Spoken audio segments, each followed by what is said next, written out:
You are on stage.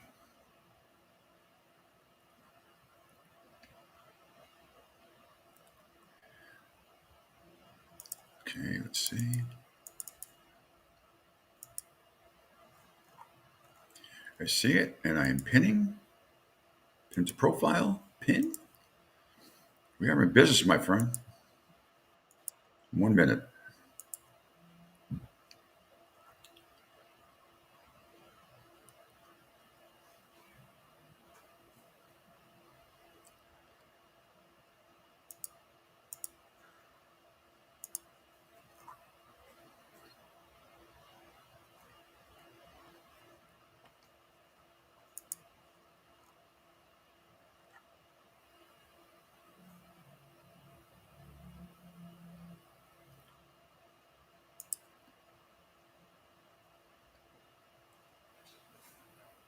I'll give you a 5 count.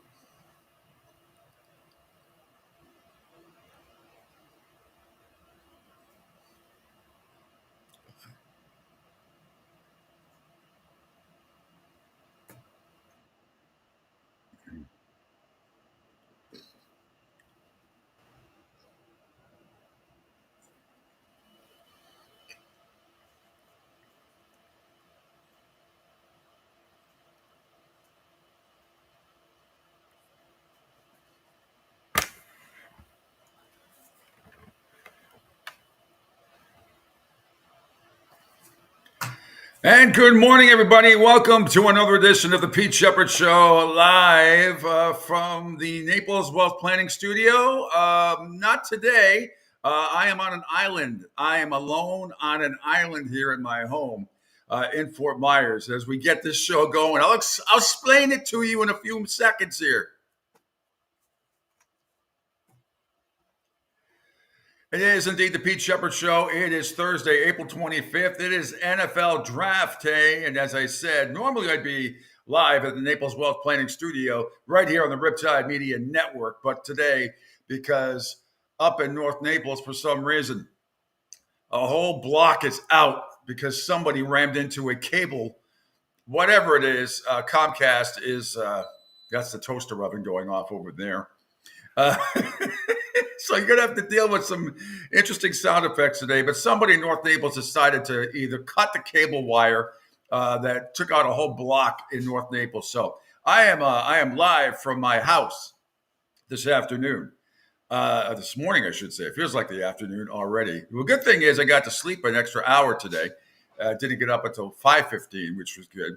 The bad news is, well, there really is no bad news. Once again, legendary Angel Martinez, and my wife's pointing to herself because she has to listen to me for 3 hours and hopefully doesn't have any conference calls coming up on her very important job, which is way more important than this. However, I am important. Angel is important, and you, the listeners, are more important to me.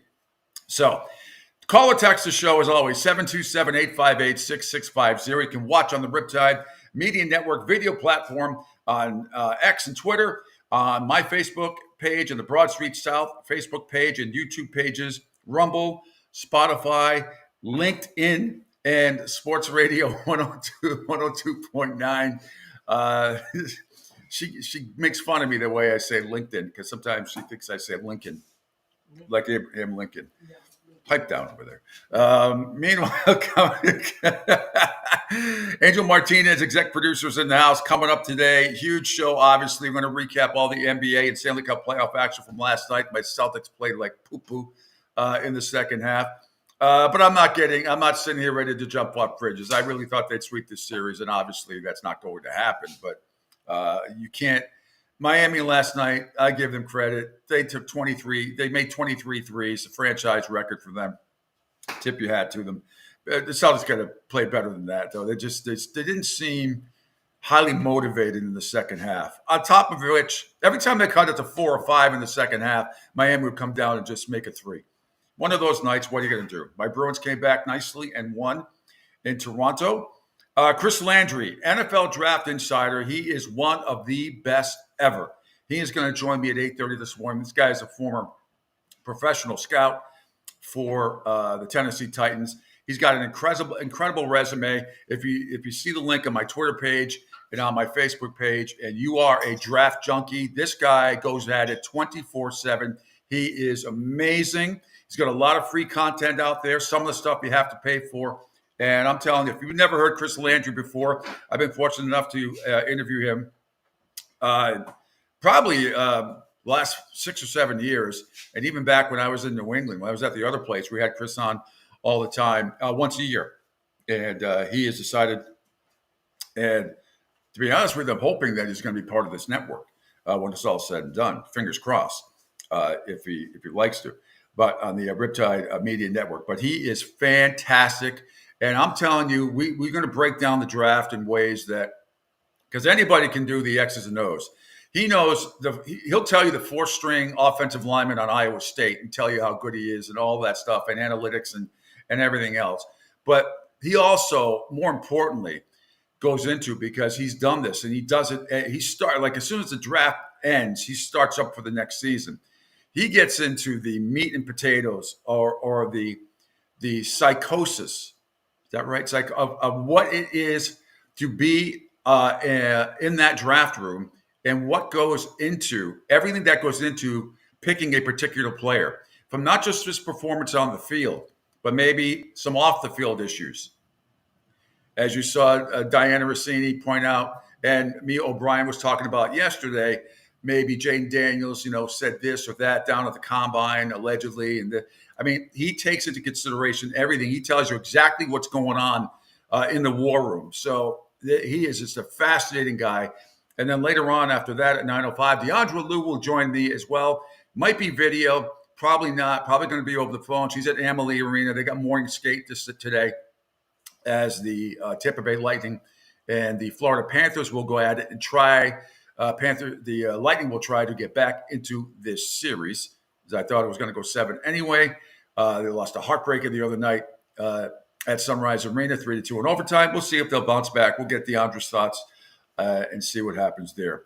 The little ball of hate, almost Brad Marchand. He did it again last night. Oh, I love it when he pisses people off, and it is it's something to see. And yes, there were some bad calls last night, or there were some good. There were some bad no calls for both sides, but obviously the little ball of hate, Brad Marchand, clearly should have been called for a penalty before the Bruins scored the tying goal. But we'll get into that. Sheldon Keefe had some unflattering things to say about it, which we will get to. But like I said, and I've said for years and years and years, and I'm not kidding. When I say years and years and years, I'd say decades and decades and decades. It's the Toronto Maple Leafs. They will find a way to lose. They just do. It's what they do. So fear not. Bruins are up 2 games to 1 there. We'll do a whole NHL rundown, an NBA playoff rundown. But for the moment, we say good morning to exec producer, co-host extraordinaire, Angel Martinez, and also right after this show, of course, Martinez and Defo Unscripted. They sounded great yesterday. I was out doing a couple errands. I was out and about for about 45 minutes. You guys sounded terrific, and this is great. And Angel, once again, coming through with a way to get this show across the entire video platform, which, of course, is on X, Twitter, Facebook, mine page, the Broad Street South page, and YouTube, Rumble, Spotify, LinkedIn, and Sports Radio 102.9. And yes, I have gone Cartman today, as you can see. Nice. Very nice. Oh, and by the way, AJ Johnson last night sent me some. We got a great lineup coming up today as well. And everything's sounding okay, right? I'm being told everything sounds okay. I'm getting the thumbs up. Yeah, even through the app. The flight crew says everything's sounding okay. Well, that's good. Have we gotten the emergency doors? Or going the emergency doors? Yes, I don't. I don't have extra leg room. I feel like I'm on freaking United again, coming home from Houston, where I have this much tiny space. Oh boy. I miss R2 follow you. My camera, that said nothing to follow me. I was just strictly off my laptop today, microphone and camera. But so far, it sounds pretty good. Yeah, it's good because even during the app, it sounds just like you're back in the studio, which is a good thing. Wow. So that's good quality there. The only thing, and we're going to cut Angel a little bit of slack today because he's going to be playing the sound on his end. I'm going to call for it, and he's going to play the sound on his end. But I think we have it. We did a little test run before the show, and it's going to be fine. See, It's going to be fine. See, I like it that Italian and Spanish. See, right. yes. Yes. Okay. So AJ sent me the after this show. Obviously, Martinez and Depot unscripted coming up from 10 a.m. to noon. At noontime today, back to the dugout. The MLB Roundup. Great show there. At 4 p.m., it's Talk Spicy. At 6 o'clock, the Bleacher Brothers show. It's going to be hosted today by Robbie LaStella, FAU baseball coach, John Jacobs interview, and Christian reporting and live from the NFL draft in Detroit. So how about that? Live coverage tonight. The Bleacher Brothers show. That's fantastic. And that's it. That's a hell of a lineup for Thursday. That's it. That's pretty good. So anyway, so how are you doing? I'm doing good. Comfy, cozy. Yeah. Other than driving myself nuts as the Predators' first game is Saturday night. So that's coming up. Was it bad? What? No, it's one of my pet peeves in life. What's and that? I blame the Lord. I blame the Lord for this one, and He does have happy accidents. Okay, here's one thing that I don't understand: why is this true? And this is my today's coffee cup Oh, nice. from the dog, from Chara. She's over there sleeping. But I'm a big iced coffee fan most of the time. Even now that I've moved down here because it's spring/summer every day, mostly every day of the week down here in Southwest Florida. So I like iced coffee. Why is it that I like iced coffee, right? But today I had a hot coffee because I was too lazy to go get my special cup and mix it back and forth, which I might do during the first break. But why is it when you drink hot coffee and then it goes cold? When you go take that sip when you think it's hot, it's disgusting. Yeah. Yet, if I know it's iced coffee, then it's delicious. Now, why is that? That's a mind trick. Why is that? I blame you. Why? Why? I love you. Everything is right. I mean, it's kind of like a pit and avocado, right? I mean, why? No. Why is that necessary? Wait till you go back and watch the replay on what you did there, because as you put your hands up, your head like fit in the mirror perfectly, and it looks like you had a halo around you as you're saying it. Okay. Oh, really? Yeah. Oh, because of the light. Because of the light that's on. Yeah, because there's a light in the mirror in the background. That's hilarious. All right. What the Peanut Gallery has something to say. What? What Angel's saying, I know why. Because Why? it's brewed stronger. Iced coffee is brewed stronger. Oh, iced coffee is brewed stronger, says the Peanut Gallery. Oh, well, that's a good fun fact. I never knew that either. You would think it'd be less. AKA Lady Elaine. No, she's wonderful, and I hope to. Well, I know one of us is going to have to move. She has to have a conference call. Hopefully not. Then that could be an issue today. But we digress. So lots to talk about today. And again, Angel doing an unbelievable job getting this all. By the way, what would be the over/under if anybody was betting today that we would have the same colored shirts on? Wow. We didn't even. I popped in the shower before the show. Yeah, which is great. Usually I shower the night before and then I head to the studio. I have my hat on and all that stuff, but no hat today. The rest of my balding head. Can you see that hair? It's okay. It's okay. I'm getting there too. Don't feel bad. Yeah, but you see, I like to keep my hair short anyway.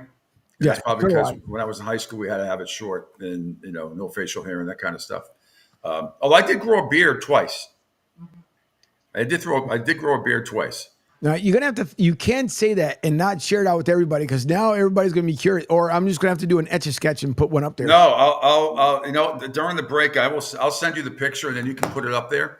All right. And I did it twice. I did it during the 2007 season after Game 2 with the Patriots. I said I would not shave until they lost again. I did not know they would go undefeated during the regular season, win 2 games in the postseason, and then lose in Arizona to the stupid Giants. And Jarvis Green still should have had that sack. Should have been called a sack. Instead, I was going to call the sack because of that ridiculous, stupid, idiotic catch, Velcro catch by David Tyree. But I don't hold any grudges. So right after that, when I got home from Arizona, I did shave it. But I did the one I'll show you is back from I think 2014, right around St. Patrick's Day. Right before that, I started to grow a beard just because it was so gosh damn cold all the time. Right. And I was freezing, and I said, I'm just going to grow a beard. Half the people loved it, half the people hated it. I thought it actually looked pretty good in it. But we will. I'll send you the picture. I'll find the picture and send it to you at during the break. All right. Yeah, because it's the same way. I've gone, I think the first year when I met Debbie, I'm trying to think. A couple months into it, I think I ended up shaving. The last time I ever shaved my face completely was in the military. So, yeah, you talk about a much different look. That's what it would end up being. I probably have to find that picture as well. We can throw them both up there. Yeah, absolutely. Well, I mean, again, thank you for your service as always. But in the military, you're used to being high and tight. Yeah. Well, You know? now it's different. I when we went to the air show, now they can grow beards, goatees, they can grow everything. I'm like, what happened? But apparently, What? they can grow facial hair. Like there's minus, of course, the girls. I hope they don't ever grow facial hair. But for the guys, they had beards, they had goatees, and it wasn't even trimmed up. And one of the guys, when I was talking to him, he said apparently because of when they go overseas, they want to blend in because they can tell the Americans and people in the military without the facial hair. And I thought, boy, we used to get yelled and screamed at and hit if we had one little hair behind the back part of your neck. And it would just, I don't know. Everything's just completely changed. Well, yeah. I mean, I am. Somebody probably complained about lack of rights or something like that, but I'm stunned at that. I mean, I know the military used to allow a little bit of facial hair every now and then. I mean, but it had to be very coiffed. I mean, really. I mean, but man, I'm Not trying anymore. to think. Every movie I've seen about the military, I don't remember any facial hair on the colonels, lieutenants, generals. No, none. The only time you figured when the guys, and it wasn't until, God, I want to think maybe so after Desert Storm, when the Delta Force and Special Forces would end up going in, the same way you can't send them on a mission somewhere and then not have like any facial hair whatsoever. So when we started going back to the desert and other places, then they started letting just those divisions, and you had to be deployed to have facial hair. But that was the only time, therefore, it could be kind of like in disguise. But now you don't even have to freaking shave anymore, which I think is absolutely insane. It's weird how the military and the mafia had the same code, because in old school mafia, you weren't allowed to have facial hair. You had to shave it. And if you ever seen the movie Donnie Brasco, I remember when in the beginning of the movie, and I'm like, oh, wow, Donnie has, or Joe Pistone, his real name, has a mustache. And I'm like, that's got to change. And then as I was right, and then, Capo Ruggiero, played by Al Pacino, said to him, "You got to lose the hair." And the FBI came back and said, "You got to lose. The FBI wants you to shave." And he's like, "Oh, that's what Ruggiero wanted me to do too." So yeah, it's good to know the same code exists. It used to exist, facial hair in the mafia and the military. So good stuff. That's a fun fact. I never realized that. Yeah. I'm sure that's changed too. Trying to think. Who do I know? No. Yeah, they all most of them. Anyway, the number to call and text obviously 727-858-6650. Angel even did the on the bottom of the screen, the scroll on the bottom of the screen, because I could not access that today. Angel did all that as well. So great stuff. All right, shall we begin with the NBA last night and my Celtics playing like dog poop in the second half? And I'm trying to think sometimes, do I really shit all over my team, or do I give Miami a tip of the hat for making 23 threes? Because they freaking could not miss. But Angel, let's start with the first cut. Jaylen Brown, alley-oop pass to Jason Tatum in the first quarter. Right. And how do they fight their way in? Obviously, they want to muck the game up. That's a familiar ring. Poked away from behind. Celtics get a turnover. The two Jays go to work. Brown to Tatum. And how about the start for the Celtics again. Well, Tatum has got it going early. Now, I just want to make sure that put up 11-9 Celtic. That was early on in the first quarter, thanks to TNT right there. I just want to make sure that because it sounds like it's fading in my headset, and I'm getting confirmation that it is in other people's headsets as well. So now the problem has to be coming out of my laptop, but we'll just get through it. We'll get through it. So Miami at that time was down 11-9. They just kept making threes and making threes and making threes, and also had.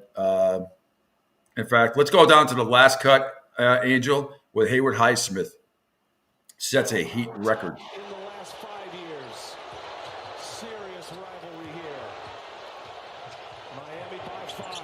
Highsmith lets it go and hits it. Haywood Highsmith. All right, that put the Heat up 97-89. They go on to win 111-101. Actually, you know what, Angel? I'm just figuring something out. Since you're playing it on your end, maybe it's the cuts themselves that I'm not sure it is because that's not coming out of my laptop. So we'll figure it out. Yeah, I was trying to listen back as you were saying as well over on the app. On the app, it sounded all the way through. It sounded nice and clear. Okay, on the app, it sounds nice and clear. That the app being 102.9, Sports Radio 102.9, correct? See. Okay. All right. Very good. Oh no, Debbie said it did fade at the end. So, and she's on the road. So, all right. Oh, Debbie said it faded at the end. She's on the road. Okay. Yep. So that means it's got to be coming from the cuts then. The way they record it. Yeah. Well, again, we love our friends at Total Sports Prep, so it's just it's got to be a way of tweaking that, which we'll figure that out because those guys do an unbelievable job. And they do. As I said, for the best articles and audio, there's only one source that provides everything you need. 365 days a year to satisfy your sports crave. It's Total Sports Prep. Staff combs through the best articles and audio so you don't have to. The sports and non-sports kicker stories will leave you laughing all day long. To get your free trial at Total Sports Prep, contact them at info@sportsbroadcastingcoach.com. That's info@sportsbroadcastingcoach.com. Total Sports Prep, the name says it all. All right, Angel, I want to go to the TNT reaction off my Twitter page. Oh, right. So the video of everybody. And Charles Barkley had some not so kind words. Had some concerns about why the Celtics can't finish at home. Again, I'm not going to go crazy. The Nuggets almost lost. They came back from a 20-point deficit. They came back. I mean, Denver's going to lose a game here and a game there. Everybody's going to lose a game here and a game there. But for some reason, when the Celtics lose, and because it's Miami, it gets a lot more hype. And I get it. I do get it. But you're talking about, even in the first half, Miami was making every single shot they possibly could. The Celtics were a little off from three, but they had a lot of more points in the paint, and they had the lead at halftime. Despite Miami playing a near perfect game for them. It was almost like Villanova, Georgetown-esque, the way they were shooting the ball back in '85. But anyway, we'll get into it. Here's what Chuck said after the game. You know, we had this conversation before the game about this home record over the last 4 postseasons, 13-13 coming in. And I said, is that still a concern? You said, no, this is a different team. This was a shocker to me. This team it started last game. You know, just by kind of letting them back in? Yeah, when you're up 34 and you let them back in the game, you get from 34 to 12, they probably got some things going. But number one, you have to say to yourself, what the hell is going on when those guys play at home? And I'm not even just talking about tonight, but for the talent they've had the last 4 or 5 years, to be 500 at home is something, I don't even know how to explain that, to be honest with you. You know, we had. Yeah, I mean, it's a great point to be 500 at home with that kind of talent. I agree, especially they only lost 4 games at home this year. Their worst loss at home this year was against the Lakers. I can accept the one against Denver. That was a good game. That was a 2-point game, a 3-point game, I think. The Laker loss at home was like they just didn't, for some reason, just didn't show up. But 13-13 at home is unacceptable. I mean, you get beat at the buzzer last night or something like that. I can understand that. Miami made a franchise record 23 three-pointers last night. Good Lord. But you got to still, the Celtics still have enough talent to overcome that. And they just, I'm trying not to go crazy one game. Just like Bruins fans, the chat we had with Bill Sparrows yesterday. he was really concerned about the Bruins, and I said, "Don't worry about it. It's one game, and the Bruins, we'll get to them in a second. They came back and won in Toronto. Some may call it a controversial win. Nevertheless, it was a win for the Bruins last night. Some exciting action in the NHL last night, but only one other game in the NBA last night, Angel. So we'll get more into Miami and Boston in a second. I want to hear everybody's thoughts because I guarantee this is where I do not miss Angel being on sports radio in Boston, because all you will hear today up there is Chicken Little mentality. The sky is falling. The sky is falling. The sky is falling. And you can't even get off the subject. Even though the NFL draft, this might be the only thing that saves them. Of course, the NFL draft up in my former neck of the woods is going to be, they're going to trade. They're not going to take Drake May. The sky is falling. The sky is falling. The sky is falling. We don't know what we're going to do. So I'm well seasoned now. I'm like a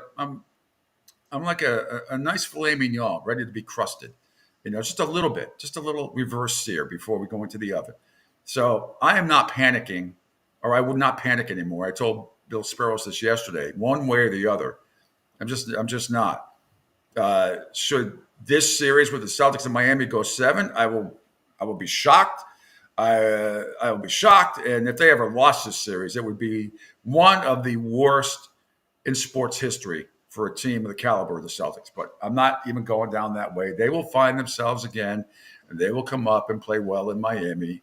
I promise you. It also will not be the first time the Celtics or anybody else loses a game in the playoffs that they're not supposed to. The one stat that does stick out, Angel, that I saw this morning, scrolling across ESPN, was it's the worst loss by a team favored by 14.5 points or more in the last 30 years. So that is kind of semi-historic there. They ended up being favored by 15. But I told you, what did I tell you yesterday? I said I like Miami plus the 15. Now, I didn't think it would be that way. I thought it would be sort of a backdoor cover. But, I did have a couple of shekels on Miami last night plus the 15.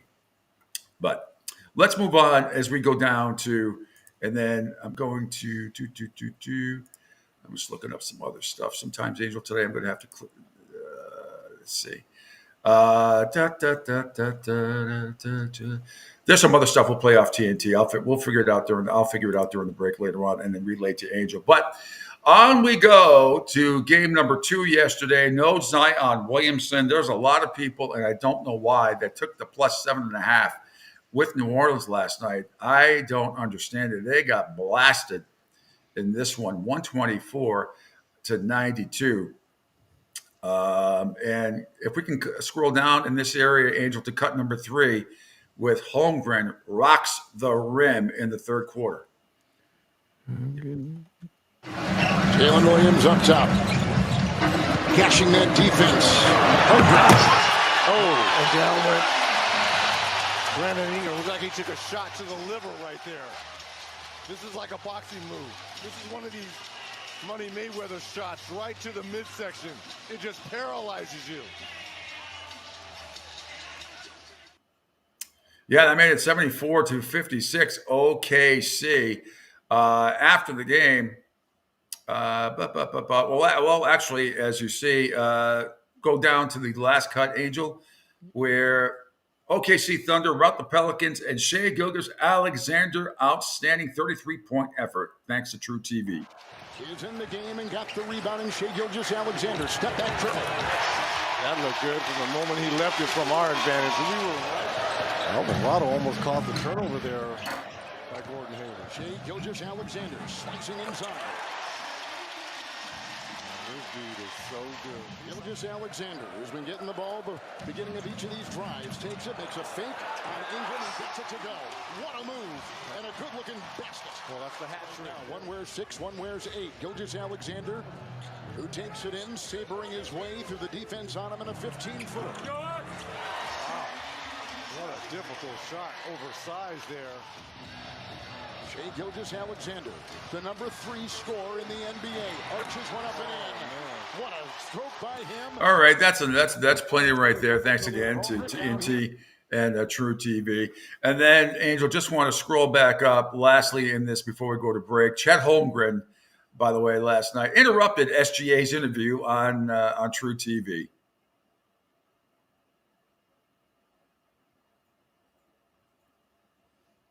said that. Oh, got it. Yep. But I got one more thing to say. He's too humble to say it, but this is the MVP right here. MVP of the league. I'm going to say it for him because he won't say it. But that's all I got. They never give up the mic, but that was worth it. All right, we'll see you guys in New Orleans. Thanks so much, Jay. Josh chiming in. Yeah, Celtics are soft again. Thanks to True TV. Yeah, I know, Josh. That'll be the easy way. That's what people will say until they win the title. If they don't win the title, even if they lost in 7 by quadruple overtime at the buzzer, somebody's always going to say the Celtics are soft. I get it. Until they prove that they win every game by 20 points. There seems to be no leeway at all. And I know there's been a little bit of a history there, but so that's the kind of stuff. It's so easy to just say the Celtics are soft. I get it. But Miami hit 23 threes last night. Everything they threw up went in. Every single thing they threw up. Now, they still should have won the game. Celtics, don't get me wrong. They should have won the game. But it's real easy every time one of the teams that you like loses to say this team is soft or that team is soft. It's kind of give me something better than that. How about that they didn't defend they could have defended the 3 better. Although there were many times last night where they did defend the 3. It was just going in. It was just one of those nights for Miami, and the Celtics were off. And Kristaps Porzingis had probably the worst game I've seen him have as a Celtic offensively. He still did some good things on the ground. He was one of the big reasons why, Josh, they lost. It's not that they were Porzingis had a bad game last night. He really did. That was his worst game. All right, quick break, Angel. When we come back, we will do a Stanley Cup playoff rundown. Because a lot of people thought the Bruins were soft after they lost game 2, and now they're not soft anymore because they won game 3. And this is what you have to deal with a lot of the fan bases for any team. And I get it. And we'll get into your 76ers as well, Angel. Can they recoup and get back into this series? That is a team that desperately needs to win tonight, which we will get into. So more of the Pete Sheppard Show coming up. Stanley Cup playoff rundown is coming up next. I'm here live, not today, usually from the Naples Well Planning Studio, but today I am on the island, my kitchen island here in beautiful Fort Myers. It's the Pete Sheppard Show. We'll continue. Quick break on the Riptide Media Network. Adopt US Kids presents What to Expect When You're Expecting. A teenager. Learning the lingo. Today I'm going to help parents translate teen slang. Now, when a teen says something is on fleek, it's exactly like saying, that's rad. It simply means that something is awesome or cool. Another one is totes. It's exactly like saying, totally, just shorter. As in, I totes love going to the mall with Becca. Another word you might hear is jelly. Jelly is a shorter, better way to say jealous. As in, Chloe, I am like so jelly of your unicorn phone case. You don't have to speak teen to be a perfect parent. Thousands of teens in foster care will think you're, rad, just the same. To learn more, visit adoptuskids.org. A public service announcement brought to you by the U.S. Department of Health and Human Services, Adopt U.S. Kids, and the Ad Council. This is the story of a very special woman. In a matter of seconds, she turned herself into a great mathematician or an entrepreneur. Her knowledge was limitless and still is. She could also make monsters disappear, especially those that lurked in the shadows under the bed. Once, this woman put back together a teenage girl's broken heart, which had been shattered in 1,000 pieces, just by giving her a bear hug. She masqueraded as a regular person at work, but as a superhero at home. Everyone knows her as Gabriella. I still call her Mom. Your hero needs you now, and AARP is here to help. Find the care guides you need to help, complete with tips and resources at aarp.org/caregiving. A public service announcement brought to you by AARP and the Ad Council. Hey, Dad, your prescription will be ready in just a minute. Hey, Dad, your laundry will be ready in just a minute. Dad, your lunch will be ready in just a minute. Hey, honey, why don't you take a minute? When you help care for a loved one, you give them as much time as you can, making sure they're safe and comfortable. But it's just as important that you take some time for yourself. At AARP, we can help with information and useful tips on how you can maintain a healthy life balance. care for your own physical and mental well-being, and manage the challenges of caring for a loved one. Because the better care you take of yourself, the better care you can provide for your loved one. Thanks, Dad. Thank you. You're there for them. We're here for you. Find free care guides to support you and your loved one at aarp.org/caregiving. That's aarp.org/caregiving. A public service announcement brought to you by AARP and the Ad Council.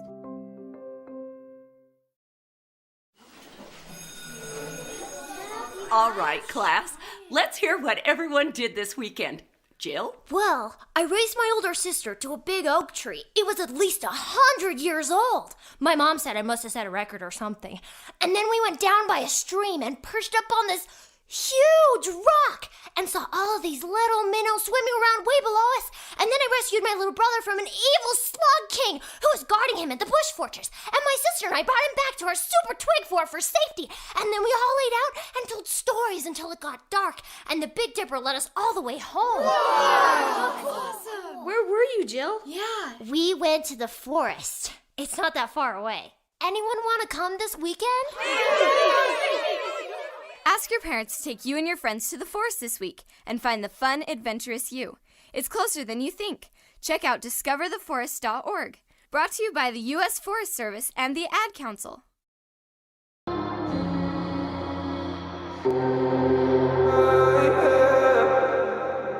One more drink, she said. I think I'm losing my head now. Oh, we're back. I forgot. I can't play music on my end today because I don't have my stream deck with me. But anyway, welcome back. It is the Pete Sheppard Show live from the Naples Well Planning Studio on the Riptide Media Network. Text or call 727-858-6650. Angel's still with me, right? There you are. I gotcha. Everybody can hear me. Can you talk for a second? I want to make sure. I don't know why I feel like it. No, I can hear you. Everybody can hear you. I can't hear you. You can't hear me? All of a sudden, I can't hear you. Is your mic muted? Nope. Give it a second. Just give it a second. It's probably a Why little bit. can't I not hear Angel? You'll get it. Hang on. Don't do anything. That's weird. I cannot hear you. It'll catch up. It'll catch up. Refresh? No, you can if you want to, but it'll catch up. What happened here? I don't understand what happened. Yeah. No, you should be. I muted my mic during the break. You should be good. Try it if you want to try to refresh, but you should be good. I can't hear him. I can hear both of you. Yeah, I can. All right, hang on. I don't know. Should I refresh my screen? He said you can try to refresh. All right, I'm going to try and refresh my screen. All righties. He said hang on. No. La la la. Pete will be back here in a second, folks. He will be back in a second. No, I have no fear. It's what we do here. There we go. Now I hear you. Okie dokies. Yeah, I just had to refresh. I don't know why. That was weird. Yeah, I know. Things happen. Yep, things happen. All right, my friend. Let's get, as promised, let's get to the Stanley Cup rundown. You're going to have to scroll way down past all the baseball stuff, which we'll get to that as well. And you'll see NHL. First up is the Bruins-Toronto game. Boston. So Pecan, first goal of the game, Mitch Marner made it 1-0 Leafs in the second period. This is from ESPN. Boston won an offensive zone faceoff. Wotherspoon, Pasternak turns and fires. It looked like it hit Morgan Geekie in the backside. And he heads to the Boston bench. Tavares finds an open Edmondson. He drops it for Marner. Marner out in front and they score! Tipped in by Matthew Nyes. The Maple Leafs lead 1-0. And Marner, who has been silent in this series, his first point of the series, and it's on the tape of the Arizona-born Matthew Nyes. He finishes it beautifully. Yeah, thanks to Sean McDonough right there and the call on ESPN.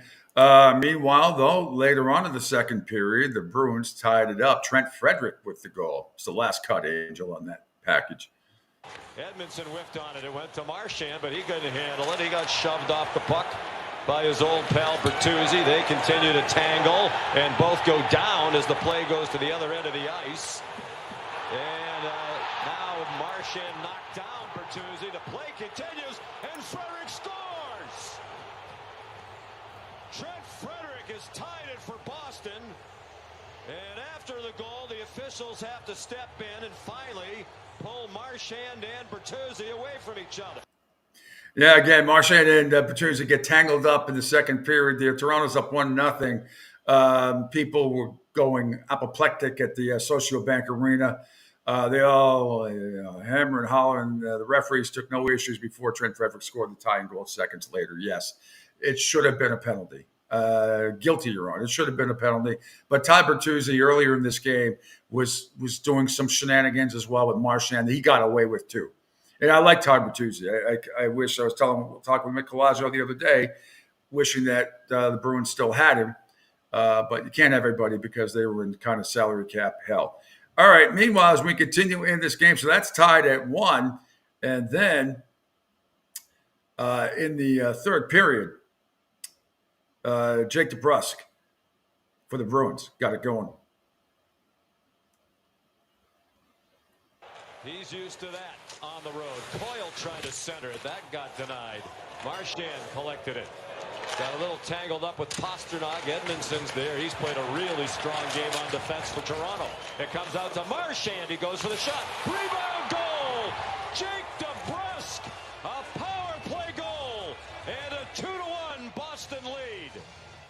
Yeah, but you kind of had that feeling this was going to be a barn burner and not too much. And they head to the third period now. Thanks again to Sean McDonough on ESPN. Tyler Bertuzzi gets the tying goal. The defenseman who had snuck up into the face-off circle. Domi for Bertuzzi. Domi put it on net off the arm of Swayman. Out in front, they score! Tipped in by Tyler Bertuzzi off the feed from Riley. But then not too much longer after that, the little ball of hate puts the Bruins up for good. Both Wotherspoon and Warai. 2-2 the score. And as you said, Ray, that Bertuzzi tip was heading toward the corner, but it hit Lindholm's like, Marchand scores! Boston responds immediately. Brad Marchand makes it 3-2. And then Brad Marchand, in the end, seals the Maple Leafs' fate. Shorthanded, and Matthews lost it at the line to Marchand. Empty net and hit the outside. Just missed the right post. Chance to seal it, perhaps. Pasternak hits the outside of the post. Marchand scores into the empty net. A power play goal for Boston. Marchand knocks down Bertuzzi. Pasternak hits the side of the net. Now, after the game, Toronto Maple Leafs head coach Sheldon Keefe had a lot of flattering things to say about Brad Marchand. Been in the league long enough, as you can see, he gets calls. It's unbelievable, actually. You know how it goes. You know, but we got to play through that. You got to play through that stuff. I don't think there's another player in this series that gets away with taking out Bertuzzi's legs the way that he does. There's not one other player in the series that gets away with that, but he does. Because, you know, it's an art, and he's elite at it. You know, I can't believe I'm about to say this. And people write this down because it'll probably be the only time you guys ever hear me say this. Yes. Yeah, exactly. This would be 7/42/4/25/2024. Eastern time. Yes, Eastern Daylight Time on top of that. But yeah, I am beyond happy that the Boston Bruins beat Toronto. And I've never said that about the Bruins. Why is that? Because Toronto and all their crying, number one, then the elimination of the Lightning last year. But I like it because they wanted so many different calls last night in this game that I'm so happy that Boston stood atop. So, yes, Bruins fans and New England fans, from a Philly guy, first time I've ever said it ever in my lifetime. I'm glad that Boston won. Thank you. Appreciate you. As Ted Lasso would say to the troops. Appreciate you. All right, Angel, let's scroll down. And Vegas and Dallas, another really good game last night. early on, and this is the last cut in this package, Jason Robertson got the Stars on board in the first period. And Heiskanen straight away. They pack it in tight to the Golden Knights as they try and defend Pavelski as he looks for some space. And a shooting lane here. Robertson wrist once. The power play goal the Stars need it. They've got the lead. They do. But then later on, though, Vegas also came back. Noah Hannafin put the Knights on top before the third period. It's put out of harm's way by Sagan. Brought right back across by Theodore. Toe drag. Bad save. Uppinger the rebound. Oh, Uppinger! And he sprawls to his left to take one away from Theodore again. It's just going to be a quick up, and Theodore on the power play just takes him one-on-one, gets the first shot, but it's the rebound as Theodore goes to his backhand. Ottinger reaches out and grabs that with his glove. Great job from Ottinger sticking with this as Theodore goes to his backhand. What a save there from Ottinger. Yeah, that's what Ottinger was outstanding. Now we'll have Noah Hannafin puts the Vegas Knights up 2-1. Waugh to his right, drop pass instead. Here's Whitecloud, nice 360. Whitecloud tucks one out in front. It went right through the crease. Kolasar the first to it. Shovel towards the net. The rebound controlled by Waugh, but he was denied. That shot, score! Hannafin able to pick the corner as he beats Ottinger. And the Golden Knights have the lead. Hannafin's walking in. He doesn't stay at the point. He realizes there's chaos in front. He walks in, gets it to his forehand. Yeah, again, courtesy of ESPN there. Jack Eichel added an empty netter. We don't have to play that. Meanwhile, one more game last night, a thrilling game between the Edmonton Oilers and the LA Kings. Let's do the last clip here first with Edmonton. Dylan Holloway ties the game at 4 in the third period. Dubois going the other direction for LA. They're looking for 2-on-1. Saucer pass, Fiala right there. It goes high. We're back and forth. Here they go. As the game opens up, now it's the Oilers' turn. Starting in, Janmark, Holloway. By score! And the Oilers have it tied yet again.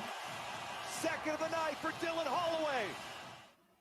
All right, and then finally, the game into overtime. Before that, Kevin Fiala had a goal, but we don't have to play that. But the top cut there, Angel, in overtime. Kings win, Kings win, Kings win. Stop and drop to the ice. Scooped up by Kopitar, and then Spence. Twists away, buys some time. Redirected toward the middle. Here's Kopitar. By score! Jay Kopitar is the hero of Game 2. The Kings have tied up this series at 1. Yes, they have. Yes, they have. There's a little bit of echo there now. Okay, now it's better. All right, good stuff, Angel. Way to go. Big stuff. So there's your Stanley Cup recap. From last night and also the NBA recap. Now, tonight, Angel, you're Philadelphia 76ers, and we'll get to the draft in a couple of minutes here. But tonight, you're Philadelphia 76ers, and this is an absolute must win. You have to win. They can't be down 3 games to none. They've got to find a way. And they're a 4.5-point favorite tonight to beat the Knicks. It's just a question of how healthy is Joel Embiid? That is the question, which we probably won't find out until the game starts. Yeah, it's the $1 million question I'm trying to figure out too. And then insider that I know back home, I've been trying to figure out if she's gotten any word as far as what they think of Joel Embiid, but it's been crickets as far as to find out anything that's been going on. And it's more of a pain in the freaking butt to know that way and find out that way. But I don't, as long as I don't see a bloody sleeve on the knee sleeve there to protect him, and depending on how he is, hopefully he'll do well. But this is a much needed win for the Sixers, even though you can say whatever we want about the second game as far as the referees, but the 8-0 run you gave up, the refs can't do that. That's on you as a team. So the Sixers have to find a way. Nick Nurse, and he made, by the way, some great adjustments in game 2 off the bench. So if he can do the same thing again at home, hopefully we can take 2 at home before we end up going back to New York. But this is definitely a must win, or the Sixers are looking to go golfing once again way before they're supposed to. Yep. Yeah, it really is. All right. And then the other games tonight, in the NBA. Cavaliers and Magic, that's a must-win for the Magic. They're back home at the Kia Center in Orlando, and they are a 2-point favorite again tonight over the Cavaliers. In the late game, can the Nuggets make it 11 in a row in Los Angeles against the Lakers? I say yes. There's actually not a line in that game yet that I can see. I say total of 214.5. But do you see it? Do you see the line for that game? I do not. I do not. I do not at the moment. Yep, I do not at the moment either. Probably waiting to see if who's going to be able to play. But the 76ers are favored by 4.5. Again, they've been favored in every game by 4.5 or 5.5 in the first 2 games. Total tonight is 201.5. And that is screaming for people, oh, take the over. I'm telling. I think that's going to be an under game again in that one. But we shall see. And then tonight over, and we'll talk about we're going to talk, my guest today coming up at 8:30. I can't stress enough, Chris Landry. He is absolutely phenomenal. He is probably the best NFL drafting insider there is. And I'm not talking about, like Mel Kiper and Field Yates and all that stuff. This guy puts together a Bible every year, a draft Bible every year of every single player. I mean, it's absolutely unbelievable. Go to my Twitter page and look at it, and you can find, and on the Facebook page, click on Chris Landry. He's highlighted. You can see some of the great stuff that he writes. It's absolutely unbelievable. Tonight, I should say, in the NHL, the Stanley Cup playoffs, Florida and Tampa Bay going at it. 7 o'clock on TBS. The Tampa Bay Lightning need to win this game. They need to be up. They need to get back in this series and win. And then, I don't know, psychologically, the Islanders, they are down 2-0 after blowing that 3-0 lead the other night to Carolina. They're in must-win mode as well because they are down 2-0 also. And they let that one get away. As you saw the video that we played yesterday from the Borelli family out in Long Island from start to finish, they jumped out to that 3-0 lead and then, went kaput. So rather than have Angel and I bore you with mock drafts where he picks one and I pick one like a lot of other shows do, how about Angel? I'm going to just kind of run down the final Field Yates predicting 32 first-round picks. All right. And he's going to be on tonight at 8 o'clock on ESPN and ABC. You'll see him along with Mel Kiper and a whole lot of others. They're all going to be there doing a wonderful job. So he put together a final mock draft. He says it's tough. I think he's got 4 trades in here. The first one. So I'll just run them down for you real quick, and we can discuss after the top of the hour break. So he has a Caleb Williams going number 1 to the Bears. He has Jaden Daniels going number 2 to the Washington Commanders, although there has been some discussion by Jaden. He has said he would like to, if not, he kind of says he doesn't mind playing for Washington. He'd rather play with Antonio Pierce and the Raiders because that was one of his coaches in college at one point. And he also said he wouldn't mind playing quarterback for the Minnesota Vikings. So, look, I'm going to go with Field here. I think Jaden takes the Washington Commanders. Number 3, he's got Drake May, the quarterback out of North Carolina, going to the Patriots. I think this is absolutely a must. 6'4" guy, very good arm talent. New England 31st in offensive scoring last year, 12.9 points per game. They still have some holes all over the offensive unit, but nevertheless, this is a huge improvement. You got to take him.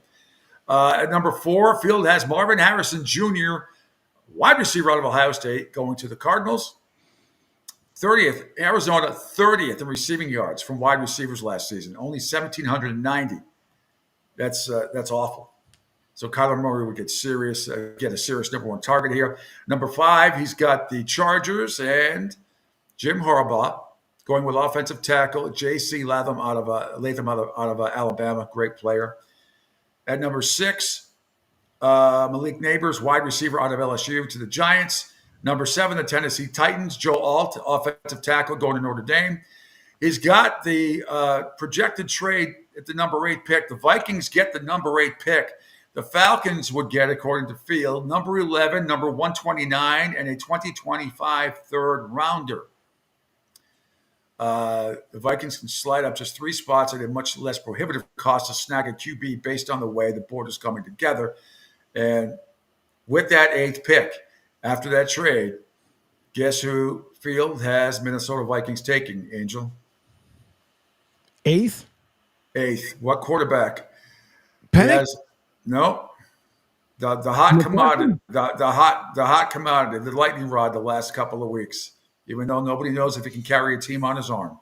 McCarthy. Yes, J.J. McCarthy, the Vikings. Oh, my God. I'm wondering how my Viking friends would feel about that. Yeah, be careful. I wouldn't like it. Number 9 has got the Chicago Bears taking Rome Odunze, who's awesome, the wide receiver from Washington. That will be something. You put DJ Moore, Keenan Allen, and Rome Odunze out there, and you got Caleb Williams. If Caleb Williams is anything close to the hype, that offense is going to be a formidable one, I think. The potential to be, except for the Eberflus factor, because he's the coach. The Jets and Colts, he's got the Colts in a trade. Colts would jump up to number 10. Indy would get the number 10 pick. The Jets number 15 and number 82. And with the 10 pick, the Indianapolis Colts take Brock Bowers out of Georgia, the tight end. On some people's board is ranked the best player on the draft. But he is a great, great player. So Anthony Richardson of Florida, a couple of SEC boys, and Brock Bowers of Georgia. That could be something. Bowers up also with Michael Pittman Jr., Josh Downs, Jonathan Taylor. Too much of a good player to pass up. Number 11, the Falcons, with that deal, with the trade with Minnesota, they would take Byron Murphy, the second defensive tackle out of Texas. 12th pick, Denver, he's got Dallas Turner, the edge rusher from Alabama. He is just, he's outstanding. They still could be in the market for a quarterback because Zach Wilson and Jarrett Stidham, that ain't going to cut it. So but Field has been going with Dallas Turner. But man, this is a spot, Angel, where if you got a Michael Penix Jr. there, I think you take him if you're Denver. I think he's superior to anything else they have on that team. So we will see. I think the funnier part of this all is on how many people, and I don't know why. I got to find something he put up there about something like you can hear and believe whatever you want to. The only thing that matters is the EKG because people keep talking about as far as his health. But listen, I think he's going to be a steal for somebody. I believe in what you say as far as him being a good quarterback, but I'm starting to get kind of a little bit kind of perplexed with folks saying that he's just not that good. I'm like, that's not true, but people aren't buying the goods. They're buying McCarthy's goods. I don't know why. I think it's going to be the polar opposite, but for some reason, they're not buying Michael Penix Jr.'s goods. Yeah, and it's a good point, Angel. And I read the quote yesterday from Michael Penix Jr., and it's exactly what you said. He's like, the only thing that matters is the EKG. They don't know. The guy was, if you didn't know he was hurt, and you saw him at the combine, and again, I don't put a lot of stock in the combine, but with his past injuries and the way he moved, he was moving great. You would never know it. You would never know it. And I think he is going to be the steal of the draft, whoever gets him. I think he's far superior to J.J. McCarthy because I know what Michael Penix Jr. can do. I don't know what J.J. McCarthy can do. So you want to talk about the unknown and Michael Penix Jr., and he's banged up, although he seems pretty healthy right now. You want to gamble on that, or you want to gamble on that, but also knowing that this guy put up Heisman numbers. He was outstanding last year. Or you want to go with J.J. McCarthy, whose best asset in college, 2 big assets. One is wins, obviously.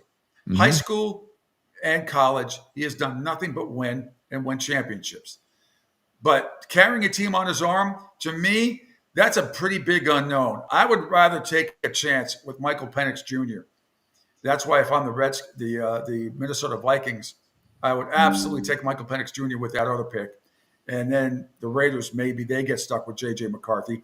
But Field has the Raiders taking Michael Penix Jr., the quarterback out of Washington. And with that, Angel, we'll get back to the rest of this on the other side because it's some fascinating picks here, and we will discuss and analyze.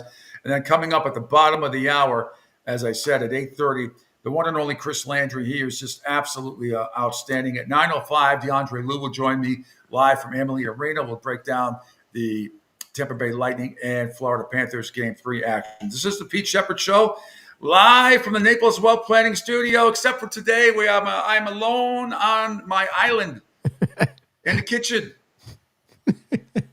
You know, what you got to do is put the laptop, grab the Lazy Susan and put it on the laptop, and then just have that go back and forth and be like a robot. Well, my wife's name is Elaine, and she's not lazy. I'm about to get sign language. Anyway, it is the Pete Sheppard Show, 727-858-6650. Back with Phil Yates, the rest of his mock draft, starting with pick number 14 from the New Orleans Saints coming up after this quick break right here. Pete Sheppard Show, Angel Martinez on hand on the Riptide Media Network.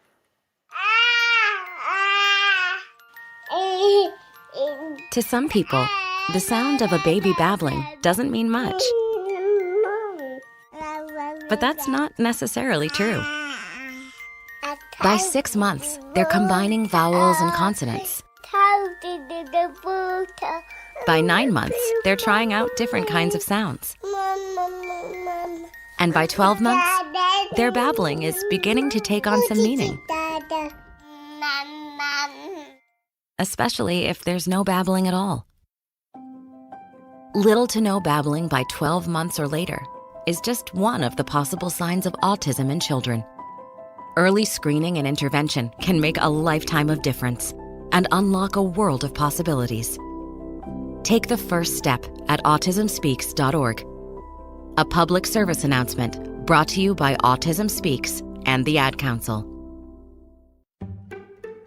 The following is made possible by Dad. Why was the basketball court all wet?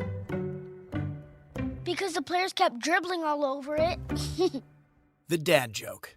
Corny, grown-worthy, but also one of the simplest ways to share a moment with your kids. Why do you have to be careful when it's raining cats and dogs? Because you might step in a poodle. And kids that spend more time with their dads grow up to be smarter, more successful. Can I tell you a cat joke? Just kidding. And with any luck, funnier adults. Why didn't the skeleton go to the dance? Because he didn't have anybody to go with.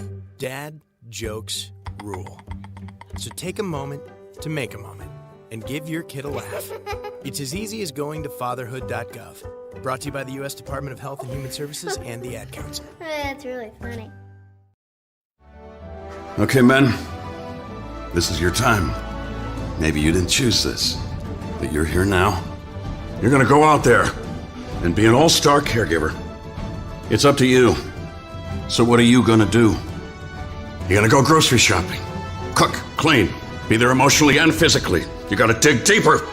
Drive them to physical therapy, doctor's appointments. Don't you forget about the pharmacy.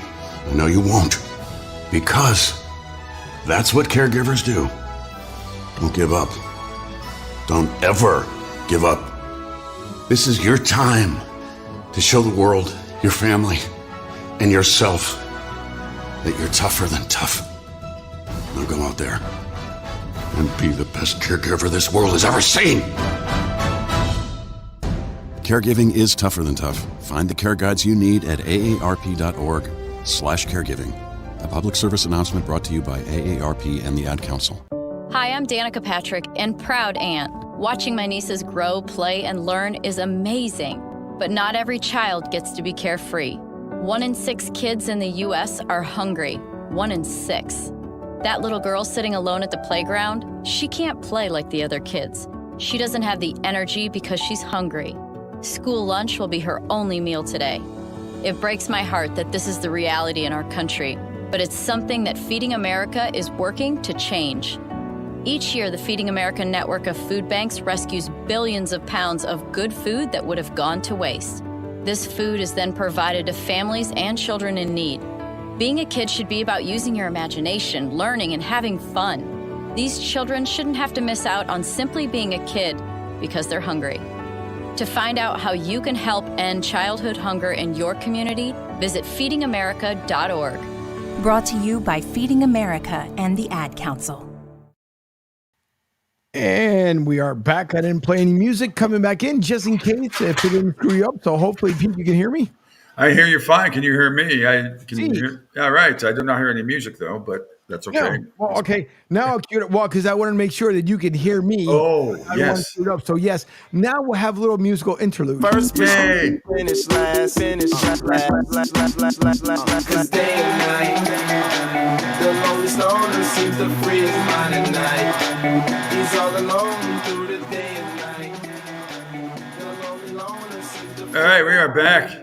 We are back here on the Pete Sheppard Show, live from the island I am at in my kitchen in Fort Myers because some knucklehead messed up North Naples, a whole couple of block radius, knocked out Comcast / Xfinity. So today, special show from my kitchen here on the Pete Sheppard Show.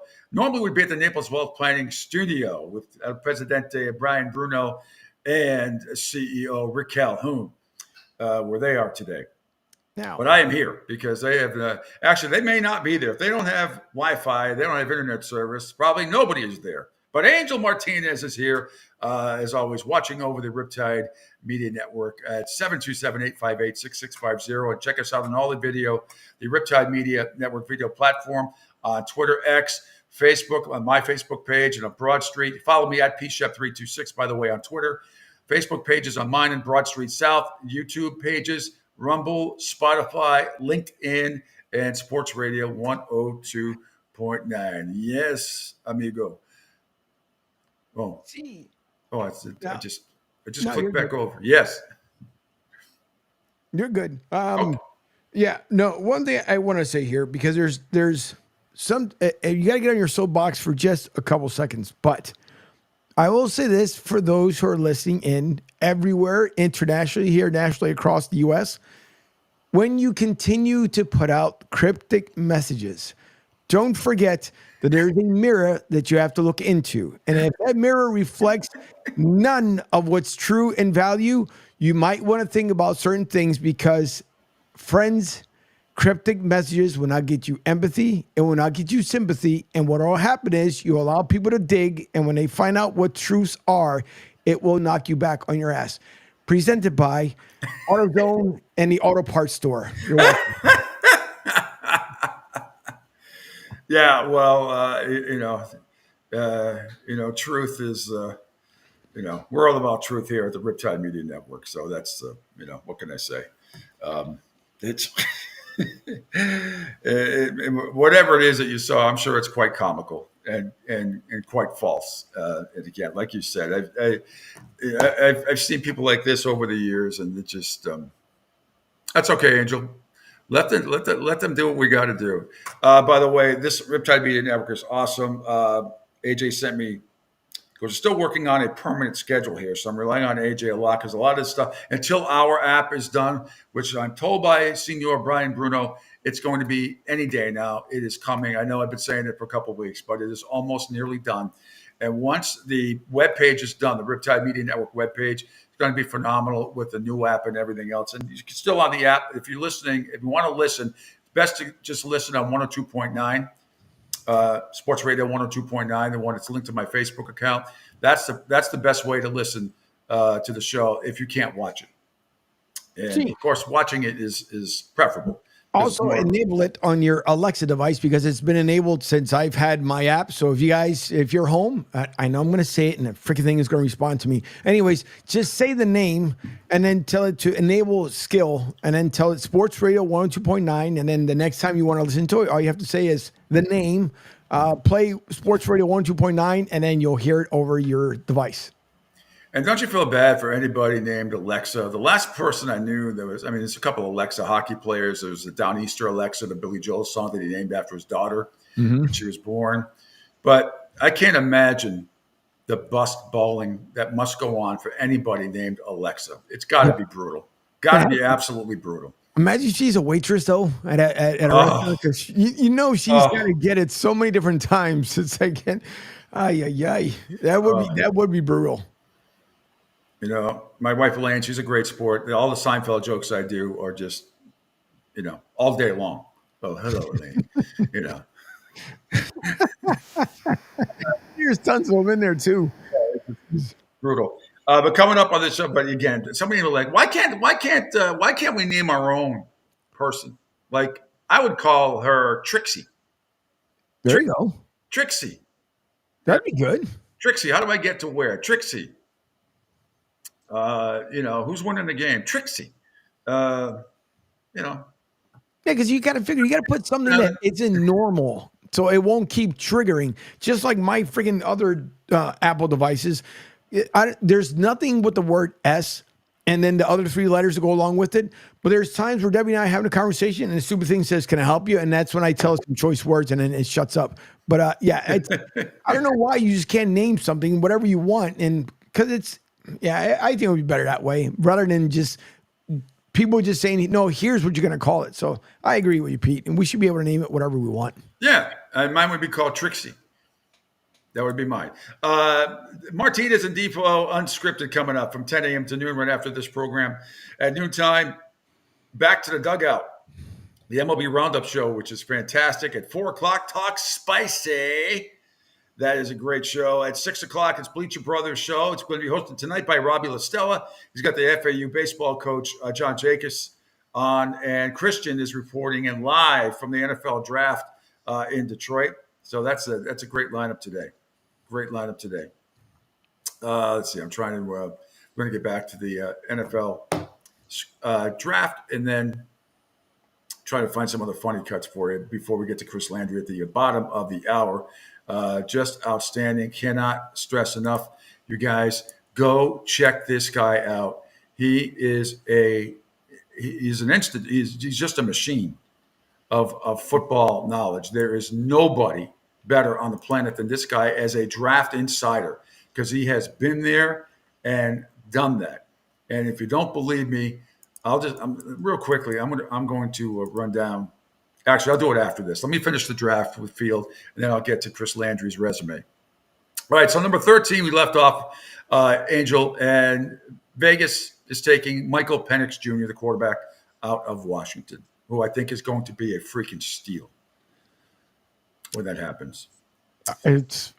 Washington? Your Michael Penix, you just said? Yeah, Michael Penix Jr. going to the Raiders. Yep, out of Washington. I think okay, you had Jimmy G, who's gone, and who is what's the Gardner Minshew? Yeah. That experiment has been way over. So I know that'd be good for the Raiders. I think so. I think he fit right in with the Raiders. Oh, I think he gets the starting job. I think he beats out Gardner Minshew, who's at $14 million a year. It's kind of a bargain in this day and age. And then again, he's got Devontae Adams and Jacoby Myers there. Although that's pretty good. Jacoby used to play for the Patriots. He was the one guy that used to actually catch the ball for them. So we'll see. That could be very interesting. Meanwhile, the 14 Field has the New Orleans Saints taking the offensive tackle out of Penn State, Olumiyawa Fashanu, right there. The Jets in that mock trade with Indy, we told you at number 10, Indy took Brock Bowers with that trade with the Jets, and the Jets now picking at 15, take Oregon State offensive tackle Talisi Fuaga. And I'm sure that's going to get booed in New York because none of those people watch college football and they won't have any idea who this guy is. But he's a great one. The Jets acquired Tyron Smith and Morgan Moses this offseason. So getting deeper, another blocker. The Jets used 12 different offensive line combinations last year, 12. So this guy's a mauler, and he profiles as a long-term starter at tackle with the ability to play guard. So that's one. Oh, Field has Angel. Is there any way we have that draft sounder? You know that one's ding ding ding ding ding ding ding. I can look it up. All right, look it up while I tell you about the projected trade that Field has, one of four in this last mock draft, has the Eagles getting number 16 and number 81, the Seahawks getting number 22 and number 50. And his explanation, because GM Howie Roseman likes to move around to round one. And after defensive struggles in the second half of last year, they could be nimble tonight to address that side of the ball. So he's got the Philadelphia Eagles with the mock trade to Seattle taking Quinion Mitchell, the cornerback out of Toledo. This is the guy that Mia O'Brien was talking about with us yesterday. She thinks she wants the Jacksonville Jaguars in her mock draft to get this guy, but he is excellent. He's an excellent corner. James Bradbury, who's also, James, he's going to be 31 this summer. Darius Slade is 33. That's an old secondary right there. So this guy broke up 40 passes over the last 3 seasons at Toledo. Holy Toledo! And then aced his pre-draft process. He also ran a 4.33 40-yard dash at the combine, and he can play standout man-to-man coverage, has great size. As you know, my feeling about combine speed. There's combine speed, which 4.33 is spectacular.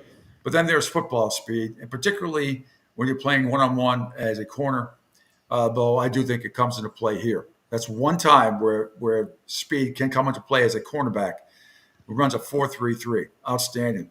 Number 17 pick, he's got the Jacksonville Jaguars taking another cornerback, this one out of Alabama, Terrion Arnold. He had a breakout season last year, 5 picks, 11 pass breakups. His combination, big instinct guy, short area quickness, as most guys are out of Alabama. 18th, he has the Cincinnati Bengals taking Jared Verse. The Florida State edge rusher, who was just awesome. He in 2023 first-round pick, Miles Murphy. That would form the pass rush foundation for the future. That is outstanding. They get him. Interesting at number 19. He has the LA Rams taking Bo Nix, their quarterback out of Oregon. Long time. The Rams made a first-round pick. Last time they did this was 7 years ago when they took Jared Goff at number 1 overall in 2016. So it's been much longer since we last saw this many quarterbacks in the first round. So if Nick goes in addition to the other 5 we've already projected, this class would tie the 83 group for the most in the common draft era. So if you don't remember the 83 group, that's the group where I got pissed where the Patriots took Tony Eason and not Dan Marino.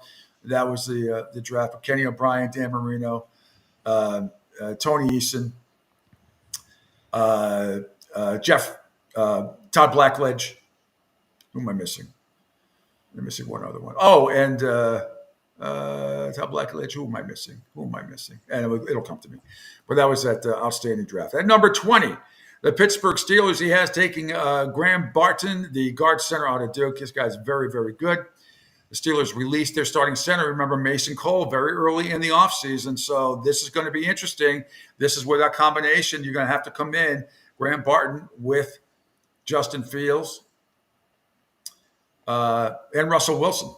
So chemistry there is big. That's why this is because this guy's probably going to be a starter. Miami Dolphins have them taking wide receiver out of Texas, Xavier Worthy. He's a very good, fastest player at the combine, 4.21 seconds in the 40-yard dash. All right.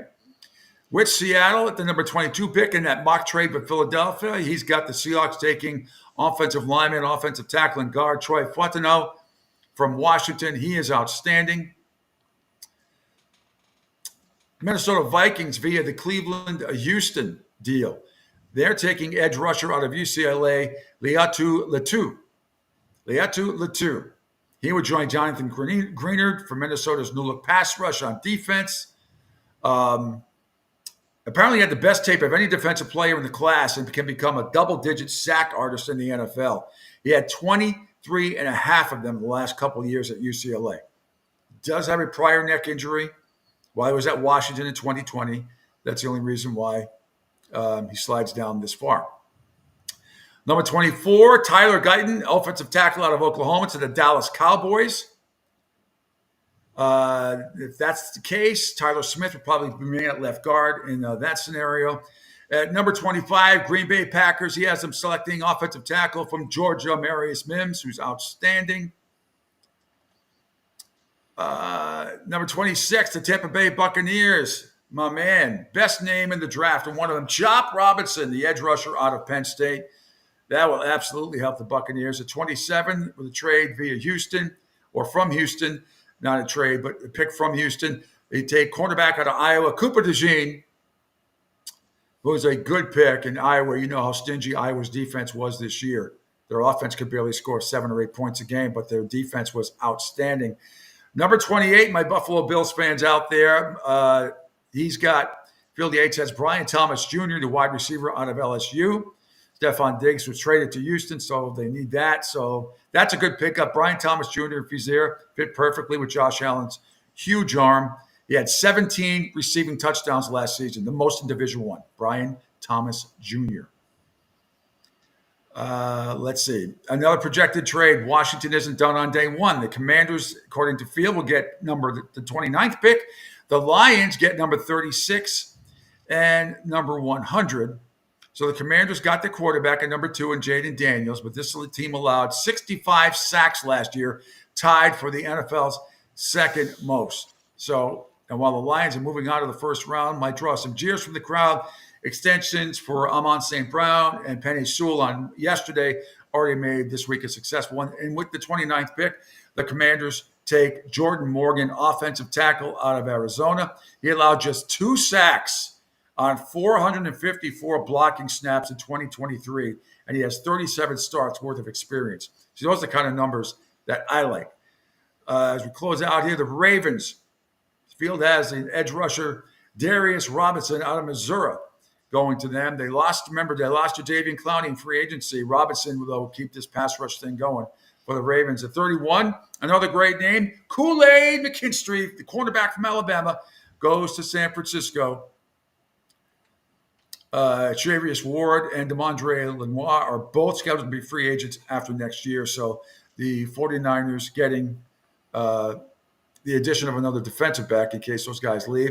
And finally, the Kansas City Chiefs at pick number 32. They pick wide receiver out of Texas, Adonai Mitchell, who's outstanding. The defending champs obviously need receiver. He's got great hands, great size, ran a 4.3, 4 second, 40 at the combine, and dropped one pass all of last year. One pass for Texas all of last year. So there you have it. There is your mock draft from Field Yates. So some good numbers there, Angel. Some good numbers. Gee, very good numbers. Very, very good numbers. I can't hear Angel again. What happened? I don't know. Do I have to refresh again? I cannot hear you. I don't know why. Okay. All right. I'm going to refresh my screen again. Hold on. Oh, dokes. For some reason. He'll come back. Don't you worry. He'll be back. Sometimes when things lag is what happens. No big deal. There we go. Now I can hear you. I couldn't hear you before. I'm back. Yeah. I was just singing for everybody. By the way, you are the ambassador. In case you don't know, Mr. Ambassador here. He's been named Mr. Ambassador for the Orlando Predators Arena Football League team, and he will be doing all the Spanish play-by-play all over the place, including on Sports Radio 102.9. Again, Angel, reiterate exactly, all the outlets you're going to make. This is fantastic. So congratulations once again. For those of you who don't know. Yeah, it's gonna be fun as the ownership. That I had a great conversation with them with Sean Knapp, the GM, and I'll have full access to all the players, all the dancers. I'm hoping when they come home for the 5th of May, Cinco de Mayo, for those who like to celebrate St. Patrick's Day Part 2, which is Cinco de Mayo. But for when they come home, I'm hoping to get a couple fans' reaction as well when they're there at the Kia Center. And I'm also dying to hear, because I heard someone yesterday, I don't know who in the world it was, but someone was talking about how the Kia Center is not holding up. How long has it been around? I don't know. It's a good question. Not long. But what does that mean, though? What does that mean? I don't know, because I thought it was fine. But there's people saying that it's not holding up well or it's falling apart, and I'm thinking it couldn't be. It was the Amway Center when it first started. That's who got the naming rights for it. But I thought it was a good building, and I could have sworn not too long ago they also did upgrades. So I don't know what people are talking about, but some people are saying that the building is kind of like falling apart. Now, I don't know if that's like shade being thrown towards Orlando Magic or something else, but I thought the building was fine. Okay. Very interesting. Very, very interesting. All right. I want to give you all, before we go to break here, Chris Landry's resume. In case you don't know, this is not your average NFL insider. This guy is runs Landry football operations at NFL. He's a former scout for the Tennessee Titans, former director of scouting for the Combine, former assistant coach and pro scout for the Cleveland Browns, former assistant coach at LSU, the football team, obviously, studied communications and sports at LSU, went to Ascension Catholic High School, lives in Baton Rouge, Louisiana, from Donaldsonville, Louisiana. And you can check him out at LandryFootball.com. It's just amazing the amount of work that this guy puts in. And I'm telling you, he's going to be a fascinating guest. You're going to love hearing from him coming up in just a few minutes. And then after that, DeAndre Lou will join me at 9:05 from Amalie Arena. We'll break down or get her thoughts on the Tampa Bay Lightning and the Florida Panthers, a crucial Game 3 tonight at Amalie Arena. In the meantime, you can text us at 727-858-6650. You can call in for that matter. And, of course, watching on the Riptide Media Network video platform, follow me at Twitter at pshep326, on Twitter X, Facebook, mine, and Broad Street South, and YouTube pages as well. Rumble, Spotify, LinkedIn, and Sports Radio 102.9. What else is going on, Angel? Before we're going to take a break in a minute because I want to make sure that we get Chris on. But what else is going on? What else is going on with you and your? I mean, you're running like you're running like 3 networks at once. It's crazy. Yeah, it's last night we had Talking Hoops. It was fun with the gang, Coach Mack, Coach T, and Ron Briscoe. They had a good breakdown of the games that had happened. They missed the last 2 weeks because of travel and some other stuff. But it was a good time last night. There's normally 3 shows on the network, Monday, Tuesday, Wednesday. Nothing yet on Thursday, but that might be changing here shortly. It's just the day becomes one after the other. And then yesterday there was an issue with one of the shows. Was it a lunchtime show? One of the shows. But we got it straightened out because I make sure that I monitor the stuff to make sure everything sounds good. Coach team yesterday was away, but still put out a show. Good one as they broke down. What is that new movie with she plays tennis or holy crappies.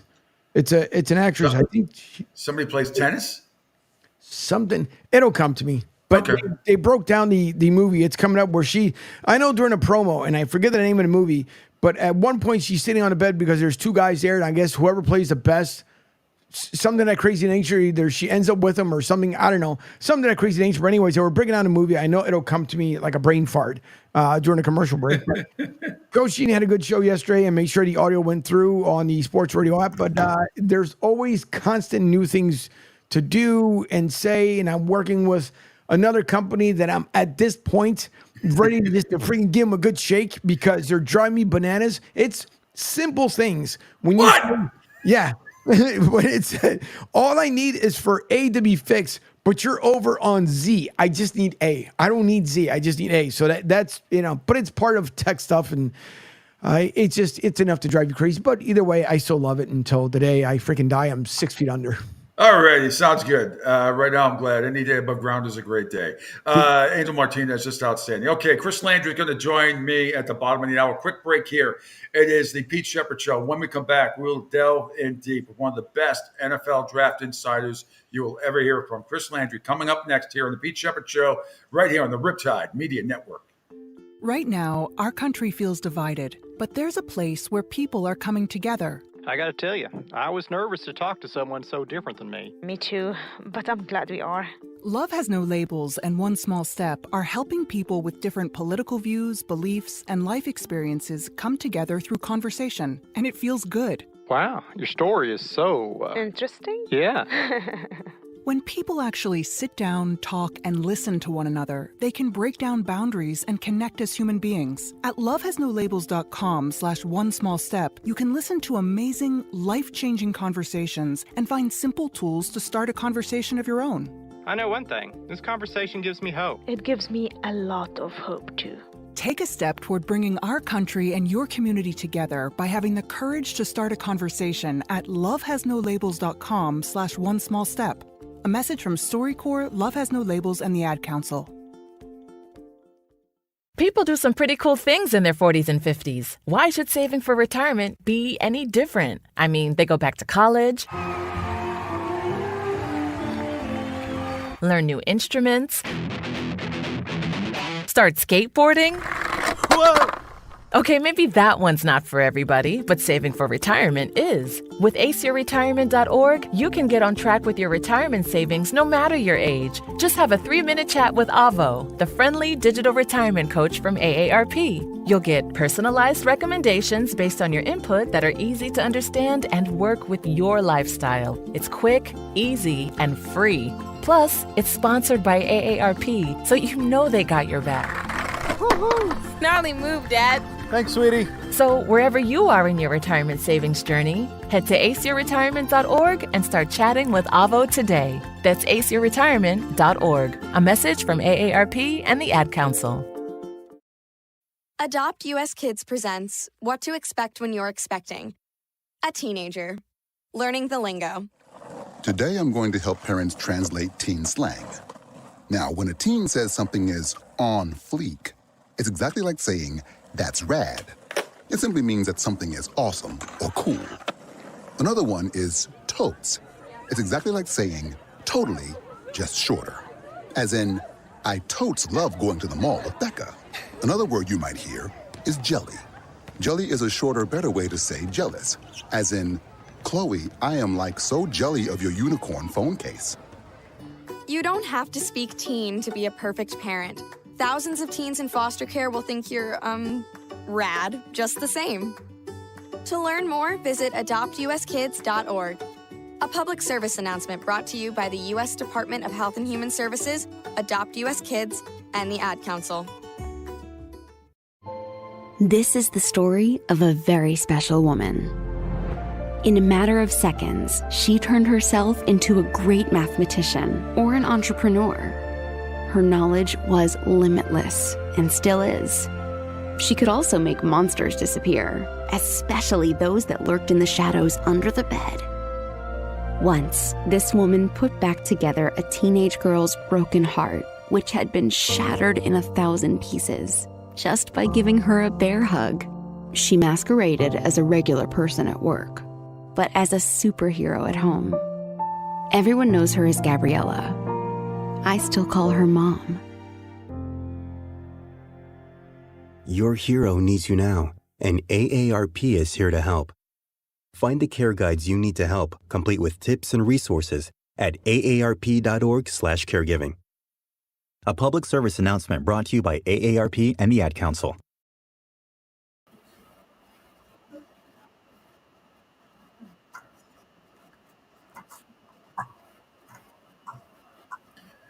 And welcome back once again to the Pete Sheppard Show live. Normally would be from the Naples Wealth Planning Studio, but some knucklehead cut the whole 2 blocks out by cutting a cable. So I'm doing it from the island, my island and my kitchen island today in beautiful downtown Fort Myers, about 2 miles away from JetBlue at my house. And it's great to have everybody here on the Riptide Media Network. One of my favorite people in the world to talk to is the one and only Chris Landry, who's taking a few minutes to join us, which I'm sure he's going to do like 1,001 hits today. Chris Landry joining me. If you don't know, again, I ran through his resume. He's got, it's so long and so distinguished. And of course, LandryFootball.com, football views from a coach, scout, and administrator. Chris, thanks so much for taking a few minutes on a very, very busy day, obviously, and probably your favorite day of the year, is it not? Well, it's a busy day, no question. I think as I'm getting older, Pete, and it's great to be with you and catch up again. Yeah. As I'm getting older, my favorite day is when this is over. Yeah, but it never ends for you. I was telling everybody I know when the draft ends in a few days that you start up again. I don't know how you do it, and you do most of what you do by yourself, right? It's not like you have a bunch of minions, helping you out. I don't know how you do it. It's amazing. Well, obviously, starting out in coaching at a young age and then getting into scouting, it's something that I've done for a long time. So we obviously have some people that help on some of the things on the periphery, but certainly the scouting work, as it's evolved over the years, modern technology has allowed for not having to be out, in person as much. Although I do think there's a big advantage to doing that. But yeah, it's certainly changed. It's a never-ending process. You mentioned it. It's not we call it draft season because we've couched that way as fans and media, that when the season's over, you get ready for the free agency and the combine and all. But you're correct. The evaluation goes on all year long, evaluating NFL players, evaluating college players, and it's just the culmination of the next phase of it. Yeah, and again, there's so many layers to this onion. You're a guy that I could sit here for probably, if I had to do a 24-hour radiothon for charity and I had to pick somebody, I would pick you, because it would there's just so much to get to in so little time. I want to ask you, because you've been involved with the combine before, how much stock do you put into combine numbers? And I just tell you, anybody who knows me, I always, for decades doing this now, my 38th year in sports radio, that there's combine speed, and then there's football speed. And I always use guys like, Wes Welker, Wayne Corbett, those type of guys, because they may not have the best numbers at the combine, but when it comes to running football routes and patterns and things like that, they can beat out guys who have the 4.3s at the combine. But where do you stand? And not just the 40-yard dash, combine numbers in general. How much of that goes into your evaluation when you're looking at a player before they get drafted? Well, first of all, I think it's the byproduct of how it's been improperly explained and couched in the media. Mm-hmm. In the modern world, NFL Network programming, it's been sold as this is the biggest thing. Let me just tell you, when I was involved when we started the combine, mm-hmm. there was one reason and one reason only we started the combine, is for medical physicals. So every player was having to go around the country and do medical physicals for 20, 30 teams. It's just dumb. So we decided to bring them all together. That was the one and only reason. And that's all we did initially. But then we said, we got them there to make sure we get the accurate. Of course, physicals always require you get the height and weight anyway. You do that when you go get Sure. a physical. But we decided, well, let's just do a little bit more and get a little bit more. Let's interview them. Let's do certain things. As time has gone on, a lot of the advent of psychological testing by psychological experts have become very valuable. So the things that are most important about the combine are the things that nobody tells you about, because they tell you about this time and that time. And it's the things that you can't see, that you don't have access to, that are the 90%, 95% of what we do to the combine for. So the workouts are just this. The workouts are valuable from this standpoint. It helps to verify what you see on film. If the film and the workout does not work, does not match, and only about 10% of the time that is the case, then you need to go back and do more work. So in other words, if a guy plays fast, the timing doesn't matter. But here's the thing that is important to understand. You can have two players on the field. You can have a receiver and a defensive back, and that receiver looks really fast on film. Mm-hmm. But if the defensive back is slow, it doesn't translate to the next level. So it's not just how good you are in college, but it's all about how it translates to the NFL. So if you've got and I'm going to exaggerate here, if you've got a receiver that runs 4.7 and he's going up against a defensive back that runs 4.75, that receiver is going to look fast. The reality is neither one of them are fast enough to play in the league. So if you know how to utilize the number and to evaluate the numbers, then it matters. The problem is a lot of what you hear on TV and whatnot is not accurate evaluations from people that have not done it, and just are commentating on it. So I think that's a big part of the difference between, scouting and what's talked about as it regard to the draft. It's a great point, obviously, and I'm glad you brought up cornerbacks. So this is where I really want your opinion as far as group of fives versus power fives. And specifically with this position right now, say Terry and Arnold, the cornerback at Alabama, excellent. 5 picks last year, 11 pass breakups, and a lot of other good statistics. And then Quinion Mitchell, the cornerback out of Toledo, who is excellent, ran a 4.3 40, big man-to-man guy. Do you evaluate Power 5 conferences differently than you would Group of 5? players. No, but you have to take into account the quality of competition. So if you play at Toledo, you may have 3 or 4 Big Ten teams on your schedule or something else that's quality. Here's what I always believe. I believe that for guys that are smaller college, and not necessarily group of 5, but lower level than that, the all-star games are more important and the workouts are more important, because at the all-star game, you're going to go up against the players at Alabama or Georgia. And so I think that that's going to matter more to them. Whereas if you play against those teams every week, it's a factor. So yes, it's a factor. But, I think if you make the assumption that a certain guy is only good because he's playing at a small level, then you haven't done your homework, because you've got to really work the guy out, and you've got to work them against guys that are top caliber. But it has an effect, yes, no question. I think we're going to see less and less of that, because what you're seeing is you're not going to see a lot of those guys maybe stay at Toledo, because those guys are going to end up moving on. Like a Khalil Mack at Buffalo, University of Buffalo. Sure. Great player. He may not. We've got to have some of those guys, because those guys are probably going to get NIL deals to go to a bigger time school in the future. So we're going to see how that develops with the effect of NIL. But you can find great players anywhere. You have to do your homework. But yes, Pete, it's different. Yes.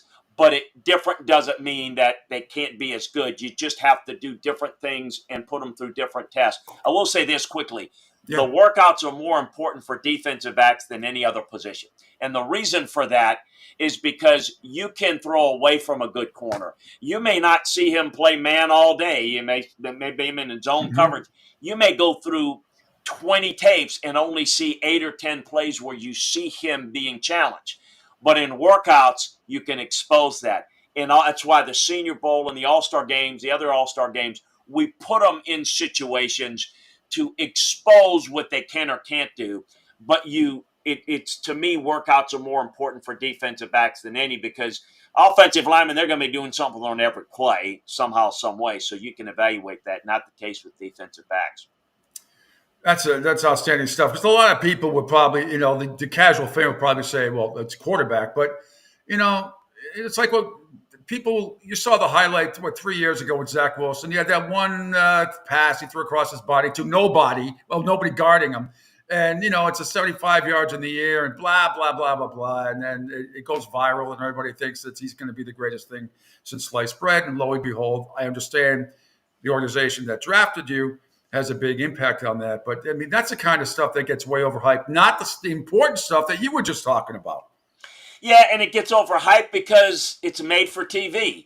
We got to, they got to tell you how important this workout is so that you tune in, right? And, hey, let's see again, that's the world we live in. You live in it every day. It's a hype machine. It's it's highlight, and it's just, let's watch the highlights and determine what happened in the game.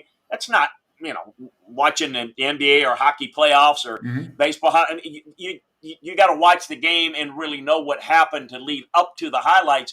We miss all of that, but that's the world we live in today. In the microwave world, we got to know instantly, this is what happened and this is what it means. And this is why you need to click and watch, because this is important. The reality is that's not the way we see it, inside the world of scouting and coaching. Well, delving deeper into the world of scouting. Again, Chris Landry joining us from Landry Football. In my opinion, the best NFL draft insider there is on the planet. It's just phenomenal what this gentleman does. And afterwards, you can plug all your sites and how it can get all this wonderful information. Some of it's free. Some of them you got to delve a little deeper, but it is absolutely worth it. Going into evaluations like you do, how much stock do you put into off the field stuff or what you might hear? And just a current example, I think Diana Rossini had something the other day about Jaden Daniels, and he might have said this, or he might have said that, or there's or some rumor that he made fun of some workers at the combine, and it wasn't very do you put any stock, besides a felony if something like that ever happened, but do you put any stock into, when you evaluate a player, of how he treats people outside of the game and off the field activity? Does that come into play with you? Oh, huge. I think there are more mistakes made on evaluating the person than the player. To me, after doing this for almost 40 years, the player grades himself on film and you know what a guy can do. Is he going to do it? Does he have the competitive character? Does he have the capacity to learn, the willingness to learn and be great? That's important. The character is important. How he, particularly a quarterback, but any position really, it's the face of the organization, in many ways, the face of the city. Cameras are on you all the time, even when they're not, because everybody has a camera with their cell phone. So how you conduct yourself is vitally important. Now, we'll say this, there's a lot of overreaction. If you do your homework on the player and you know the player is good, but maybe somebody takes a story that's just some little innocuous little misunderstanding and blows it up, well, then you can talk yourself out of a great player and a great person. So there is a lot of due diligence, a lot of money spent in evaluating a player and knowing what makeup. And it's not just whether a guy is good or not. Quick story. So several years ago, long time ago, my general manager and head coach, we were going to likely take a running back, and we had some good running backs in the draft that particular year. And my general manager and head coach loved Lawrence Phillips. And we did a thorough evaluation and an interview with him. And we had, but in that interview at the combine, I asked Lawrence Phillips, who was he closest to in his life? I mean, he had no. First, I asked him about his mother and his father. Didn't know his mother. Didn't know his father. Who are you closest to in your life? My brother. Tell me about your brother. How often do you see him? Haven't seen him for 16 years. He's been incarcerated in prison. Getting out of that, I realized, I knew all his problems at Nebraska. I began to learn why. Yes. I said, guys, we need to do somebody that's much more in tune psychologically needs to get, because this guy is headed for trouble. We had a psychologist evaluate him, and a psychologist, this was before it was commonplace to do it, and the psychologist said he might be successful when he's in the structure of the season, but when the season is over, he is going to go back to the only thing he knows, and that's the gang life in Los Angeles. And that's exactly. Now, this is a dramatic example. Not everything is just a burning bush as this guy was. But this is a perfect example of, you got to really know that. How does a guy act? Getting to know on campus, your area scout needs to know, how does he treat the equipment managers? How does he treat the secretaries? All those things are important, because if you're kind of a selfish me guy, an entitled guy, then, I begged Bruce Kemprick and Al Davis at the time, be leery of Jamarcus Russell. This is a guy that's not a hard worker, and his capacity to learn is average, and he's headed down the road. And it just, unfortunately, it turned out to be correct. So yes, evaluating the person, the character, you need to know why was Ryan Leaf a bust and Peyton Manning great? Let's remind everybody that after their rookie year, everybody in the media said, oh, man, Ryan Leaf is so much better. Because you know what? As a rookie, he was. He was. But you know what happened was, once Ryan Leaf suffered adversity, which everybody does, he couldn't handle it. He went into a shell, and he self-destructed. Peyton Manning was motivated by 32 picks in his first year. And so that's what you need to get into. That's what's going to determine who's great and what's not. And then you just hit on it. How you raise and develop these guys in the league. It has everything to do with it. Sometimes we label guys as busts, and they are. Why? Always ask and answer the whys. If a guy's a bust, why? Is it because of something he didn't do? Or is it partly to blame? You've got 3 coordinators in 4 years, 2 head coaches in 4 years, a new restructure, new GM that wants to change. Well, you're just a recipe for disaster there. The people that can develop and put players around a player and develop them is really the key. It's how you raise guys. I think the best analogy when Parcells said, shopping for groceries and cooking the meal. If you think Yeah. about it, Yeah. this is shopping for groceries, but the best groceries that sit on the kitchen counter and is not cooked in at the right time and developed correctly as a meal, it's basically a Spoil it. large part of Mhm. how a guy is successful or not. No, I think it's really interesting too, because as you were speaking before, you mentioned the late great Al Davis. I'm thinking, why do the Raiders, and not just them in sports, but other organizations in sports, but why do the Raiders seem to overlook what you just brought up? Shortcomings outside of football. They seem to not give a damn. It's just the way that organization has always been, and a lot of very successful years that they've had, obviously. But why is it that Al Davis and the Raiders had that reputation? They'll take a chance strictly on talent, and we'll just mold that player into a Raider football player and not worry. The stuff that happened before he became a Raider, well, don't worry, that's not going to carry over to our team, not in our organization, but a lot of times it has. Well, the reason was because Al had some success with taking those guys. It can bring Lyle Alzado over there, and it works, and many other guys. So they had a cast of misfits. But, and here's the thing, and I never said this, and who am I to say this for Al, because he had a lot of success. But he had a core of good character guys that got those guys to buy in. Mm-hmm. So when your leaders are guys that do things the right way and produce, then there's that pressure to produce and to make sure that you get yourself ready to play like heck on Sunday and win. So they had success doing it. Here's the problem. When those guys cycle out and all you have is the characters and you lack character in your locker room, then it falls apart. So you can take guys that have some character flaws. If they are not leaders, but followers, and you put them in with a group of leaders, and you can, gleam out the good, and you can control the negative, then you've got something.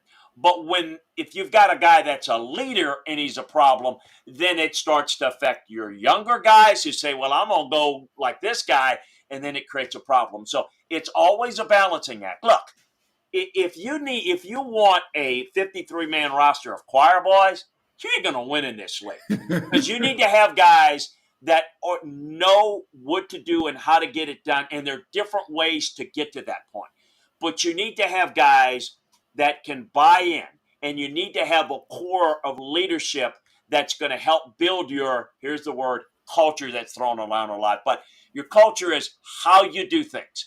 It's you got to have players on your team that will tell other players what you mean and that you mean it, and that this is how it's done here, because you can't be with them 24/7, and they need to know that. And most of the problems occur in the off season. Most of the problems occur when they're not under the influence of the meetings and the practice during the season, and it's a delicate balancing act.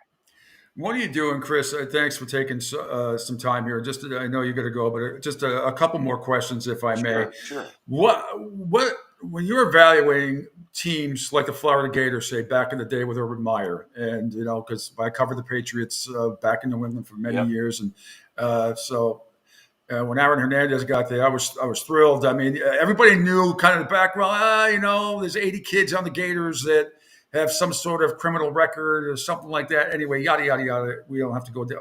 But how do you, when you, I'm sure you heard about that back in the day, when Urban Meyer's great Gator teams, and Tim Tebow, of course, the leader that you were talking about, can kind of wash away the rest of the sins of the team. I guess so anyway.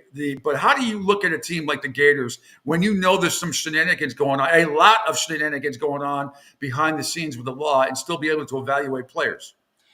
I think you got to know that, like, for example, I've known Urban Meyer since he was a graduate assistant coach at Ohio State for Earl Bruce, and I saw him come up and work, and I knew that how he did things, and when he went to Florida, he took some guys that maybe were questionable character, and he got them working together, and that's an example. You've got a great leader like Tim Tebow, and they had other guys around him. Now, he knew that, I mean, Aaron had problems. I Yes. don't know any of us could have ever imagined that it would have gone that direction.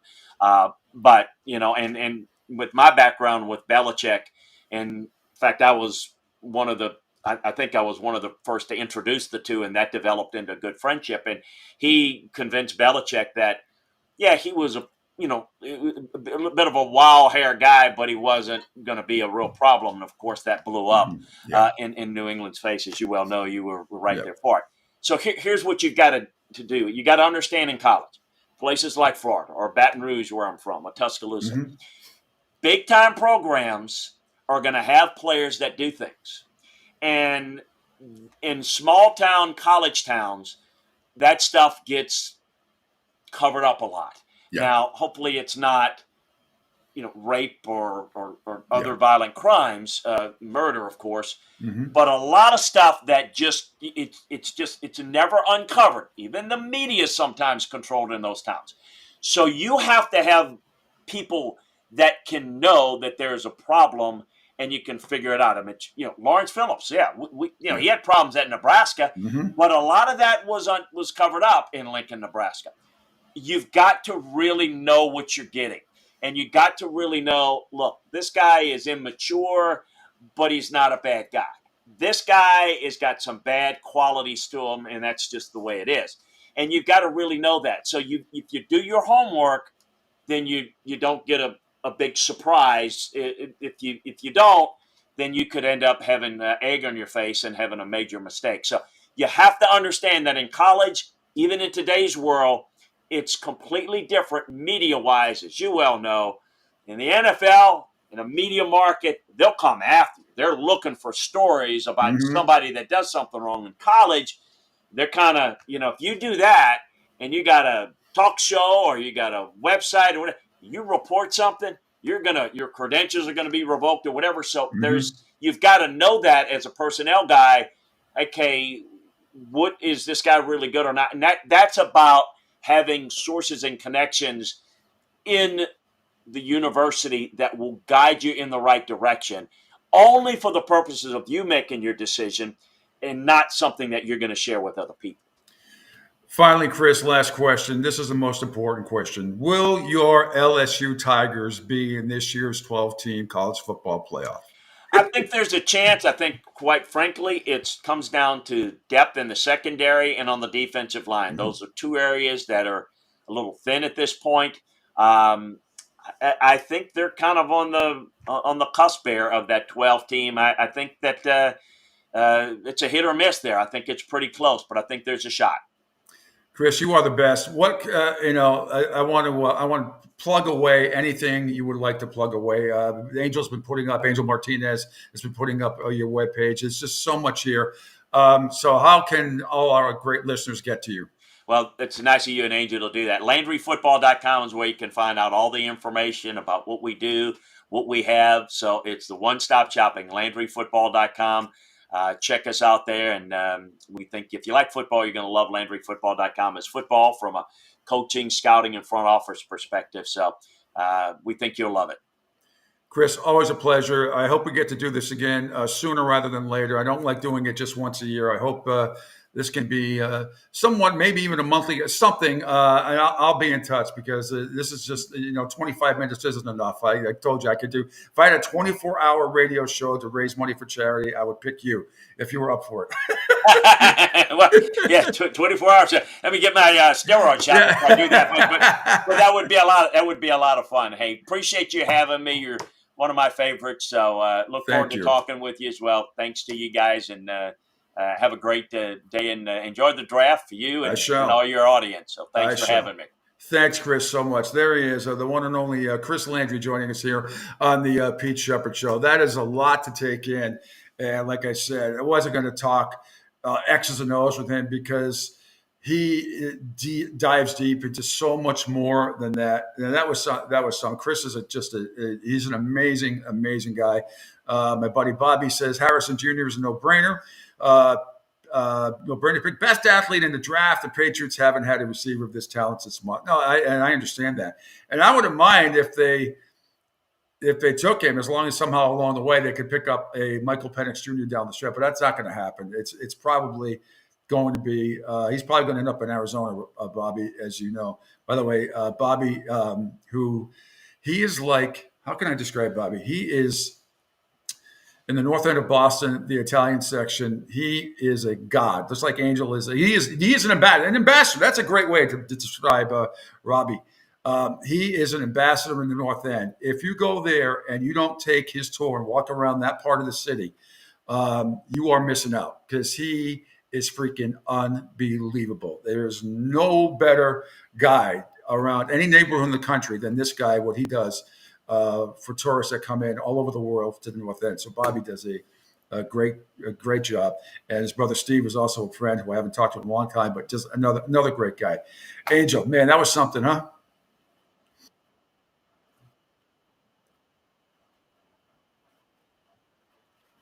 Because we're going to take a break soon, but yes. But well, your impressions. So much information. That was really, really good. And then if you look at it, it's funny because on his website, he has Landry's lab. Mm-hmm. He's got a couple pictures up there on his Twitter profile. And it's exactly what it looks like, because he's in the one corner and then all that wealth of information that's all over the walls. It's unbelievable stuff. All right. We're going to take another quick break here on the Pete Sheppard Show. Coming up next, hopefully DeAndre Lou. I believe it's probably going to be over the phone, Angel, but she might try video. She's at Amalie Arena getting ready for morning skate as the Lightning and the Panthers get ready to go at it tonight in Game 3 of the Stanley Cup Playoff Series there. So with that being said, quick break. It is the Pete Sheppard Show. DeAndre Lou coming up next here on the Riptide Media Network. Hey, Dad. Your prescription will be ready in just a minute. Hey, Dad. Your laundry will be ready in just a minute. Dad, your lunch will be ready in just a minute. Hey, honey. Why don't you take a minute? When you help care for a loved one, you give them as much time as you can, making sure they're safe and comfortable. But it's just as important that you take some time for yourself. At AARP, we can help with information and useful tips on how you can maintain a healthy life balance, care for your own physical and mental well-being, and manage the challenges of caring for a loved one. Because the better care you take of yourself, the better care you can provide for your loved one. Thanks, Dad. Thank you. You're there for them. We're here for you. Find free care guides to support you and your loved one at aarp.org/caregiving. That's aarp.org/caregiving. A public service announcement brought to you by AARP and the Ad Council.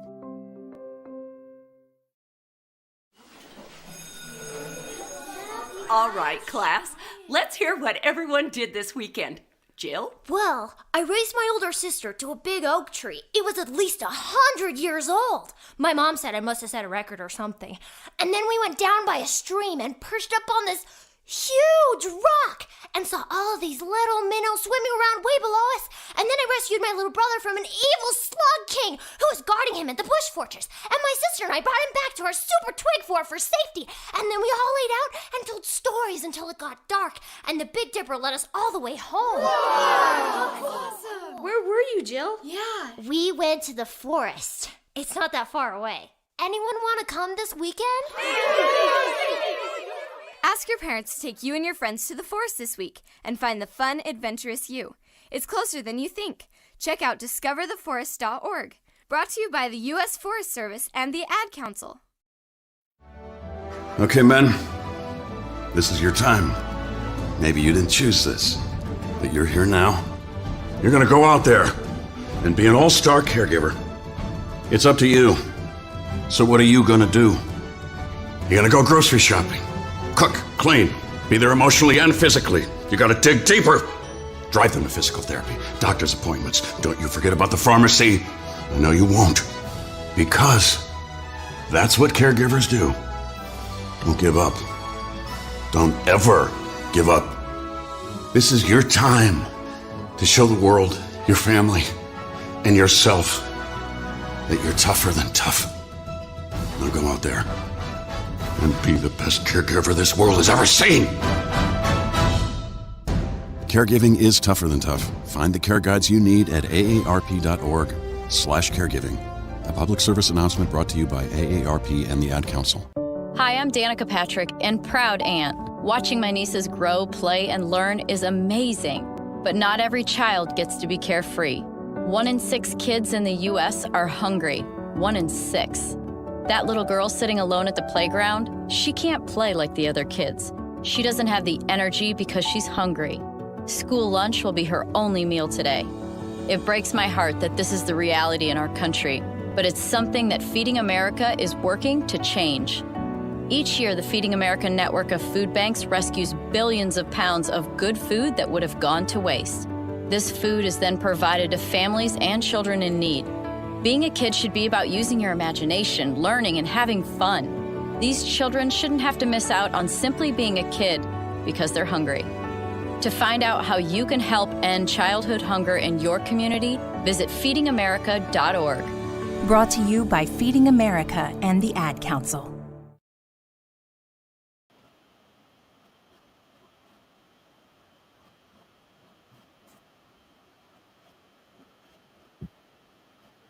Welcome back. It's the hour number 3, third and final hour of the Pete Sheppard Show, live from the, not live from the Naples Wealth Planning Studio. Usually we are, maybe back there tomorrow, but some knucklehead knocked out a whole 2-block radius in North Naples, Florida, because knocked out all the Xfinity and Comcast stuff. Not blaming the company, some idiot did it by accident. So we are here. I'm live on the island. You know when you watch Chopped, those of you who watch Food Network, you watch Chop or Guy's Ranch when he's at his house, and Chef Mark Murphy's always on Murphy's Island. That's like where I am. I'm like on Mark Murphy's Island, except it's in my kitchen, which is not a bad place to be, by the way.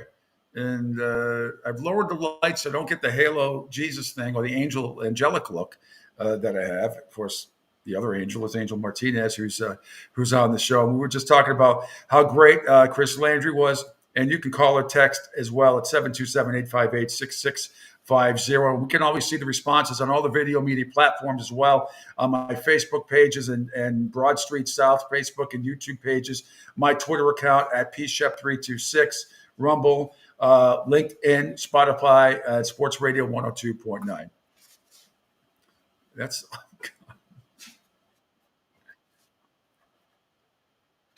All right. Hopefully I believe she's at Amalie Arena getting ready for morning skate. Deandra, are you there? If you are, good morning.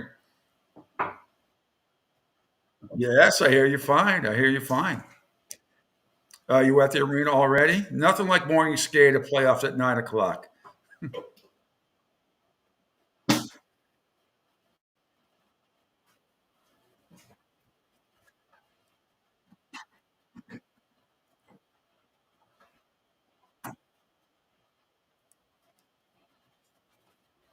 Yeah, and I know you. You're not the type that's like, don't you know who I am? I'm in. Let me in. Anyway, but no, I know how it is, because then the NHL takes over. It's not so much you're dealing with the local public relations people. You're dealing with the NHL people, and a lot of them don't know you from a hole in the wall, even though they should. But anyway, how was your trip to Florida? How was it? How was your hour and a half drive down to Sunrise, and how was it over there? Besides the outdoor of the games.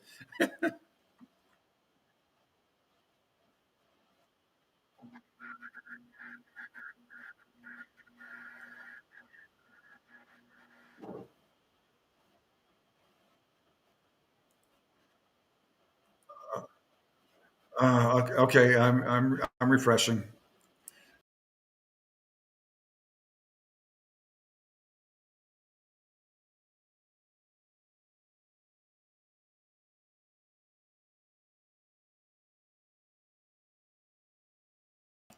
Okay. All right. Okay, we're back. Sorry about that, DeAndre. We had to do a little bit of audible today because some idiot cut the cord of the Comcast Xfinity up in North Naples at my main studio, so I had to do the show today from my home. Occasionally, we've had to refresh. But anyway, you were saying about your DeAndre Lou joining us, the great reporter for the Tampa Bay Lightning. We were talking about, you were just starting to talk about your trip to Sunrise.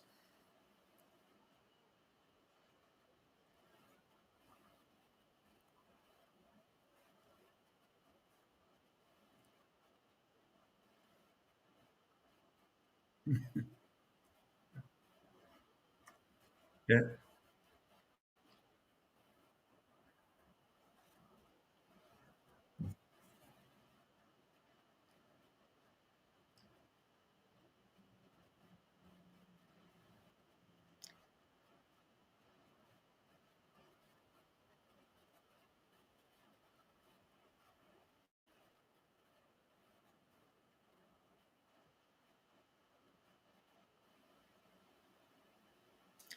All right, we're trying to figure.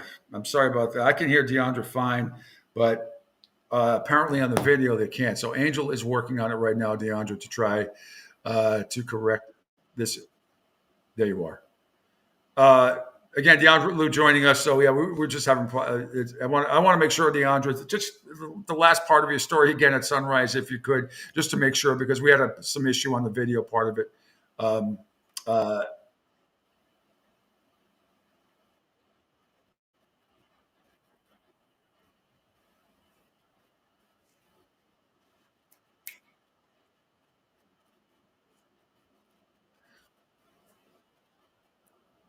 mhm.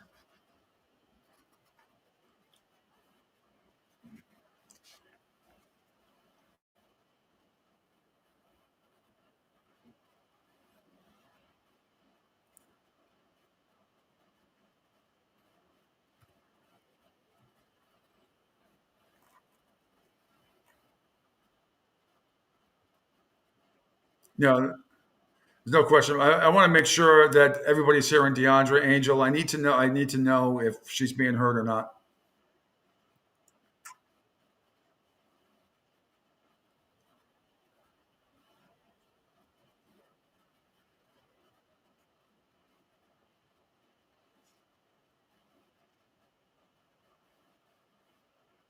Okay.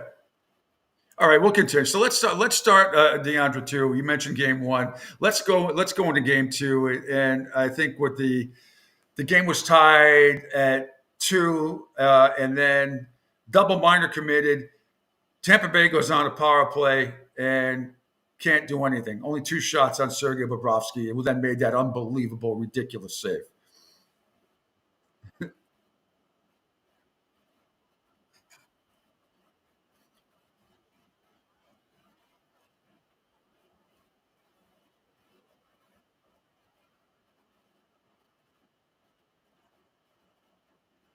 Mhm.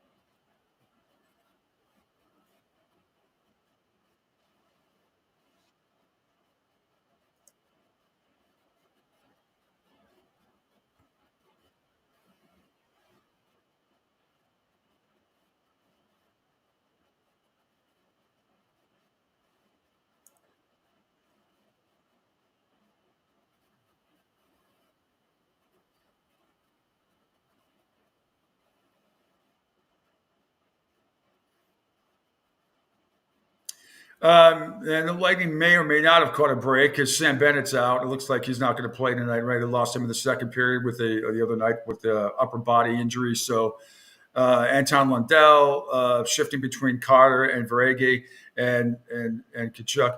And Verege is just one of those guys, man. Everybody would want a guy like this. He is clutch. You got to give him that. The Panthers are a good team, obviously, and so is Tampa Bay. But there are certain guys who are clutch, and that guy's one of them for the Panthers.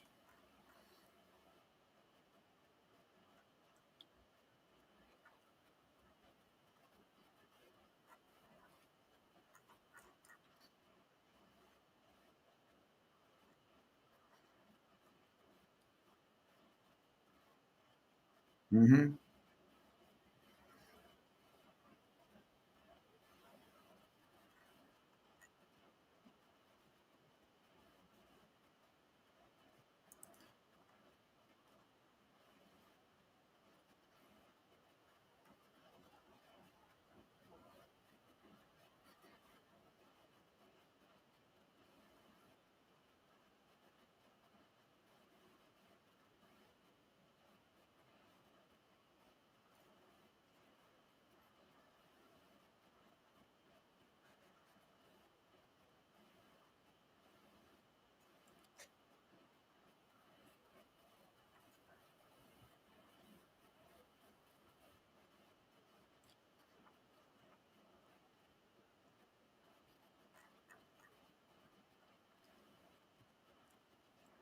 Yeah, there really hasn't been a must-win situation, I don't think, for Tampa Bay for the Lightning in a long time. But this, to me, this is a must-win situation. It's happened a couple times, in my lifetime with a 3-0 lead. But I mean, to go down 0-3 against this team, that would be a really, really tough task to overcome.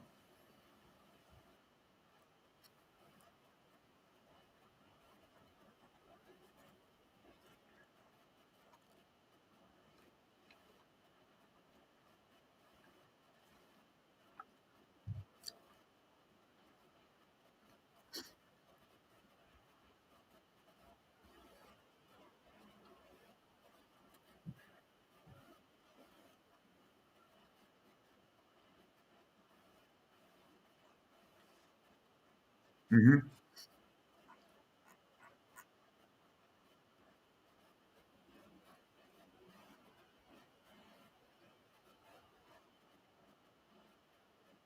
Yeah,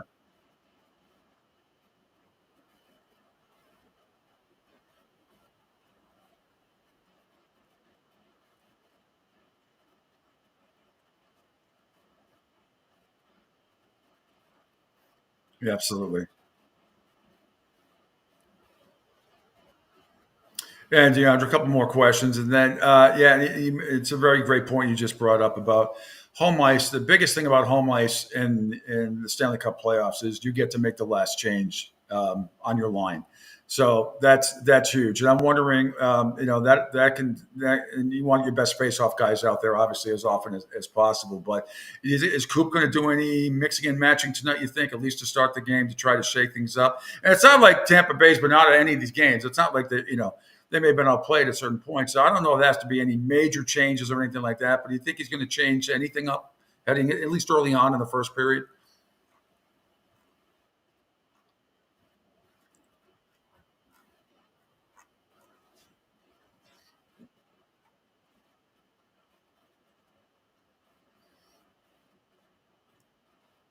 Mm-hmm. Mm-hmm.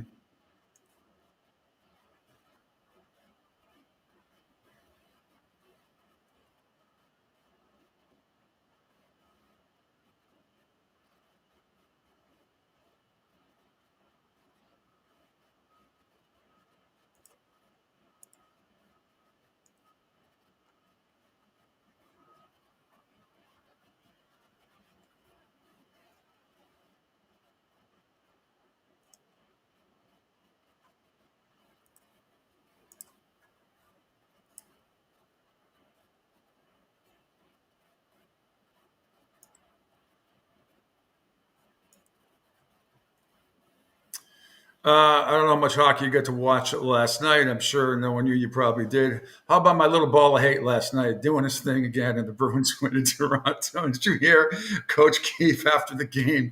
Yeah, with all the praise in the world for Brad Marchand.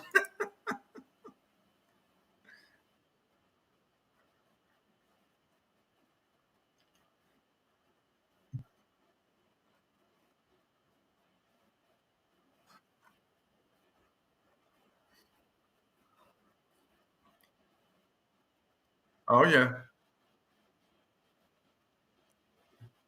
Hmm.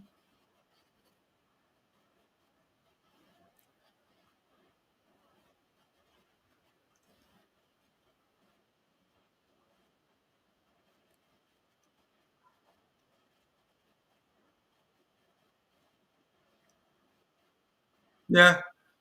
Yeah, hypocrisy. It happens all the time. Yeah, I know you're absolutely 100% correct, and it's just the fact that, and it should have been a penalty. It should have been a penalty. On the other hand, Bertuzzi was doing some shenanigans too early on in the game. He didn't get called either. So, and I like Bertuzzi. I liked him with the Bruins.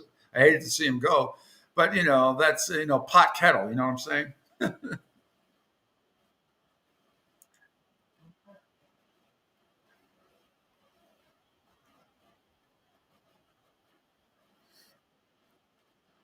Absolutely would. Mhm.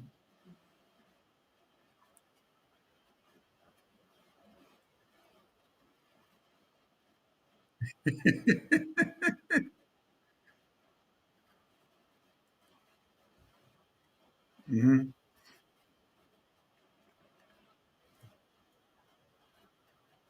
Absolutely. And that was entertaining with the Bruins penalty killing unit. 1 for 11 now. Toronto was 0 for 5 last night. But as I've also said to you, DeAndre, over the last couple of years, just like Dr. Ian Malcolm said in Jurassic Park, as far as losing, the Toronto Maple Leafs will find a way. It's inevitable. And I say it all the time, and you witnessed it last year. The only reason why they beat Tampa last year is because you guys were so banged up. Otherwise, they would have lost in the first round of that too. So they're going down again. It's only a matter of time. It's only a matter of time.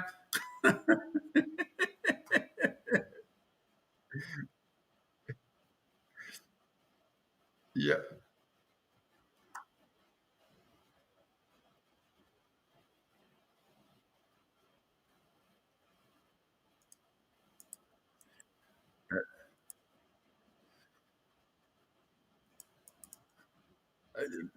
The Nealer, and just last, the Nealer thing is unbelievable. Now, I talked to another friend of mine who covers the team, my buddy Michelangelo, and because I was wondering in the beginning of the series, what is going? The guy played in the game 2 nights earlier, I think, in the final game of the season. Yeah, it's Tampa. That's right. He's got 98 points, 40 goals, and now he's out. And I guess it is a legitimate whatever upper lower body injury. He has been skating, trying to morning skate, but just come game time, nowhere to go. That's a huge. You take 98 points out of anybody's lineup. That's huge.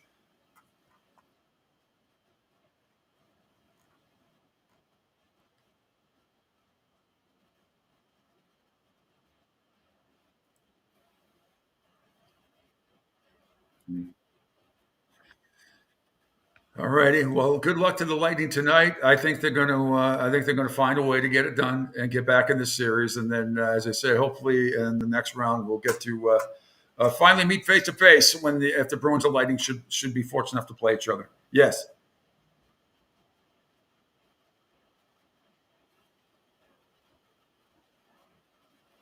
Oh.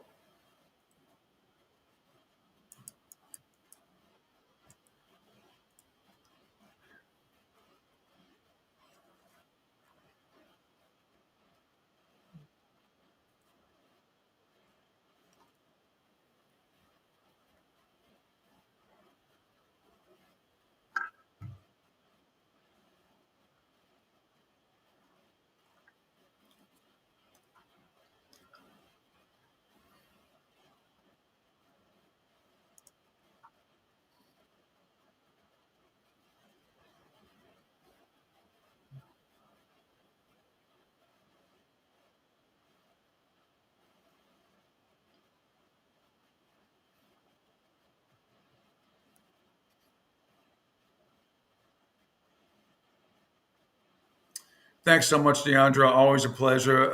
DeAndre Lou, great stuff. Besides, all the stuff you do for, you're on Sirius, you're all over the place. Any other TV show you're on, Hockey News, obviously, Sirius XM NHL. You had an awesome TV show all year long. You said that's done though.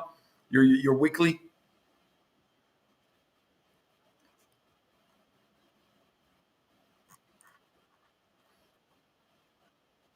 Mm-hmm.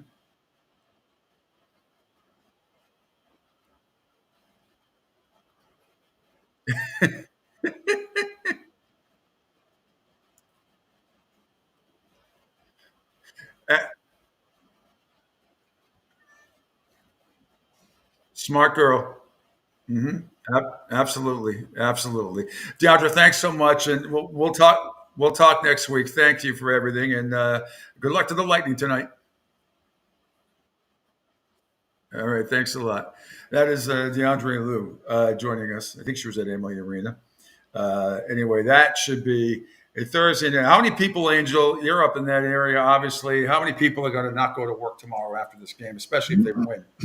I'm quite sure if they end up winning, everybody's just going to party starting from tonight all the way through tomorrow because you're not guaranteed game 4 win. So you might enjoy if you can get game 3 win. It would be good. But and by the way, my apologies to everyone. And I know I put it up there later on the screen. There's only certain things that unfortunately we can and we cannot control. One of those things was on the app, you could hear Deandra, but for the streams, you couldn't. I can't per se control the streams. There's nothing I can do on that behalf. Whatever they want to do out there, sometimes the audio comes through, it cuts out. So there's only so much I can do on my end. But thankfully, there was a couple of people, Gas Pump Guy, I redirected him and some other folks, and he could hear Deandra once he got the app. He was able to hear her. So my apologies. It's frustrating because I love perfection, and this really kind of knocks me on my ass, and it drives me absolutely fucking nuts. Well, look, you're doing it. If I had my sound machine, I would play a little Gordon Ramsay for you, make you feel better. But I don't have it today. But that's okay. Stuff happens, Angel. You're doing a million things. That's fine. That's fine.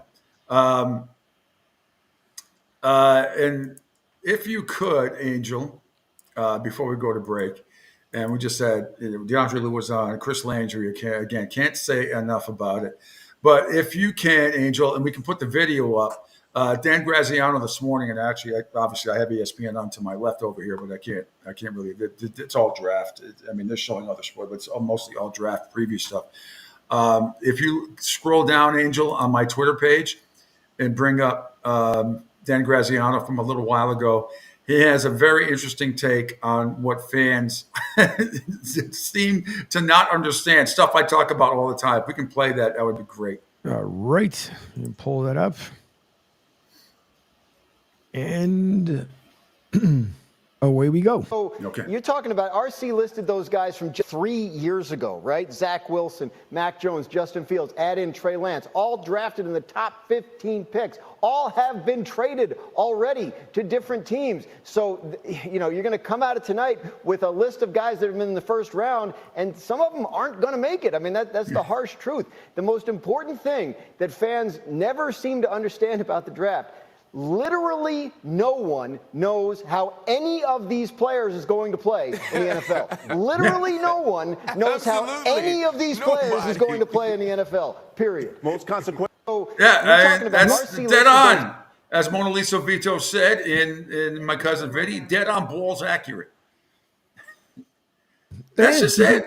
Get some dice. Get the dice. Yep. Oh, crapped out. So again, lucky 7. Oh, he's going to be great. And that goes for everybody.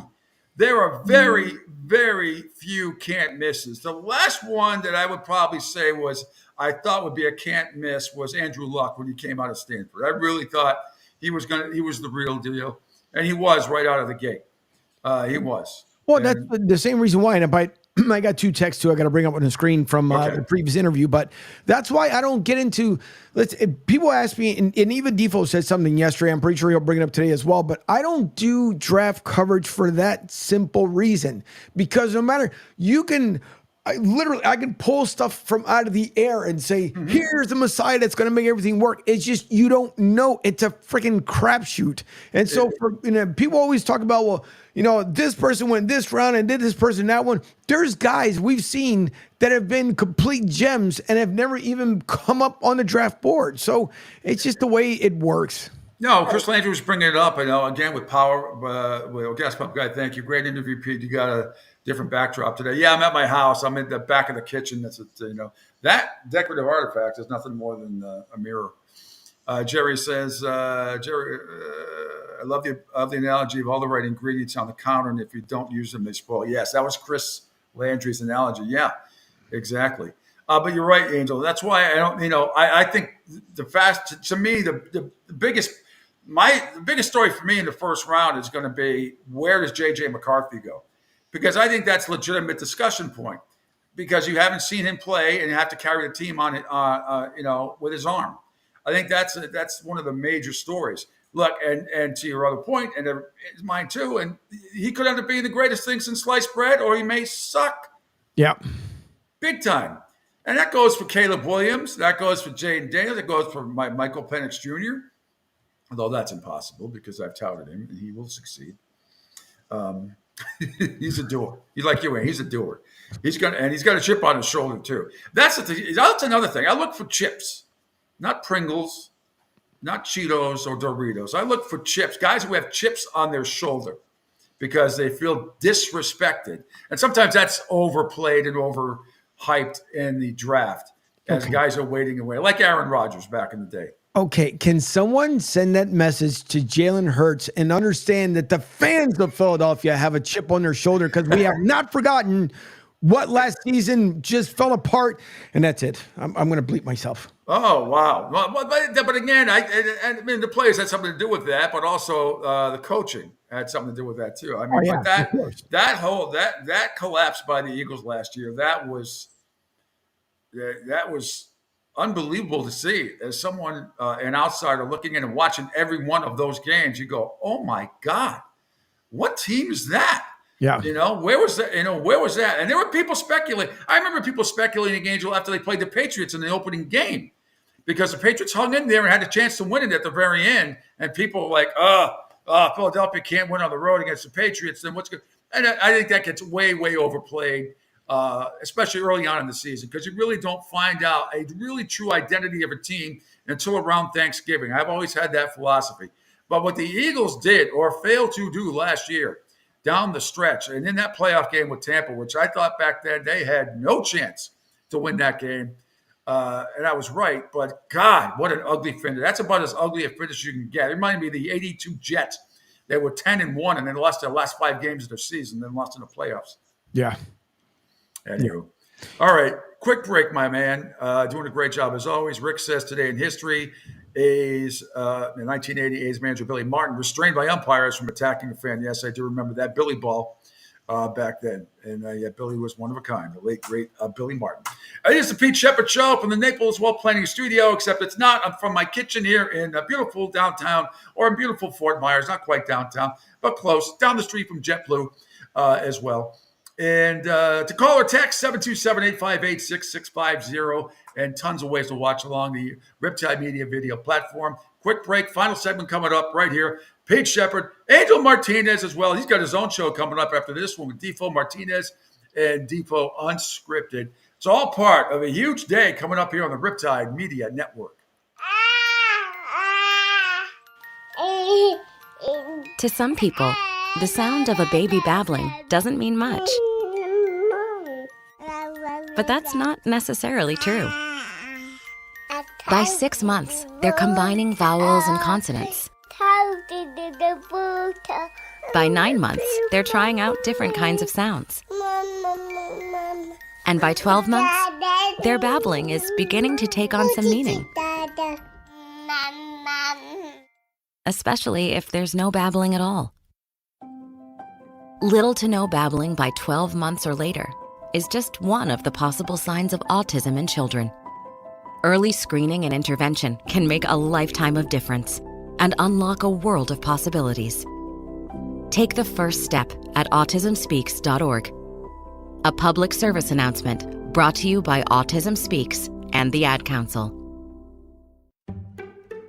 The following is made possible by Dad. Why was the basketball court all wet? Because the players kept dribbling all over it. The dad joke. Corny, grown-worthy, but also one of the simplest ways to share a moment with your kids. Why do you have to be careful when it's raining cats and dogs? Because you might step in a poodle. And kids that spend more time with their dads grow up to be smarter, more successful. Can I tell you a cat joke? Just kidding. And with any luck, funnier adults. Why didn't the skeleton go to the dance? Because he didn't have any body to go with. Dad jokes rule. So take a moment to make a moment and give your kid a laugh.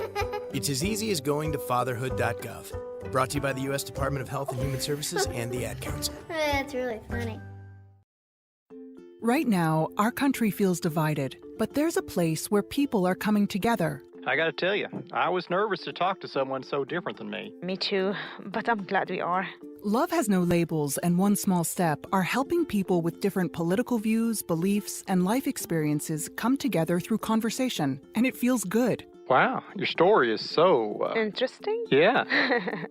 When people actually sit down, talk, and listen to one another, they can break down boundaries and connect as human beings. At lovehasnolabels.com/onesmallstep, you can listen to amazing, life-changing conversations and find simple tools to start a conversation of your own.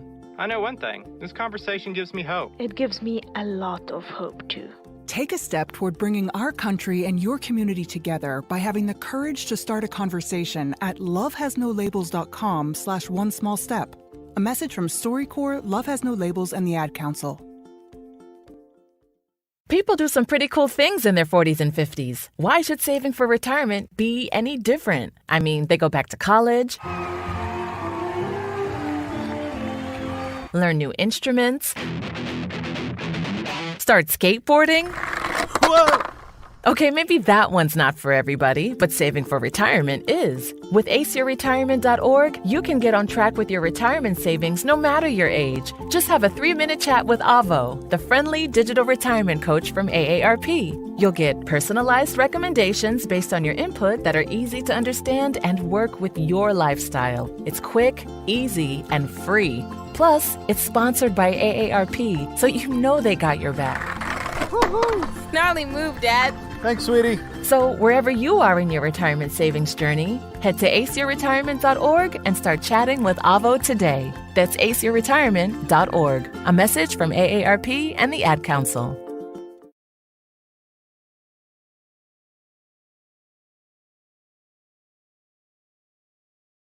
First of all, hope it. Hey, everybody kind of give us a thumbs up if they can hear us. I'm getting between 1,000 different messages that either music is playing horrible, there's no music being played. There was commercials. I'm getting thumbs up. Music is being played and you can hear us fine. Music is fine. Yes. Where's the music coming from? I don't know where the music's coming from. Because the only thing that was playing just now were commercials. So yeah, I didn't hear any music. There wasn't any music. Was there music? God's green earth. I don't know. I just end up getting a message about their music's being played, or the music is horrible, but there's no music being played. No, there's no music being played. So unless something's hijacked, last time I checked, there was nothing being played. Or maybe somebody's got something bleeding into their own system that has nothing to do with us. Possibly, because I listen. I don't know. You're fine. You're fine. You're fine. Don't worry. Don't give it a second thought. It's overall. Since we did this on the fly today, it's been just about perfect, Angel. So no worries at all. Now that being said, if I may impose upon you again, on my Twitter page, a couple of cuts. Getting back to the NBA on TNT, Shaq at halftime last night. I thought he was full of hooey. But he was not, Angel. If we can play that video, Shaqstradamus, he nailed it last night.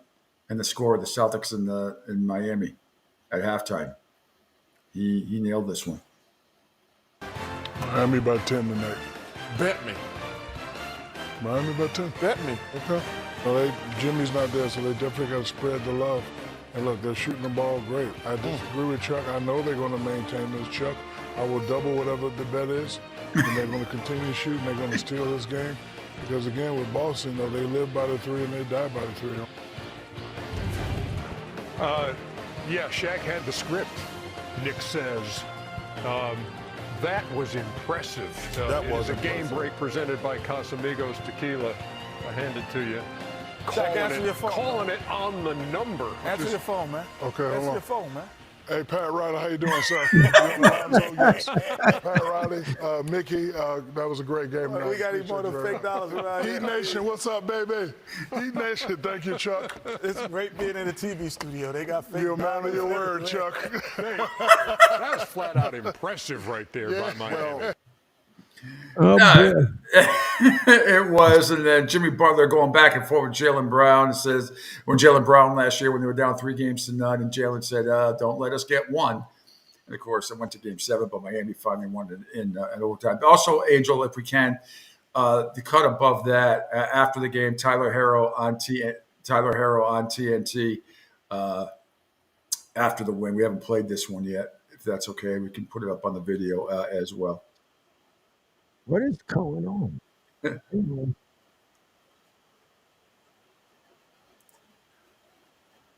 For some reason, Shaq wanted to keep going. All right. That's what he does. All right. Let me switch back over to here. Tyler, not too many people gave y'all a chance. You're undermanned. This is a team that's dominated for most of the season. Why should people still believe in the Miami Heat? I mean, we're here. Anything can happen. We don't even want to mention last year, but this year is a whole new year, and we feel like we have a great group of guys. We're not fully healthy, but we have a bunch of guys who want to play, who want to be out here and really make a difference. And this playoff opportunity is big for everybody, and we just love to compete, and that's all it's about. Series tied at 1-1, going back to Miami. Congratulations, Tyler.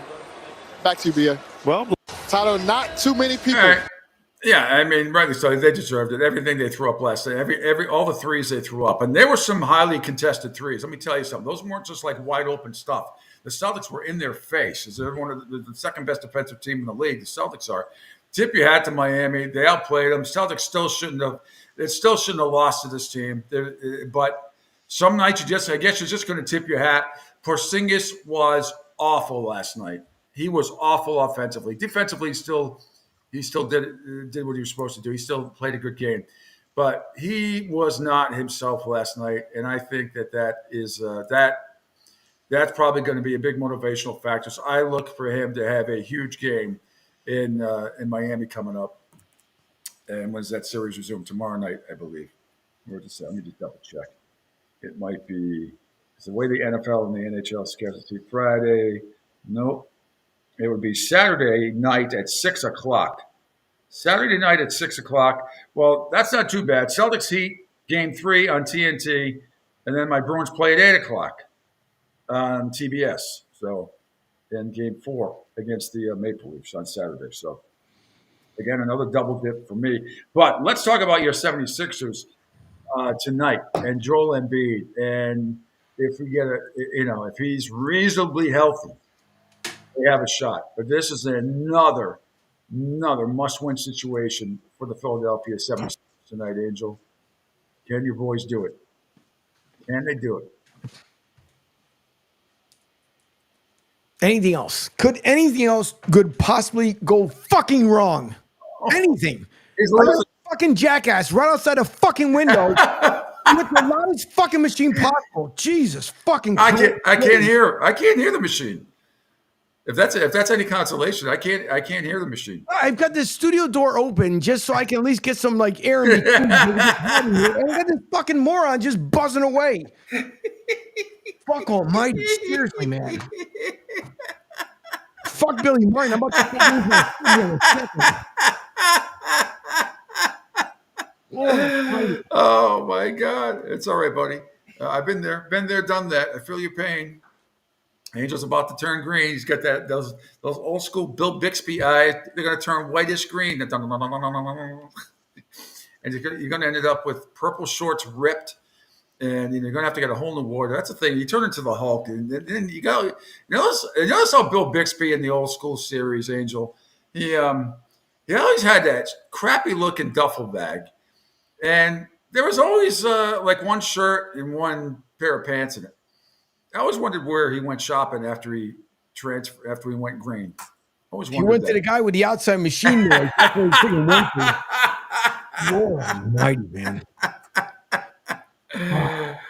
Oh, that's all right. Deep breath. Here's me telling somebody to take a deep breath. It's all right because I can't. I understand nothing's coming through. Maybe because you're right there, but nothing. And I'm getting nothing's coming through. Any obnoxious sounds that are outside your window are not coming over the air that I can hear. So that's something. I think that was your way of saying your frustration with the 76ers and Joel Embiid. And you have just transferred that anger into the guy outside who's making noise. Yeah. So really, that's a metaphor. The guy outside is a metaphor for the Philadelphia 76ers and what, tonight. See, Rick says no outside. Nobody can hear any outside noise. But but sometimes when you're right there, I get it. Believe me, I get it. Yeah, well, thankfully I've got this, at least the studio part of it soundproof enough, but it's just, and then the stupid look is like, huh? What? Like, Jesus, man. Oh my God. I need to it's not even a lady that comes by and flash you. No. If something, okay. If someone flashes here, it's not going to look good. I'm just going to put it that way. By the way, Gas Pump Guy said Angel's feisty today. I love it. So you're saying there'd be some sagginess if there were flashes. Is that what you're saying? Listen, SAG wouldn't even bring up the word. And no offense to anyone. Don't anyone get mad at me. No offense. It's just one of those moments. Where else my freaking bleep machine? I'm just going to go ahead and bleep myself. It's going to happen. I swear it's going to happen. Well, I can't wait to hear your show afterwards with Defoe, Martinez and Defoe, unscripted. This is as unscripted as I've seen it. But I wouldn't even give it a second thought, Angel. It's gone very, very well today. It's fantastic. Getting a lot of positive response about Chris Landry and DeAndre Lou. So yeah, well, if I can, in the immortal words of Ricky Martin, is become some.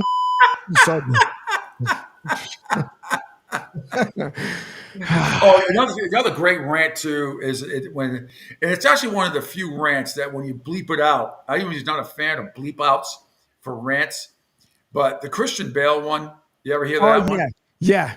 When he is, we should if you can punch that up. Let's close out with something fun today. The one where I don't know what movie set he's on, and he absolutely acts like a total and complete jackass, and it sounds like it's to a prop guy. It sounds like it's to a prop guy as well. So it is one of the great rants of all time for Batman. And this was not on the set of Batman. This was probably another movie, but he loses it. Yeah, here it comes. How long is it? It's about 4 minutes, right? Like 4 minutes long. Oh yeah, listen to if you have never heard this rant by Christian Bale. I forget. Does it say what movie set he's on at the time? Did go to infractor. There's no image on this video, but subtitle everything and director. It doesn't say which one. Okay, it doesn't matter. Here's Christian Bale imitating Angel from a few minutes ago.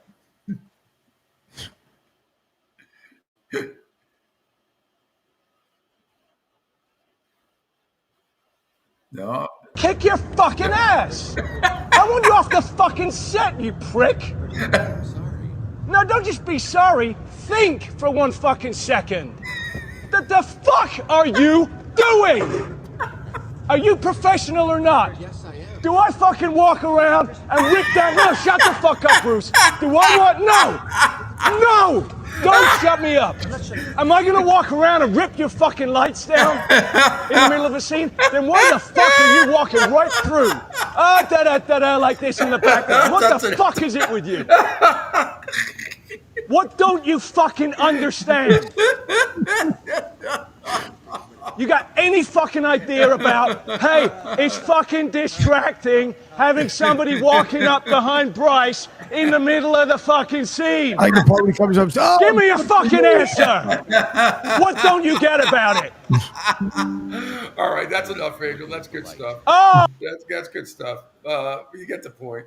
But it's just like the poor guy, that poor bastard. He's like a prop guy or something. He's holding a boom mic or something like that. And just Christian Bale for da da da da da, like your guy outside. Da da da da da.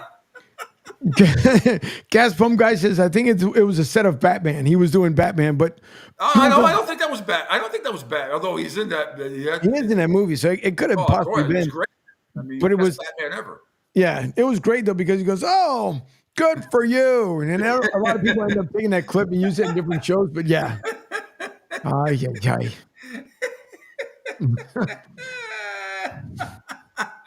wish I had my sound machine here because I have other rants as well. There's a lot of good ones. So many. Anyway, it is the Pete Sheppard Show here live, not from the Naples Wealth Planning Studio today, but from my home on Sheppard Island here in the middle of my kitchen. You can text or call 727-858-6650. Watch all over the place on the Riptide Media Network video platform. Follow me at pshep326 on Twitter, at Facebook, my Facebook page, Broad Street South, and YouTube pages on Rumble, LinkedIn, Spotify, and of course on Sports Radio 102.9. That is the app. And we're hoping the webpage and our new app are going to be available very, very, very soon here, which would be great. Then all the shows will be up and running, and you'll see them all. And the shows we got coming up today, it is Martinez and Defoe, unscripted right after this. Then at noontime, right after Martinez and Defoe Unscripted, it's back to the dugout, the MLB Roundup show, which I haven't even gotten to today. I may just go through it without any sound because I don't want to have Angel do anything more than smile. 4 p.m., Talk Spicy comes your way. Great show. 6 o'clock, it's the Bleacher Brothers show. Robbie LaStella filling in for A.J. Johnson. Tonight he's going to have a baseball coach from FAU, John Jacobs on, Alon Christian reporting live from the NFL draft in Detroit. Wear a bulletproof vest. That's all I can tell you. I might have to wear one after this show because Martinez and Defoe might go off the rails today.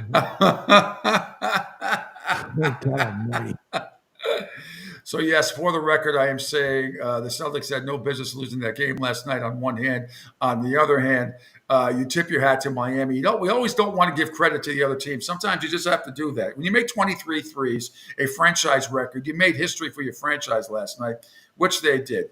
Look, the Celtics were so superior in 1981 to the Houston Rockets in the NBA Finals, Larry Bird's first title. Superior. The Rockets finished with Moses Malone. They were 4 or 5 games under 500. Somehow they upset the Lakers in the mini series, I believe. Back then they had best of 3. And they got to the finals.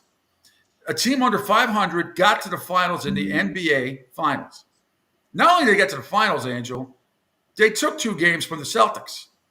And that series was 6. I mean, it was kind of never in doubt, but nevertheless, that's what can happen. And there seems to be, I know there's a lot of added pressure on the Celtics, and rightly so, and I get it. But a lot of other teams, you're not going to sweep every series, and you're not going to, I know the expected wins and all that stuff, but I know the big stat is this is the first team in 30 years to lose a game at home when favored by more than 14.5 points. So in a lot of ways, Miami made history. The Celtics made history in some ways as well. But if you go back over time in the NBA, in the playoffs, and in the finals, you will find the best team doesn't just sweep through. You don't win every freaking series, and you don't win every game by 20 points. You don't cover every game. It happens. Now, if this trend continues, because that's the thing, the Celtics will be deemed soft all day today, just like the Bruins after game 2. Well, what happened to the Bruins? It's Stanley Cup playoffs. Same thing with the people, what the Lightning are going through. What's wrong with the Lightning? Nothing. They got outplayed in the first couple of games. Can they come back and win tonight? And and Saturday, absolutely can. So, again, I've just trained myself, Angel. I'm not a bridge jumper anymore. I don't stand near the bridge. I won't go over a bridge. I just take every game with its own separate entity because, with very few exceptions, are we going to see a repeat performance like we did last night by the Celtics, or like we did, like Denver getting down by 20 to the Lakers? I don't think we're going to see that again either. I mean, if the Denver lost that game, as they probably should have, to the Lakers the other night when they were up when the Lakers blew a 20-point lead, LeBron missed a 3-pointer at the end to win the game, and then they complained and bitched and moaned and kvetched about the referees. What would people be saying about Denver?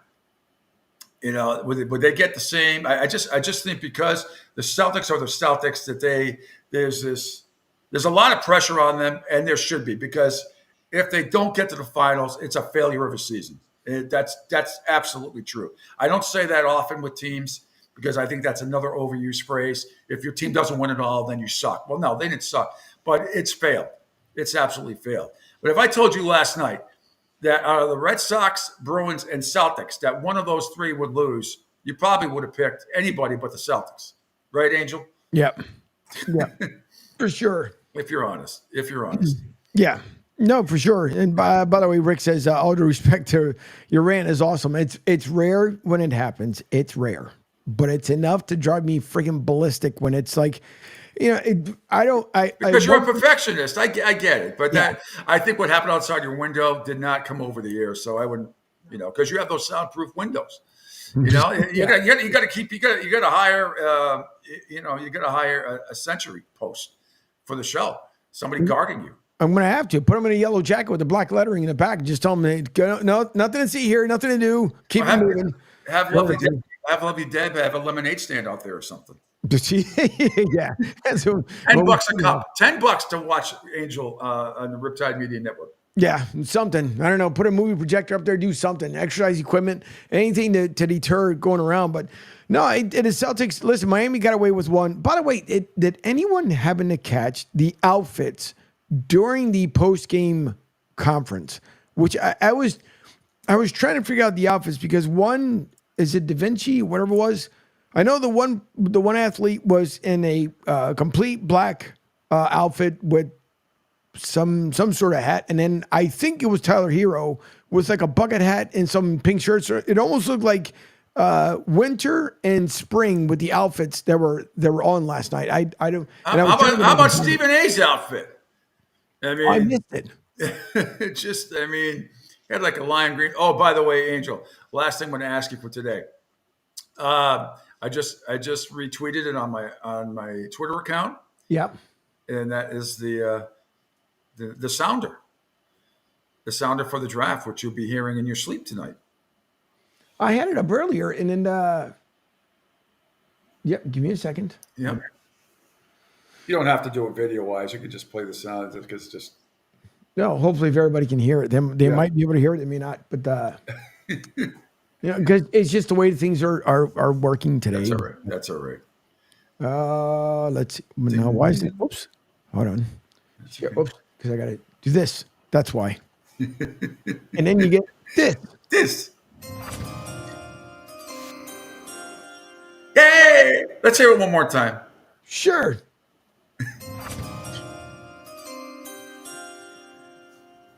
I think it moved. I'll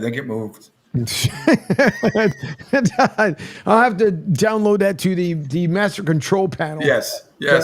For tomorrow, because I'm pretty sure there's going to be picks. Listen, for Dallas fans, and I know you guys have been reaching out as well, I have no idea what the Cowboys are doing, and probably the Cowboys don't know what they're about to do this evening either, unless they do some monstrous trade. They got other problems going on with Dak Prescott and everything. I think Dallas right now, it's very early. I think they're going to take a step back this year. I really do. And Mike McCarthy is never going to feel a hotter seat than he is this year. But we'll see. Jerry Jones keeps talking about how I understand you don't want to. They are this time with Dak Prescott. We know it took a long time last time when his contract came up, but this seems a little different to me. It's going to be really, really interesting. It's your Eagles division to take, Angel, unless Jaden Daniels comes in and lights the world on fire for the Washington Commanders. It's your division to take. No excuses. It shouldn't be. There should be none whatsoever, including our head coach. But we'll see. Because the way I'm feeling today, he might get a phone call from me. All right, so you and Defoe are coming up. I'll take a quick break so you can reset. This has been awesome, but I don't know if Defoe's going to join us if he has time in the crossover. But so, what do you guys got? A whole bunch of stuff coming up. I'm sure it's draft. There's a whole plethora of stories to talk about. A lot of what we did. I didn't even get to the baseball stuff today. I didn't even do a recap. But afterwards, coming up today, you will get your fill of baseball, because coming up at noontime, it is back to the dugout. MLB Roundup show. So you'll get plenty of baseball stuff there. Yep, you will. Yeah, it's great things. And with the first pick, the Riptide Media Network picks. Yeah, you got to play it. No, hold on. I gotta do the right thing. Let me bring things back. Let me do the switcheroo. And now, yes.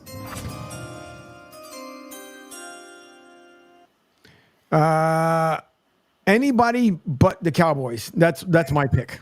I think it's absolutely Caleb Williams. I think he's going to be the one, obviously, going to the Bears. And he's got to be. Yep. And if they stay in it and draft a receiver at 9, that's going to be – we went over it before. Pretty good crew. All right, Angel. We'll take a quick break so you can break and get ready for your show with Defoe. Thanks for everything that you do. I get this feeling that we might be doing this again from here tomorrow, but I'm not really sure. Otherwise, I will be back in the studio at our Naples Wealth Planning Studio. I want to thank our great guest today, DeAndre Liu, talking Lightning and Panthers, and Chris Landry, absolutely outstanding, one of the best NFL insiders ever, and does an draft inside, does just an unbelievable job. And thanks to you, Angel Martinez, for all that you do and what you have done, what you will continue to do. And I can't wait to hear you and Defo coming up on Martinez and Defo Unscripted. I'll be back tomorrow on a Friday at 7 a.m. We will dissect and analyze and recap the draft. And where my biggest thing about the draft is, where will J.J. McCarthy end up? And I hope my Patriots take Drake May.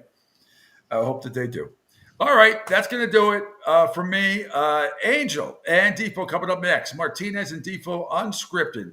Right here after this quick break on the Naples Wealth Planning from the Naples Wealth Planning Studio, which I'm not at, on the Riptide Media Network. See ya. Now, our country feels divided, but there's a place where people are coming together. I gotta tell you, I was nervous to talk to someone so different than me. Me too, but I'm glad we are. Love Has No Labels and One Small Step are helping people with different political views, beliefs, and life experiences come together through conversation, and it feels good. Wow, your story is so... Interesting? Yeah. When people actually sit down, talk, and listen to one another, they can break down boundaries and connect as human beings. At lovehasnolabels.com/onesmallstep, you can listen to amazing, life-changing conversations and find simple tools to start a conversation of your own. I know one thing. This conversation gives me hope. It gives me a lot of hope too. Take a step toward bringing our country and your community together by having the courage to start a conversation at lovehasnolabels.com/onesmallstep. A message from StoryCorps, Love Has No Labels, and the Ad Council. People do some pretty cool things in their 40s and 50s. Why should saving for retirement be any different? I mean, they go back to college, learn new instruments, start skateboarding. Whoa!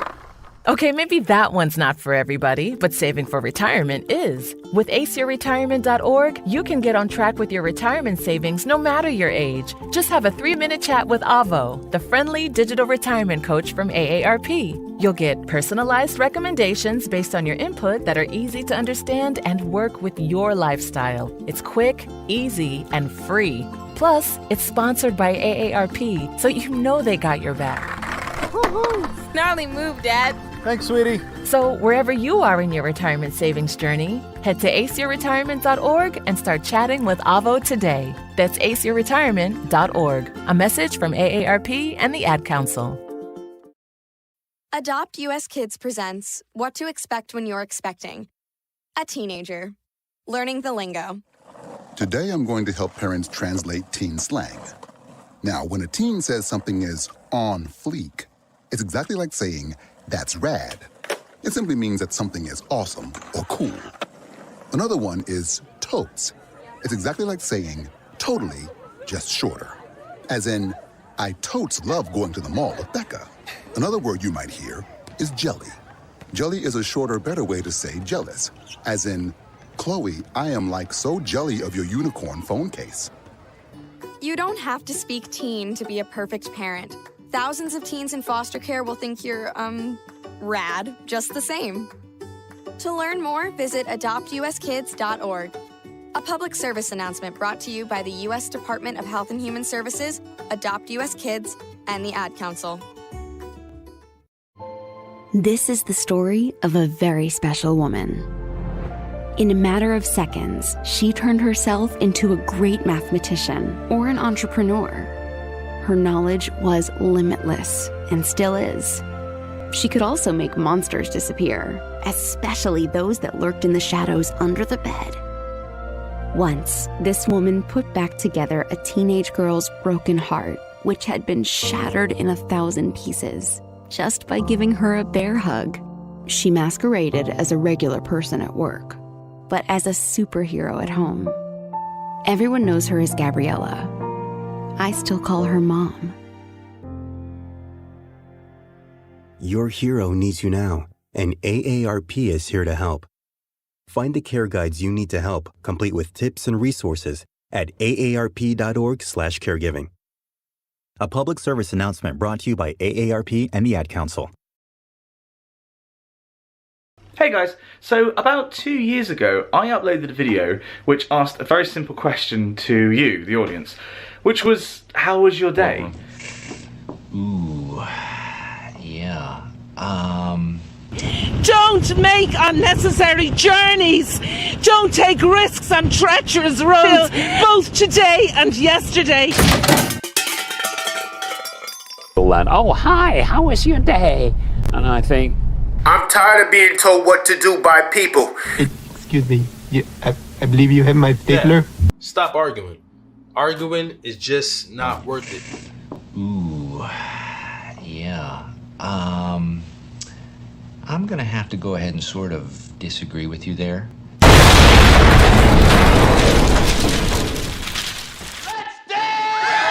See the world getting loose. Feels good to see the world getting loose. I don't know about you, Sack Noel. I don't know about you, Phenom. I don't know about you, Mike Scatter. I don't know about you, but I feel good. I don't know about you, but I feel good. I don't know about you, but I feel good.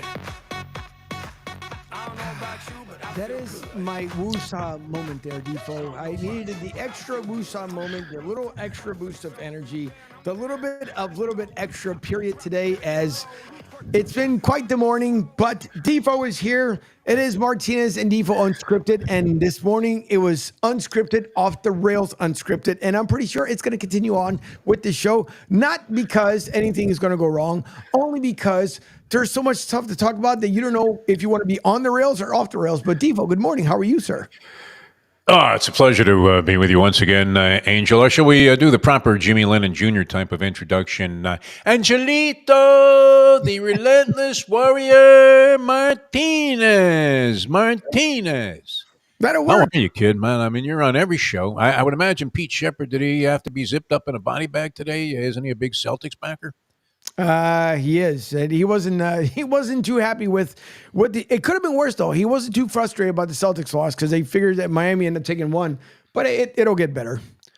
You couldn't figure that Miami was going to take that one, though. I mean, nobody was figuring that. They were daring you. They were asking you to bet as if the Boston Celtics were facing Red Clots and his Washington Generals last night, giving you 14 points with the Miami Heat. Now, we know this, that Eric Spoelstra is probably, if not the best coach in the league, you would have to include him among the very best. He's been under the wing of the great Pat Riley for all of these years, and yet you're looking around at the Boston Celtics lineup and the fact that they lost to the Heat in an embarrassing seventh game on their home wood, not even a year ago, allowing the Heat to go on and contend for the Larry O'Brien Trophy in the NBA championship. And all you could think as you were watching this game transpire is Robert Parrish isn't walking through that door. Larry Bird is not walking through that door. In fact, you could go not just with your father's Celtics, Angel, but with your father's Celtics. I can hear Johnny Most talking about, that's cozy. He's a dazzling one, unbelievable. And Glenn Ordway maybe even chiming in and going, yeah, he's having a great game there, Johnny. But, I mean, what was Hondo Havlicek rolling over in his grave after watching that action last night? In your wildest imagination. Now, we talked about this a little bit yesterday on the show, and you're thinking you're going to get 14 points or 15 points. I think I went off 14. And by the way, this A.J. Johnson, well, did he make an appearance on the Pete Sheppard show today? That this guy is so. I don't even know if on fuego is the way to describe it. I mean, this guy is just blistering his bookmaker. I would imagine whoever he bets with doesn't even want to take his calls anymore. He sends me a 4-component parlay last night. Heat over. Now the Heat are getting 14. He didn't play him on the money line. Heat and the money line was 8-1. Can you imagine, Angel? You could have taken your first couple of weeks of Riptide Media salary and parlayed it at 8-1 on this proposition if you had had the guts. Well, I don't know. I mean, anybody that walked up to the window yesterday and said, Heat, money line, probably was subjecting themselves to the possibility they'd be taken away in a jacket that ties in the back and then subjected to some kind of psychiatric treatment. Heat money line is one of those two ugly two-word groupings that you can come across, right? I would say the one that stands out the most, I've analyzed this over a period of time, but the two-word groupings that are most ominous, the first one would be, and it's something you're about to say, my friend. I don't know. When is the plan for the wedding? What's the plan for the wedding? I mean, what date? Is there a date? Do we know? The lovely Debbie, she's been asking what every day. She's saying, "Hey, Angel, when are we going to do this?" I mean, what's happening with that? So that is June 15th, which is coming around. June 15th. Wow, Yeah, it's like 2 months away. Yeah, it's coming around pretty quick. There's a countdown thing that we have on one of the apps where it tells us how long and how many hours before we actually get married. But it's Like it was the NFL draft. It's like your ESPN. They had a countdown going up. The end of March. They started counting down the hours. They're down to like 10 hours. I'm glad they're finally in like just small double digits. But okay, so June 15th, you got a countdown going. Yep. And then you'll realize this. I don't know. Have you been married before? See. Oh, okay. Are you like me, 0 for 2 with a walk? I should say yes, but no. Okay, but 0 for 1 at this point. Yes. All right, and you must then have had at some point the realization, the epiphany that the two most ominous words that you could utter in a two-word grouping, using the modern American English language. I mean, it's tough because as soon as you have the concept that this is something workable, you may as well throw it out the window. I do. As soon as she says I do, and I hope this doesn't happen with Debbie. I mean, it's happened to me a couple of times, but as soon as she says I do, and I would imagine this is somewhat universal, as soon as she says I do, everything changes. Is that a fair assessment, or am I being sexist, misogynistic, and whatever? Sure. With that kind of concept that I'm trying to perpetuate here on the unscripted show with Angel and Defoe. No, I tell you what, for the 5 years that we've been together, I will say, and it's been great, right? I mean, it's been fantastic. I hear her knocking on the door. I mean, no, that's me knocking. On wood. No, it's been really great with us because we put everything out in the open. We want to make sure that it's, because if you don't communicate, that's the big thing. It would be worse to not communicate than versus opening up those doors. But no, we don't, because we always we make a plan A, and when plan A doesn't work, every other plan after that just takes its place. So we've been fortunate on that behalf, and I think she hasn't said I do yet. No, but it's not to me. Okay. To me, it's not going to change because if it was, it would have changed by now. But no, we don't. You think that? I mean, obviously, this experience hasn't totally sunk in, Angel. But I hope it doesn't happen that way. I mean, I really don't. I wish you all the luck in the world. In fact, hopefully, we'll become good enough friends from doing this show that, maybe I can make some peripheral appearance at the wedding. I'll show up after the ceremony just in time for the party. Sure. That'd be great. But in general, I mean, maybe that's an unfair generalization. People, do you agree with me? Everything changes after she says I do is something that I have discovered. You know what I think it is? I found it to be just an inherent empirical truth. Also, too, if everybody kind of gives us either a thumbs up or a message on the sound, or if my producer in the other room tells me that the sound is okay, let me know. But no, I think with some people, Defoe, because there's certain signs that you see prior to getting married. And some people, well, okay, if there is a thing, where, what's the word I'm looking for here? I just got distracted for a second, but when people have counseling, if you have to go to counseling before you get married, there's already a problem. And you may not want to do the I do at that point, but there's certain things that will end up happening prior to you getting your nuptials and just saying, all right, do I really want to take the walk with that person? I think if I would have felt that way initially in the very beginning, the same way with Debbie, if we both would have felt that way, we wouldn't have done so. No. But we do. There isn't a thing that we don't do together other than working because of the separate time slots and stuff. But everything else we have fun with. She's been with me from the very beginning when it came to the network on my side, now being here.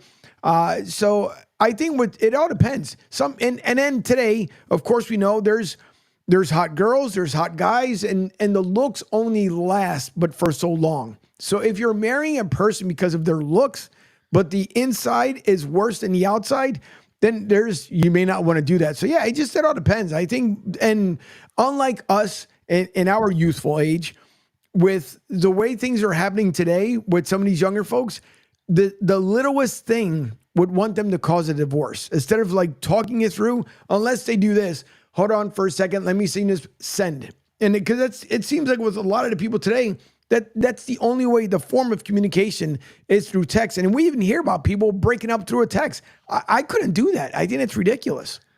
It is weird how you can read a text and attach some kind of emotional fabric to it. But all right. So we're still, the jury's out with you. It's a little bit of a hung jury on whether everything changes when she says I do. I'm a firm believer in that, and I hope that your situation doesn't further validate my point. Two other ugly two-word groupings or two-word pairings that I find are particularly hideous. Market price would be one. Market price, you go into a restaurant, the item is listed on the menu as market price. Do you go ahead and act like a cheapskate and say to the server, what exactly is the market price on that lobster thermidor? And a guy looks at you like, you're some kind of cretin and don't belong in the restaurant because you can't afford the price. And he says, that would be coming in at $69.95 today. And you start thinking, wait a minute, what market did you buy this fucking piece of fish at? Couldn't you use the black market? Could you have gotten it shipped from Tijuana? And so a market price is a scary one because if you don't ask beforehand, have you ever just been hammered with a hideous sticker shock by ordering an item on the menu? You ordered a special. Yeah, that sounds good. Yeah, bring us two of those. And then the market price is factored into the situation. And it turns out that, that they were buying this stuff at maybe Whole Foods.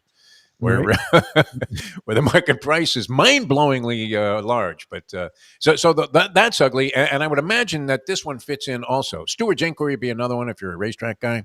But Heat money line, that had to be one of those things that if you stepped up to the window yesterday and said, Heat money line, they literally stop all the activity in the sports book wherever you're making this bet. And they call somebody over. Hey, Lou, we got one. Heat money line.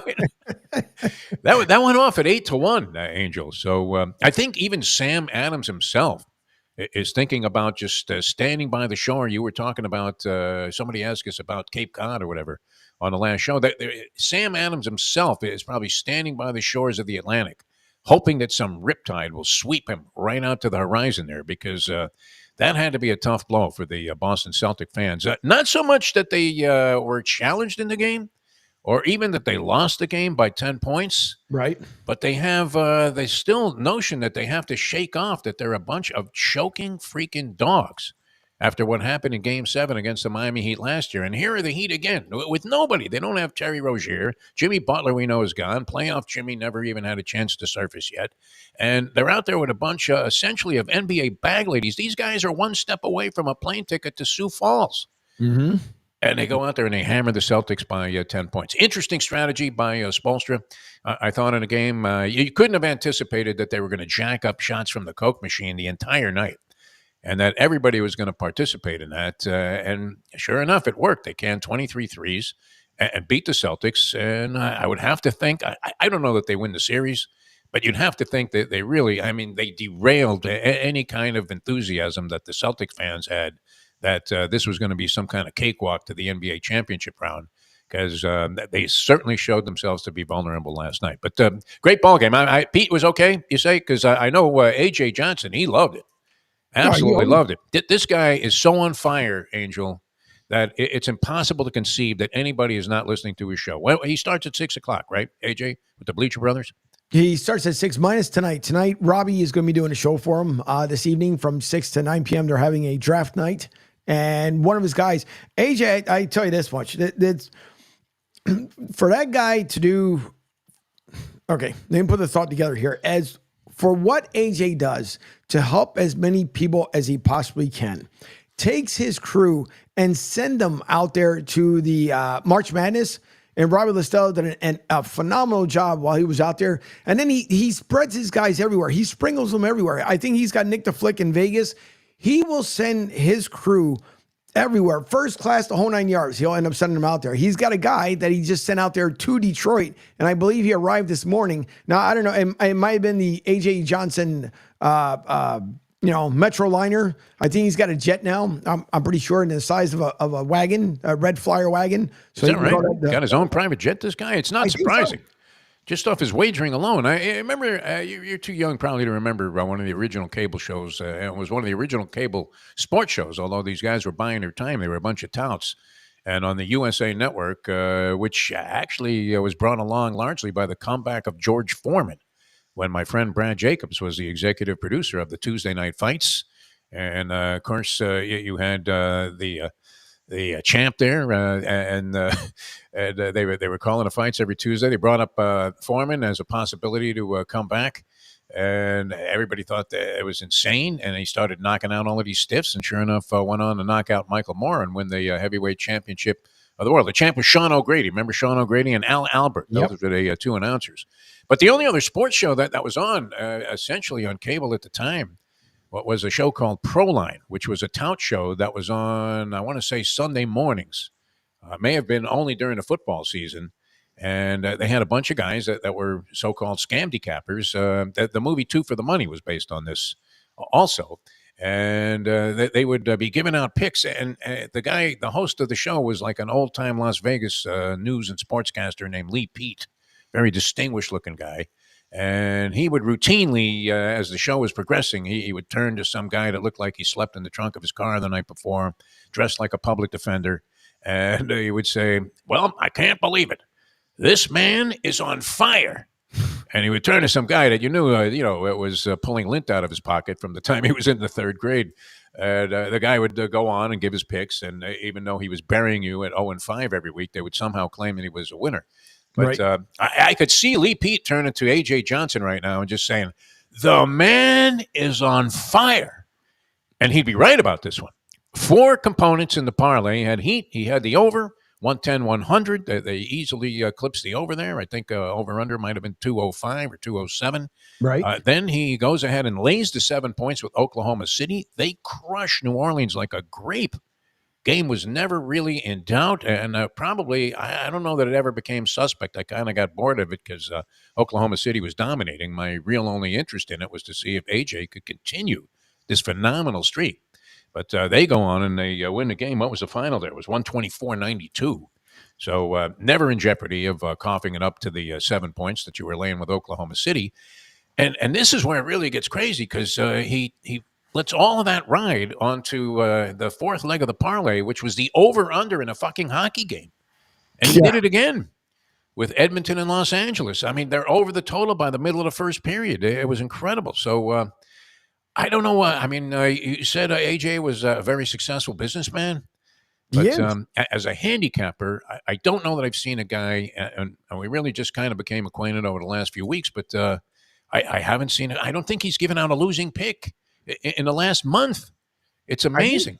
No, what? That's because, first of all, you got to go to bleacherbrothers.com with Bleacher Bets and then put your bet in there, because if you listen to AJ, and I think he gave away 2 last night, I believe, Defo, he's going to start, just in my own little goofy opinion here, unless he turns into Money Mayweather, but I think it's going to come down to, like, what was the guy, you mentioned the one show, but there was another guy too, he would come on the radio, and I'm not too sure if they still have the commercial or not, because I don't listen to the radio as much anymore, but he would come on, he would say, here's my 2 free picks for blah, blah, blah. And then he would tell you, if you want any more, dial whatever number it was. And, then you pay extra for that stuff. But well, and they would keep you on hold forever while they were charging you. The meter was running at $9.99 a call and a minute or whatever. And you don't know that you're on hold with some boiler room in Guam where they're taking your telephone calls. But he should start his own service. I mean, people would pay thousands for this information. It's absolutely sensational what this guy's been doing. But he had a 4-teamer. Right. I mean, sent me one. I don't know if he gave out all of those elements on the air, but this is now must listen to, must view Riptide Media material, because this AJ Johnson is absolutely ablaze with these bets. Meanwhile, I mean, so where does that leave you with the whole thing? Boston Celtics, Miami Heat. You're still thinking they're waving a white flag here in South Florida. We had a guy on who I have great respect for. I think we might have mentioned this yesterday on another show, a guy named Ethan Scoop Skolnick, who was a longtime writer for the local newspapers here. He worked at just about every one, ended up at Bleacher Report, started his own thing, much like we're doing here with Riptide Media. And there are 2 guys that I respect as having the most intuitive knowledge about the Miami Heat that I've seen, understanding their history. A guy named Ira Winderman, who was a writer for the South Florida Sun-Sentinel. And you may see him sometimes pop up as being consulted by national entities, because he really knows anything and everything about the Heat. And this gentleman, Ethan Scoop Skolnick, and he could tell you what Pat Riley had for breakfast yesterday. That's how into it he is. And he came on a show we were on and literally said that they have no chance, zero chance of winning the series, and that you may as well just go ahead. If you bet the sweep, you're going to be in pretty good shape.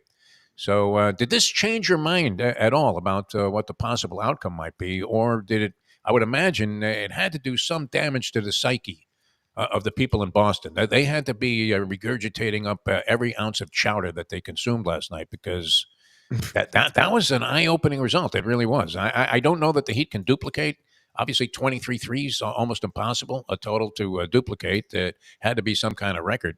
And yet, I don't know, did that change your perception at all about the Boston Celtics and their championship possibilities? No, not at all. Not at all. Nice, Angel. I like the fact that you're such an even-keeled temperament.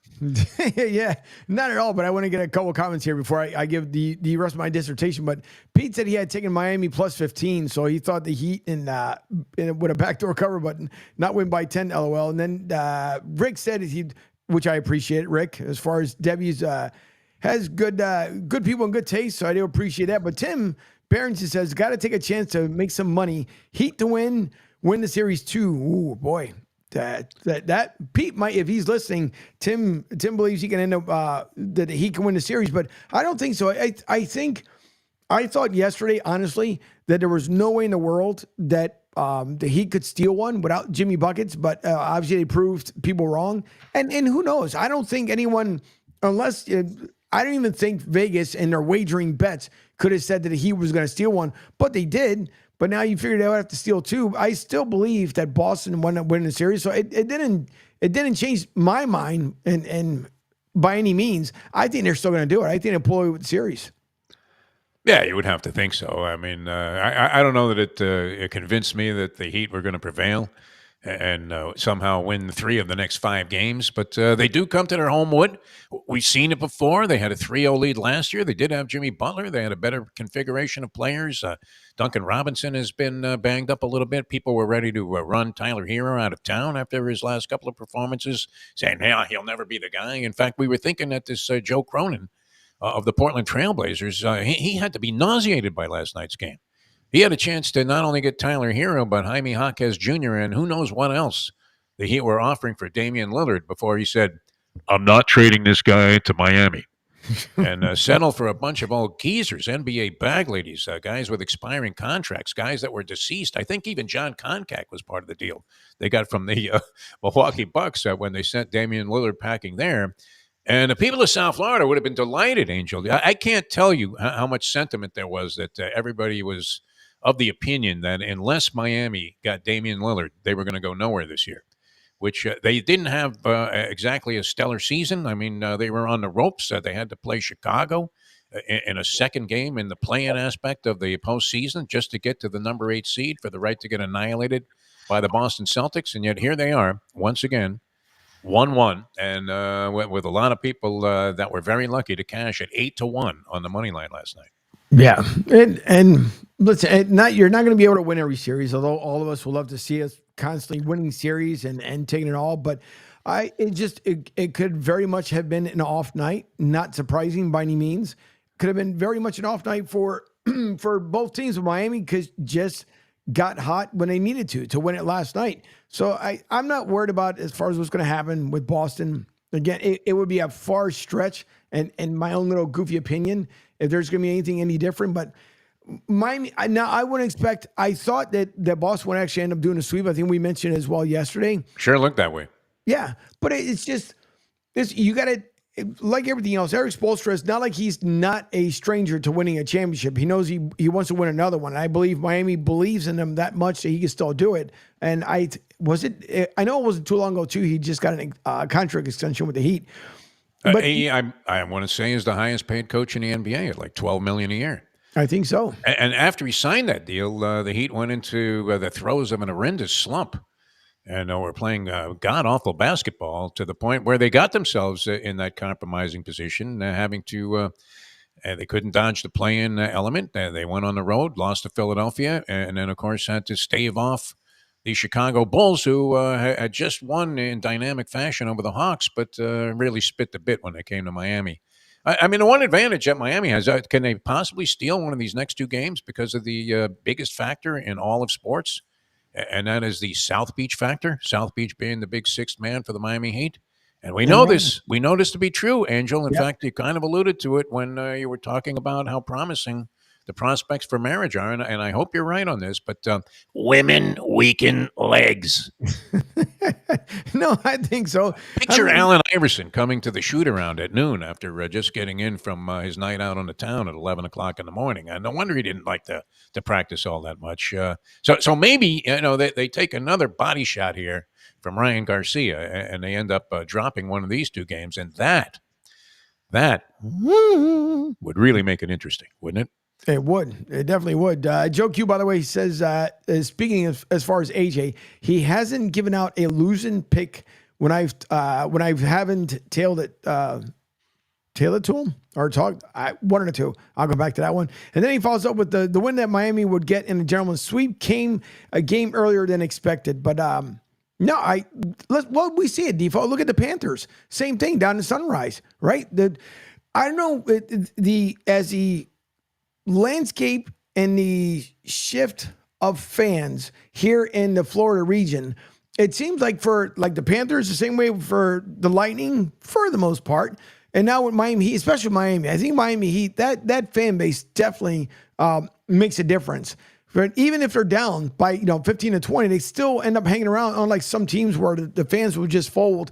And then they start seeing the margin shrink and all of a sudden they come to life. But down there at down in Miami, I think so. And I just, in my little goofy opinion, I wonder why, and for those, this is not a adult conversation that will go left, but was it Bang Brothers who decided they were trying to get the naming rights to the arena, but I think they stuck with American Airlines, which I find funny because they've allowed other companies. It's now the Kaseya Center. Yeah, that they sold out to Sam Bankman-Fried for a while. And then they probably realized they were never going to get paid because this guy was going to do 30 to life. So they took the name off. I didn't want to be backing something that was inherently fraudulent. And they sold out. I don't know exactly what Kaseya does as a company, but they are now playing in the Kaseya Center. That was interesting how they got that whole arena. Mickey Harrison, who's got more money than you could ever imagine. I mean, he owns cruise ships, for God's sake. I mean, AJ's got his wherewithal with his own private jet, but, probably everybody financially, for the most part, would pale in comparison to the Mick, who happens to be a really good guy, although has a reputation for not wanting to pay that luxury tax, which is something that Heat fans, if they were going to take exception with anything, that they seem to, and fans in every city, don't they feel this way, that their owner should spend whatever it takes to win. Oh, yeah. You hear that all the time. We're going to do whatever it takes to win. But then, they've made these prohibitive and punitive luxury tax setups in the NBA where you're paying like $3 for every one that you're over the cap if you're in a certain category. And it's a very, very egregious, tough, penalty to pay. But you see other teams doing it, and yet Mickey Harrison has been somewhat reluctant to do that. That would be the one knock on the Mick that the fans have. But I think it's somewhat unfounded. Well, what was amazing was he was able to get this arena built without having to put a dime towards it on a piece of property that supposedly was going to become a park. And, it's right there on the water, and the Heat have had great success there. I would kind of, not disagree, but question the premise. Because as we were talking about on some previous shows, South Florida is largely, and maybe all cities have some element of this, but it's a bandwagon jumping town. The fans didn't even show up for that Chicago game. It was kind of a disgrace.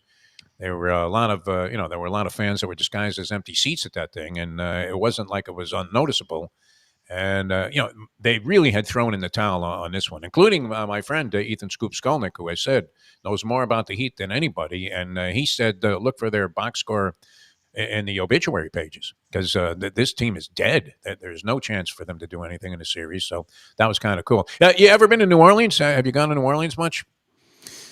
No. This was the ugly side of New Orleans that showed up last night for the Pelicans. And now you couldn't anticipate much from them, could you? Against Oklahoma City, They actually gave it a much more noble effort in Game 1 than most people would have expected. But and when I go to New Orleans, one of the things I notice, I mean, and you can't wait to get to Bourbon Street and walk around. I don't know if this is everybody's bag, but it's a common tourist thing to do. Go to Bourbon Street and you go to all these different bars. They all have live bands in there. They all have terrific food. Although it's a sodium bloodbath when you go there to eat. Are you a fan of New Orleans style cooking, Angel? The only time, and I didn't have particularly the one from New Orleans, but we did a training mission in Louisiana, but where we were, it was all crawdaddies and crawfish is what was out there. So I didn't get a chance to do like Which I think the crawfish might be overrated, huh? It's right there with the stone crab. Yeah. I mean, it's a lot of work for a little tiny piece of meat and some, very, very small, minuscule satisfaction. But, people love it there. The weird thing is, though, when you get to Bourbon Street and you got St. Peter's Square and all of this historical stuff, and it's a lot of fun. You got people playing music out on the streets. Great bars. They don't care. You go into one bar, you can have a drink from another bar. That they really welcome you. They're very good at this. From a tourist standpoint, the people in the hospitality business in New Orleans are fantastic. But the thing that they don't want you to see is when now I'm usually walking from the Harrah's Casino to you'll find that surprising that I'm staying at the casino, but nonetheless, they're very accommodating when it comes to their rewards program. And my wife is a slot machine player, so we get all kinds of accommodations and considerations there. So when I come up St. Charles Street and walk to Bourbon Street, you have to make a right turn, and when you do, there's an ATM machine that's kind of in a little enclave that's right at the beginning of Bourbon Street before you really get into it. And the common picture that I have of that, while you're thinking about all this glamorous stuff that you're going to be seeing and the partying and everything, but it's inevitable that when you get to that ATM machine, somebody has thrown up on it. So, but that was the version of the Pelicans that showed up last night. It wasn't, and I have some pictures, prints that I bought at the square there that I'm looking at right now that are hanging on the wall here in my house because we always love going there. But, the picture that we had of the Pelicans was far from that last night. It was much more like that vomit-ensconced ATM machine that you come to at the very beginning of Bourbon Street. And they really spit the bit in losing 124-92. So interesting all the way around. And you had a bunch of hockey games. And, of course, are you going to do it today on the show, Angel? Did you work on this? I don't know when you would have had time, but are you going to unveil your fifth-round mock draft in its entirety, all 32 teams today on the show?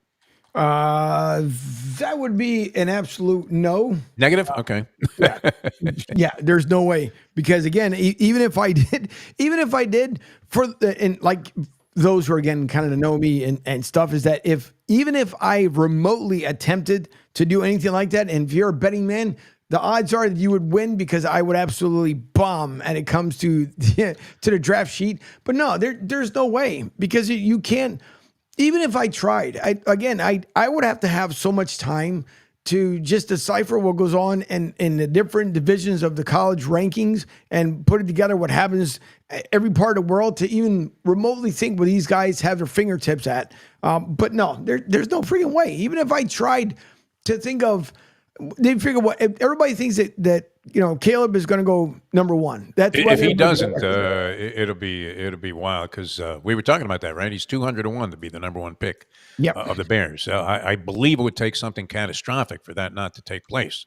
I mean, the Bears, that game Indian poker where you put the card on your head. I mean, have they shown their hand to everybody? And you're holding like a 4, and the other guy's got a queen. But you don't know. I mean, you realize that if he has a high card, there's a good chance that you should just drop out of this thing and not challenge. But have the Bears, how much more obvious could their hand be? One of the most deceptive press conferences that you'll ever go to, and there are zillions of them, including that Ohtani sham. Because fortunately, not only am I betting with AJ's picks, but I'm betting with Ohtani's money. I was able to fabricate a way to get into that bank account that he has in New Mexico. But I mean, the worst I've ever, most unbelievable stuff that you'll ever get from any sports figure is when the general manager of any NFL team has the obligatory before the draft press conference where they tell you what their state of the union is as far as what they're going to do in the draft. And they routinely tell you just a bunch of garbage, including that story we were talking about yesterday. I mean, is Harbaugh just not making a case so that somebody will offer him something insane so they can move into that number 5 pick by claiming that, or how he got this out there.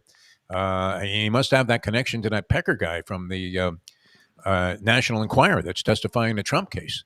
Because how is he able to get this story out there to the point where it was semi-believable, or at least being publicized, that they were going to, get rid of Justin Herbert and make a draft pick of J.J. McCarthy? I would think that would only have been done so that somebody might offer him the world to get into that spot, that coveted McCarthy. So we'll see. There'll be a lot of interesting plot lines tonight. You know what? I'm going to have to feel good about watching this draft, A.J. Martinez.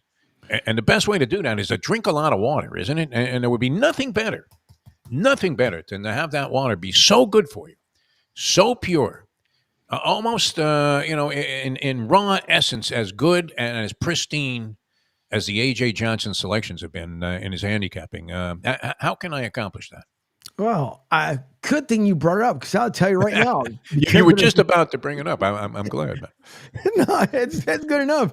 The Palm Beach Water Purification's whole house water filters are ideal if you want water filtered throughout your home, including your 4 showers, the bathrooms, the sinks, and running appliances like your washing machine and dishwasher, which down here in Florida is super important when it comes to a washing machine, because that will go just like the batteries in your car. Even if you only want filtered water from the sinks in your home, a whole house system can be cost effective and time efficient versus purchasing several under sink or countertop filters that may need to be installed to maintain. A whole house water filtration system from Palm Beach Water Purification will reduce or totally remove contaminants in your water, give you healthier skin and hair, improve the flavor and quality of your food and drinks, provide healthier water for your pets and plants, and give you brighter, longer-lasting, softer clothes by removing chlorine. And it also allows you to breathe easier by removing the chemicals that evaporate in steam. Call South Florida's top-rated water guys today and schedule, a free water test. That is FREE, free water test and consultation at 561-801-7337, 561-801-7337, or visit them at pbwaterpure.com. That is in peanut butter, bananas, waterpure.com, pbwaterpure.com. And make sure you tell them that Deep When I sent you to get a 10% discount with your visit. It's a good idea. I mean, it really is. Your health, your clothes, your appearance, all being impacted by this. And it's, been a dynamite thing. I mean, this isn't some Ron Popeil, toaster oven or something. This is a real deal. Yep. All right, Angel. So we got what? We have the draft. We have hockey. We have basketball. We have virtually everything. Reggie Bush got his Heisman back. So a lot on tap here in the next few segments of the show. Yeah, we do. So we're going to get to it after the break. Don't forget, you guys can text in, and thank you guys for texting in. Jerry, I am trying to fix that on the fly.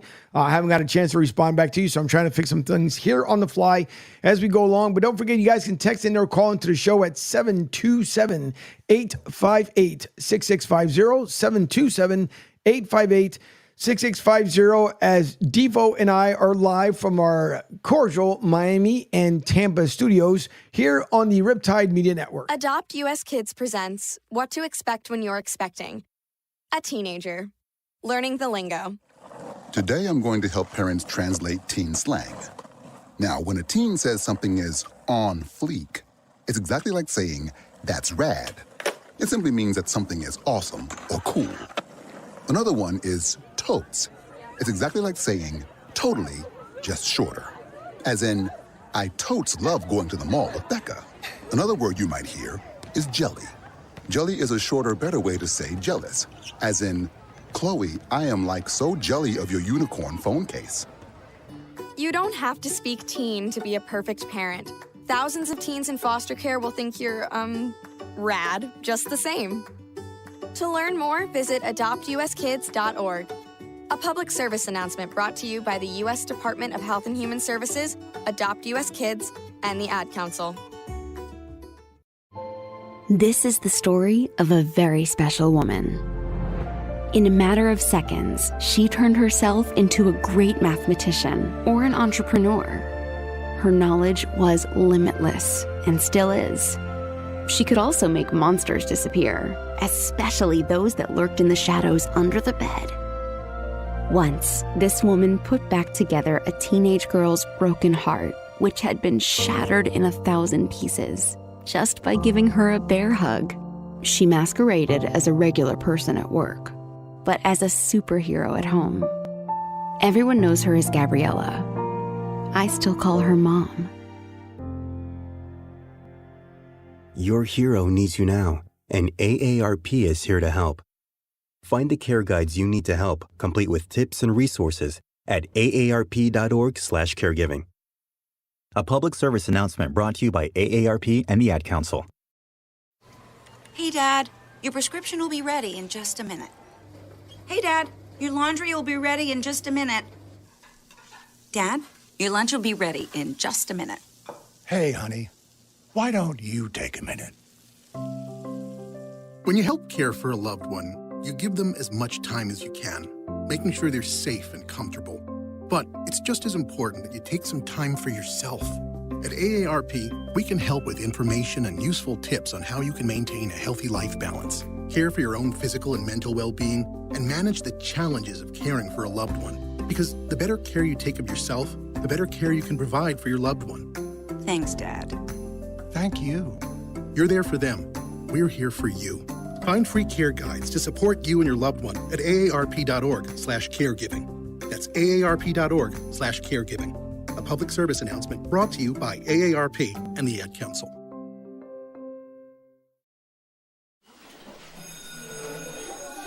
All right, class. Let's hear what everyone did this weekend. Jill? Well, I raised my older sister to a big oak tree. It was at least 100 years old. My mom said I must have set a record or something. And then we went down by a stream and perched up on this huge rock and saw all of these little minnows swimming around way below us.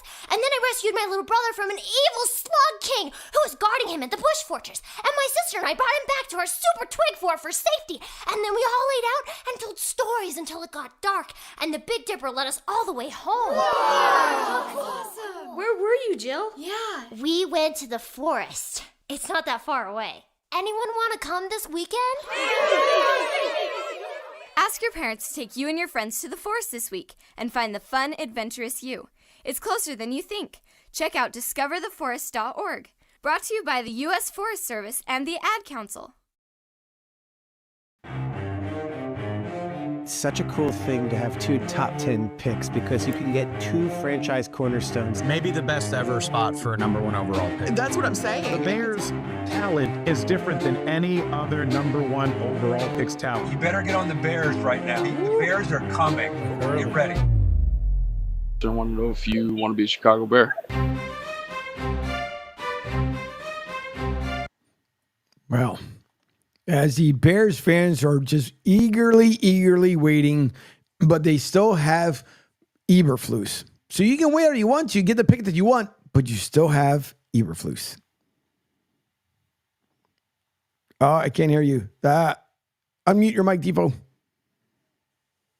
On my part, didn't see that little red stripe. I was saying Eberflus as a name doesn't really resonate like the greats of the game, does it? Correct. I mean, you're not exactly thinking Don Shula in the 1972 Miami Dolphins. You don't hear Facenda's voice coming in there under NFL Films music or over NFL Films music, which, right? I mean, how great was that? This Stephen Ed Sable were able to sell the idea that this music was actually relevant to anything that you would find enjoyable. It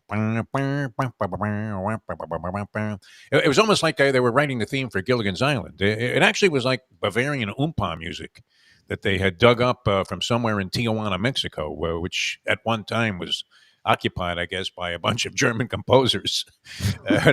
Well, we used to challenge people that would come on our shows to, we would say that anything sounds good. I don't know if you have any NFL Films music there that you can bring up, but anything sounds good when voiced over NFL Films music. You could read like the menu from a local Chinese restaurant, even a bad one, and it would sound good if you had that. And you can hear the voice over it. Mugu Gai Pan. You have to have a voice like that. That would be one of the dynamic voices in the game. Pete Sheppard has a big voice, right? Yeah. And, so if he was saying anything, we had Tom Rinaldi do it a couple of times. You know, Tom Rinaldi from Fox Sports. Yep. And he was always doing those soapy pieces, where he was talking about, some kid that had one leg that ended up playing in the European soccer major leagues, Premier Leagues.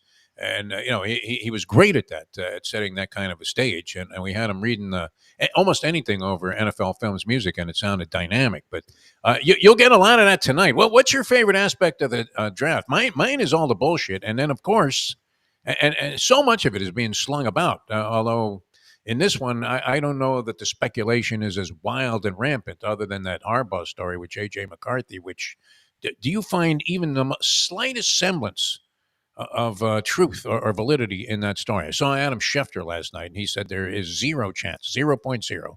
Yeah, John no. Blutarski special, that's even a viable possibility that the Chargers will go ahead and at the number 5 pick take J.J. McCarthy.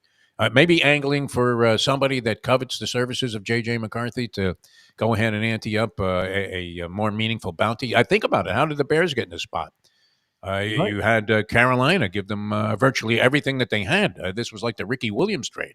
We'll give you all of our draft picks, whatever you want. And they did that because they thought Bryce Young was going to be better than C.J. Stroud. And how's that working out for him?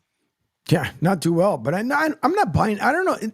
Why all of a sudden did J.J. McCarthy become a household name is beyond me. And I don't get it. Why they keep pushing him up. And if anybody, I will say this much. If someone is that desperate to trade up for him, either there is something that all you guys know more than the rest of us, but I just don't see someone trying to trade up for him. Whatever Harbaugh is trying to sell to everyone about this kid is something else because who was I think like Minnesota or somebody was thinking about picking him up. And I just don't get it because Michael Penix Jr. will probably end up with the Raiders, but I'm not believing that with someone that we barely saw at Michigan throwing the ball in the air, how in the world can you sell his goods by saying, no, trust his arm. Trust his arm. Okay, all right. And I will trust Stevie Wonder to throw me a 50-yard pass as well. So, yeah, I'll trust his arm. Well, they let Stevie score any number of fights in Las Vegas, so we know that over the years. Judge Chuck Giampa has the fight. I think Chuck Giampa's daughter, and he was as blind as a bat, but I think his daughter is even like a fight judge now. It gets a significant opportunity, as the promoter is saying, well, I'll pick the judges. But as you look at J.J. McCarthy, we had a conversation earlier this morning on one of our other shows with Jason Cole, who is one of my favorite NFL insiders. I don't know if you're familiar with Jason, but he's been around. He has played the .com free agent system better than Neil O'Donnell did, better than Kirk Cousins has used the franchise tag. And he's been with a lot of great outfits. He now writes for a site called the 33rd Team, which Mike Tannenbaum, actually, he might have formulated that. And they have a lot of big-time writers that have been around the NFL for a long period of time. And he brought up something. I forget what the exact numerology was, Angel, but he was saying that J.J. McCarthy had an unbelievably low number of passes attempted in the fourth quarter over the course either of this season or his career. And we all know what they did against Ohio State, right? And Penn State, they just ran the ball the entire time. So the fact that they didn't trust him in the big games to throw the ball or felt that they didn't have to, and then in the fourth quarter when games are being decided with the exception maybe of the championship game, they didn't want McCarthy throwing the ball ever. So if he was such a great, had a howitzer for an arm and was such a great accurate passer, why wasn't Harbaugh inclined to, or the other interim coaches there, or substitute coaches that they had when Harbaugh was suspended for half the season, why wouldn't they let the guy throw the ball in a college game? So I don't know. Somebody may be making a big mistake there. It would be interesting to see, if he turned out to be what this hype now that's surrounding him was indicating, and that he justified that. He seems like a decent guy, but that certainly is one of the curious aspects of this year's draft, for sure. J.J. McCarthy and how he became so popular all of a sudden. Yeah, I think so. And I think you also kind of brought up a point there, too, when it comes to, listen, people think they have this conception that because we talk about athletes, that we're breaking them down like we're dehumanizing them. And we're not. We're looking at as far as their athletic abilities. So when it makes me laugh when people say, oh, I heard you make a comment about this person. What about if you look at yourself? I'm like, I'm not talking about that person, what they do in their everyday life. What we see on film. Now, if the rest of us, think about how interesting would the rest of us be if we had a constant camera just harnessed to our bodies and walked around and doing normal stuff. We would be judged forever. Oh, what time did you go to the bathroom? Yeah, What an time ugly did you film. do Yeah, if you were looking at me, Angel, I mean, you would have to seriously contemplate whether you wanted to go on living if they followed me around. No, but it's just it makes me laugh when people want to talk about, like, we're not talking about JJ as if he's a bad guy. It's just that we didn't. No, good kid. Seems very righteous. I like his approach to everything. Yeah. Does that little meditation thing by the goalpost there, closes his eyes and visualizes himself having a good game. No, there are a lot of things to like about J.J. McCarthy. Whether or not he's a franchise NFL quarterback, I mean, that same question could be applied to Caleb Williams and the rest of the lot as well. Yep. Same thing. Well, look at Tim Tebow. Tim Tebow used to do his prayer prior to going out in the field, and then he would do. He another needed one. to because he couldn't play at that level. Well, I wasn't trying to say that much, but no, but yeah, you're right. But my thing is that I don't know why all of a sudden we're having this thing, and Schefter's pretty good as far as knowing like what player could or could not live up to their hype, and I just don't see the reason why all of a sudden it's become such a big thing. Now, he's genuflecting right now, Schefter. I mean, this is his day, right there. Who's bigger on draft day? It would have to be Kuiper, right? Number one. Yeah. Kuiper kind of invented the draft, or he escalated it to what it is today. We were talking about that yesterday on the show, where literally nobody gave a flying one about the draft. No, talking, even all the way back, maybe early 80s is when people started using this as, some kind of a sporting event into and unto itself. It is interesting, though, because you see the warped thinking of certain teams and you realize how inept most management is in the NFL and the pro ranks. You're always wondering, I mean, you mentioned Stevie Wonder.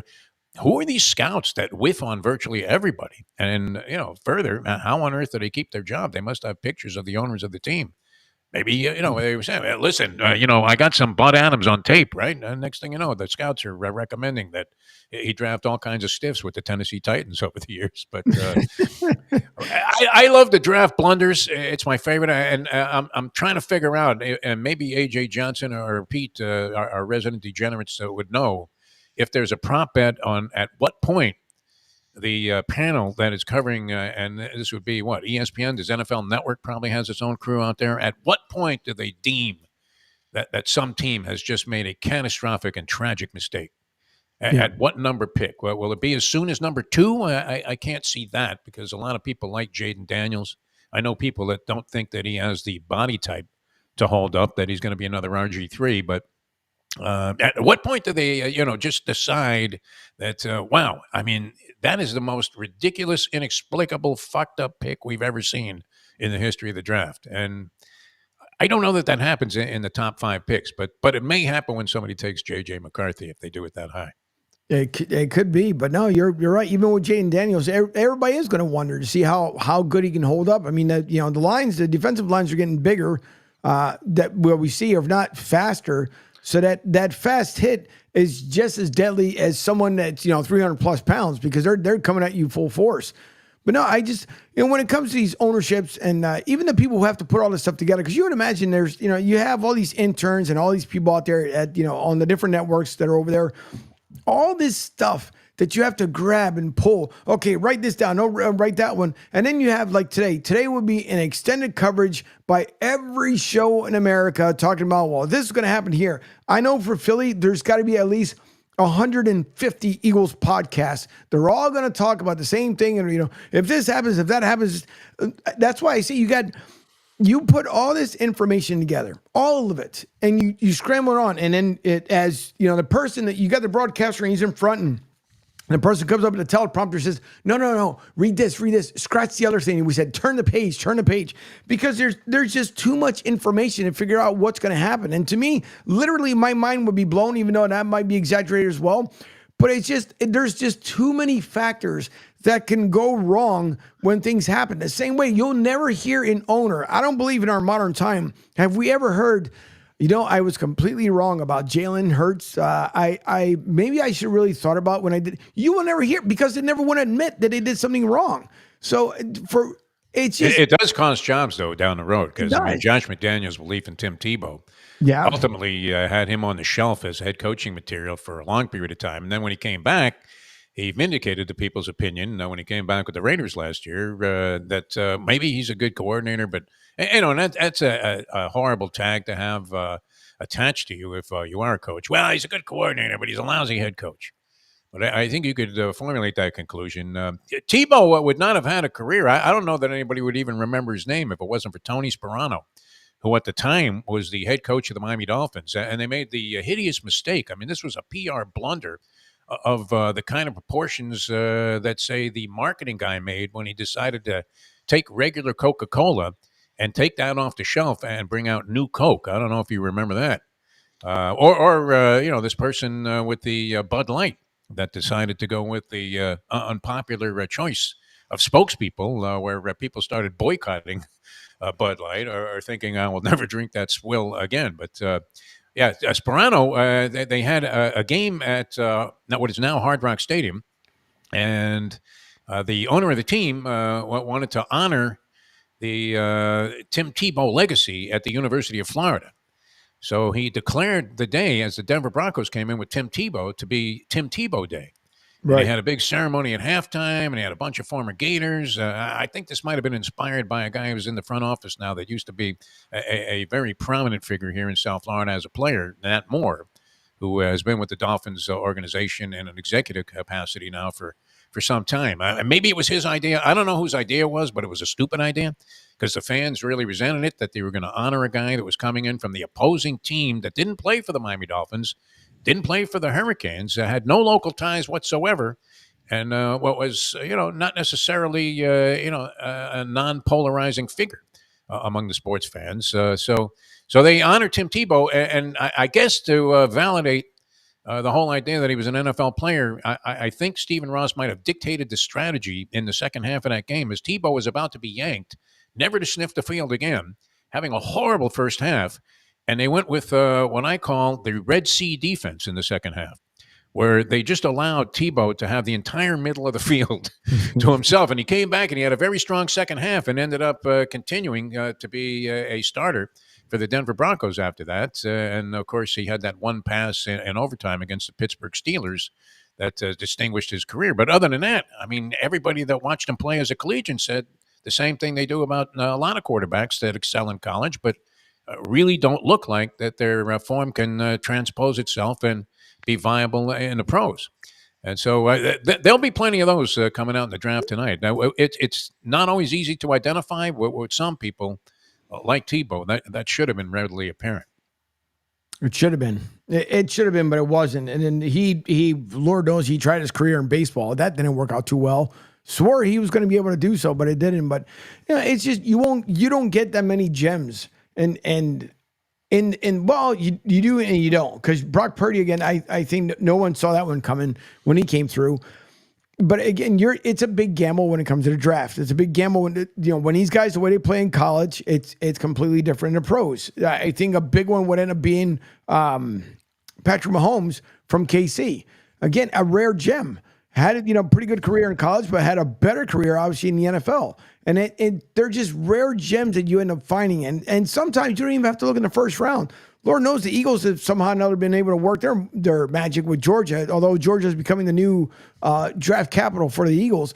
But it's just again, I know there's scouts, there's your GMs, everybody's doing all this research on these guys, but Tim Tebow being one of those guys where I think the hype was more than the athletic person on the field. And I think with some of these guys that we're going to see coming through tonight, again, i.e. J.J. McCarthy, I think the hype is going to be a lot more than what the talent is going to be on the field.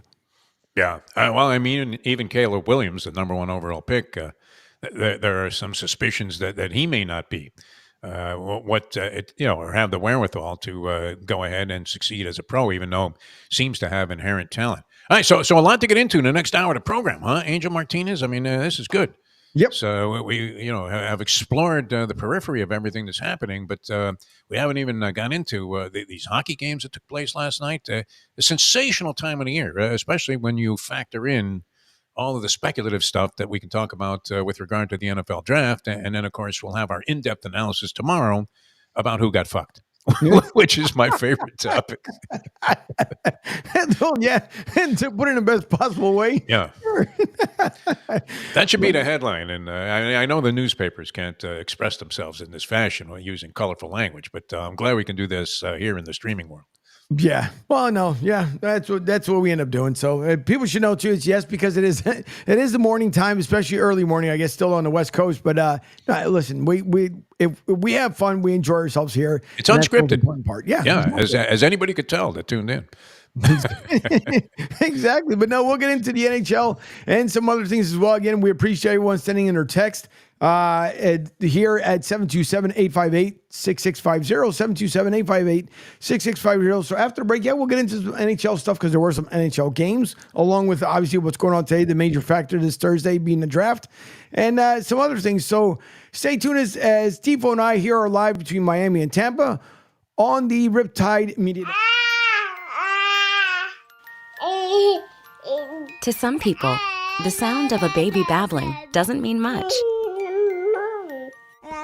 But that's not necessarily true.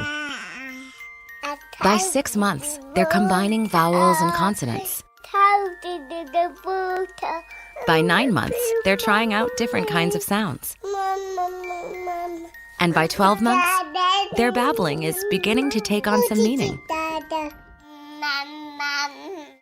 Especially if there's no babbling at all. Little to no babbling by 12 months or later is just one of the possible signs of autism in children. Early screening and intervention can make a lifetime of difference and unlock a world of possibilities. Take the first step at autismspeaks.org. A public service announcement brought to you by Autism Speaks and the Ad Council. The following is made possible by Dad. Why was the basketball court all wet? Because the players kept dribbling all over it. The dad joke. Corny, grown-worthy, but also one of the simplest ways to share a moment with your kids. Why do you have to be careful when it's raining cats and dogs? Because you might step in a poodle. And kids that spend more time with their dads grow up to be smarter, more successful. Can I tell you a cat joke? Just kidding. And with any luck, funnier adults. Why didn't the skeleton go to the dance? Because he didn't have any body to go with. Dad jokes rule. So take a moment to make a moment and give your kid a laugh. It's as easy as going to fatherhood.gov. Brought to you by the U.S. Department of Health and Human Services and the Ad Council. That's really funny. Okay, men, this is your time. Maybe you didn't choose this, but you're here now. You're gonna go out there and be an all-star caregiver. It's up to you. So what are you gonna do? You're gonna go grocery shopping, cook, clean, be there emotionally and physically. You gotta dig deeper. Drive them to physical therapy, doctor's appointments. Don't you forget about the pharmacy. I know you won't, because that's what caregivers do. Don't give up. Don't ever give up. This is your time to show the world, your family, and yourself that you're tougher than tough. Now go out there and be the best caregiver this world has ever seen. Caregiving is tougher than tough. Find the care guides you need at aarp.org/caregiving. A public service announcement brought to you by AARP and the Ad Council. Hi, I'm Danica Patrick, and proud aunt. Watching my nieces grow, play, and learn is amazing. But not every child gets to be carefree. 1 in 6 kids in the U.S. are hungry. 1 in 6. That little girl sitting alone at the playground, she can't play like the other kids. She doesn't have the energy because she's hungry. School lunch will be her only meal today. It breaks my heart that this is the reality in our country, but it's something that Feeding America is working to change. Each year, the Feeding America network of food banks rescues billions of pounds of good food that would have gone to waste. This food is then provided to families and children in need. Being a kid should be about using your imagination, learning, and having fun. These children shouldn't have to miss out on simply being a kid because they're hungry. To find out how you can help end childhood hunger in your community, visit feedingamerica.org. Brought to you by Feeding America and the Ad Council. My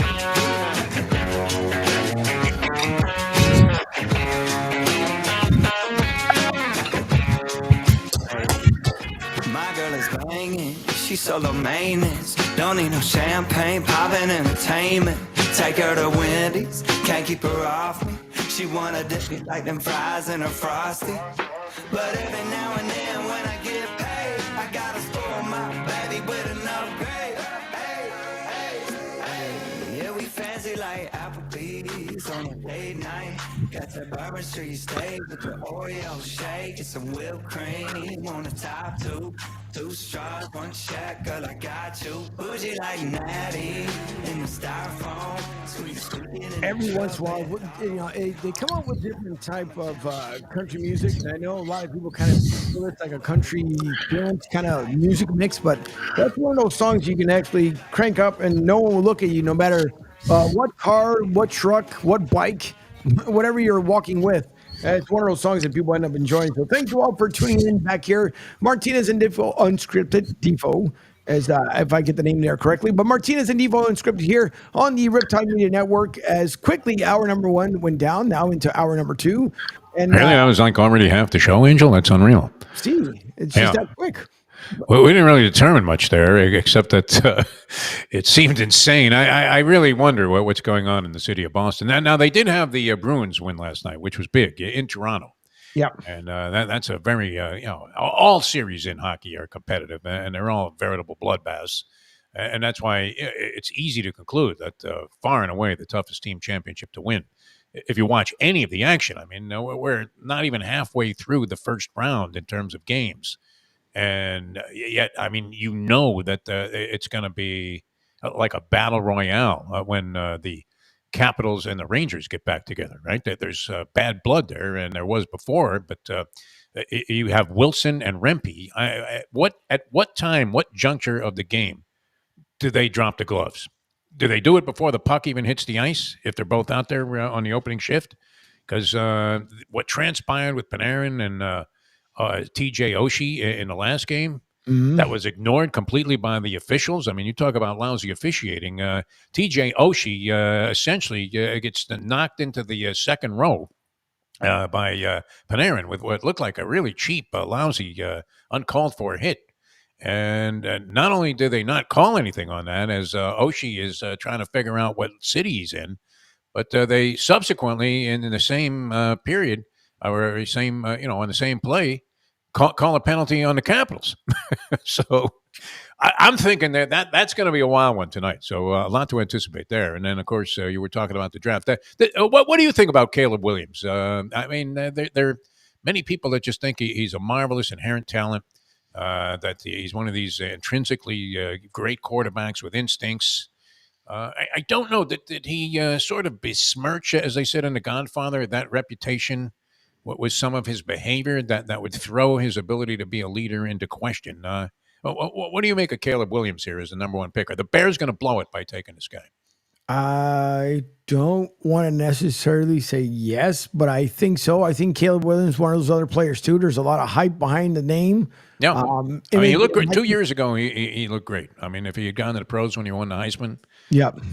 If he hadn't played last season and USC hadn't played last season, you would have thought nothing of the idea that this guy wasn't light years ahead of the other quarterbacks that are available in the draft. But the pink fingernails, does that, I mean, can you see some old school, salty dog NFL executive sitting across the desk there from Caleb, and the guy's got pink fingernails? I mean, it's one thing if it's like Yadier Molina, some hard-nosed, old school catcher, and he's got yellow fingernails because he wants the pitcher to be able to see the signs. But what do you think? Because two things, I guess, come to mind.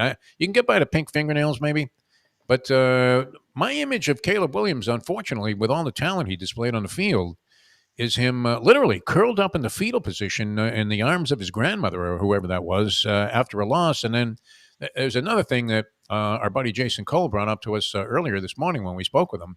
NFL insider with the 33rd team and had been with many other organizations as a top-notch information guy, right up there with Schefter and Rappaport and all of the other guys. Mhm. But he was saying that this is something that would come into question, that would arise suspicions that maybe he wasn't the guy, that after losses, he rarely spoke with the media. He wouldn't address the media. I know unless the policies have changed, USC was always extremely accommodating to media members. In fact, it was one of the most well-organized organizations in sports in terms of, that makes sense, a well-organized organization. But Right. as an organization, they really, after games, now most of these were lopsided wins by them when I was covering USC football, but it couldn't have been any easier to deal with. They would say Paul McDonald was a quarterback at the time. They say McDonald's over there, Charles White's over there, Ronnie Lott's over there, and, whatever you guys need. They'd even come early with the refreshments for the media, because if it isn't catered, it isn't journalism. We know that. Yeah. But for Caleb Williams, I don't know. Do you make anything out of that? I'm not one really to normally overreact to these psychological aspects of things. But in this case, you're talking about a quarterback who's going to be asked to carry the fortunes of a franchise that has been kind of downtrodden for a long period of time. Holy Mike Ditka. When was the last time the Bears were really something? They showed some signs of life last year, but they traded the guy that kind of sparked that. And now they're going to put all of their fortunes into Caleb Williams. Although, obviously there was a consideration there that they could get rid of Fields without that much remorse, because they may as well give this kid a shot and save the money and have the wherewithal to build more talent around him.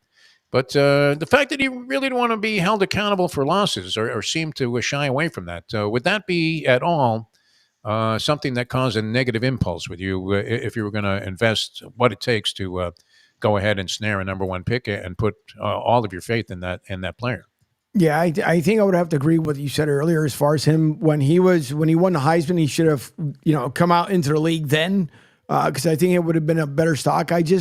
This past season, for the times I was able to watch his gameplay, I don't think I was so super impressed, and not like he's not getting too much. Well, I guess depending on what outlet you listen to, but he's not getting a whole bunch of press as far as the higher expectations. Everybody thinks that he should be number one going first to Chicago, but is he any better than Justin Fields? Probably not. I would say probably like an even keel, if not maybe a step higher than Justin Fields. But you said also earlier that Chicago gave up on him, and obviously he's in Pittsburgh now. I don't think there's too much to ride on Caleb. And again with Joey B, Jesus, only because he said good morning, he popped in with another comment there. But I think you're still looking at Eberflus with if Caleb turns out to be another Justin Fields 2.0, then did you not do your due diligence between both quarterbacks now with the same head coach? Did you not do the same due diligence to figure out if these guys are similar in factor? And then did you waste a pick on, instead of keeping Justin Fields and getting something that you actually needed, like a wide receiver, running back, or something else, then taking your time with Caleb? And to me, Eberflus, to me, he's just not one of those head coaches that comes out and says, here's what our needs are, and I didn't do the best I possibly could with Justin Fields, and I'm not going to do the same thing with Caleb, but it's going to turn into Justin Fields 2.0, because there's nothing that really, Michael Penix Jr. I think stands out a lot more to me than Caleb Williams. And Is that right? Wow, you would take him number one over Caleb? I wouldn't take him number one, but I think he's going to make headlines. I mean, that's Twitter material right there. I mean, we can draw a lot of clicks. Martinez says Penix over Williams. It may work. It may work. But Joey B says Len Dawson smoked lung darts on the sidelines. Caleb Williams paints fingernails. And then the sign of the times where our society is, Williams prima donna and all about his brand. And I don't understand that either. Did I make too much of the pink fingernails? That wasn't my idea. I mean, I got that from Jason Cole. Yeah, but no, the thing is, who else? There was another athlete not too long ago, the same thing. And I think even Jimmy Butler now paints his fingernails different colors. Now we got a whole new topic there, Rich. Well, because I don't understand it. Am I missing something? Because listen, I don't. The guy you probably weren't around. I mean, there was obviously an evolution among basketball footwear and sneakers, if you will. But between the time that I was playing and probably when you were in the schoolyards, dazzling people with your behind the back dribbling and the spin moves to the hoop. But if a guy showed up, that Converse All Stars were the shoe of choice back in the day. They've kind of, they made a comeback now, almost as a fashion piece, right? The Converse All Stars, very simple. They were overhyped too, because the shoe was not as good as people made it seem. But I remember thinking that you had to get a pair of Converse All Stars. They came in low cut or in high top, white and black, and then they started expanding the colors that were available, including having them come out in red. But if you were wearing the pink Cons and you came to the park to play basketball and the people didn't know you, you better be just a kick-ass basketball player if you were going to do that. I don't know if the same theory is applicable to the people that are painting their fingernails, or that we should even be concerned about that. I mean, maybe we're so out of touch with the modern day young American athlete that we shouldn't be even mentioning this, but. That was something that Jason Cole brought up. That this guy may have like the kind of temperament that doesn't equate out to being a monster leadership factor for a team at a position where this is a characteristic that you definitively and decisively have to display. Yeah. No, well, and Joey, I'm painting my nails pink now, just see what it does to my psyche. Joey crying in the arms of his mother, that doesn't bother you at all? Dodging the press. I mean, Jason Cole was saying, you would think at the time where they were deciding whether to select this guy, they would say, listen, you're going to be the face of the franchise. You're going to have to sit there and take the heat. And if you can't take a couple of what questions are being asked in these post-game interviews that are so challenging to answer that you have to hide in the training room? I don't know. I mean, you would want that guy to be very verbal and take the heat, because what happens if you don't come out to the press and do the usual press conference? I guess it might be mandated by the NFL. It wasn't necessarily so at USC, but they were covering up for this guy who didn't want to face the music. And then what happens? What do we do as reporters, Angel? We go run into somebody else and say, hey, what happened to Caleb Williams in the fourth quarter? He really fucked up. And now they have to answer for you. So, you're putting an added burden in the pro level. I mean, you definitely don't want that syndrome to start manifesting itself right away. No, but did I overanalyze this Williams thing? He's going to be great, right? He's probably going to go out there and set every rookie record, and people will forget that Johnny Unitas ever wore a helmet for the Colts. No, it's like the Joey Big, by the way, before I get to my comment as well. Two things he said. One, we should invent our own fingernail paint color for Riptide and make some money off it. But then I think all of us should do this. Pete Sheppard should be doing it. A.J. Johnson, everybody. Yeah. You, me. But he says college isn't producing men any longer. All coddled kids coming out of college now, an entitled mentality. It's ridiculous. And a lot of that comes down to no one wants to ask hard questions anymore. Nobody. That's a problem, because everybody wants to feel like they're fair across the board, and no one wants to get their feelings hurt or anything else. But everybody knows when it comes anything athletic, it's just the way it is. The only place you won't hear hard questions is during the Olympics, because what are you going to ask the pole vaulter? Yeah. So, did you think your shaft was a little bit too low?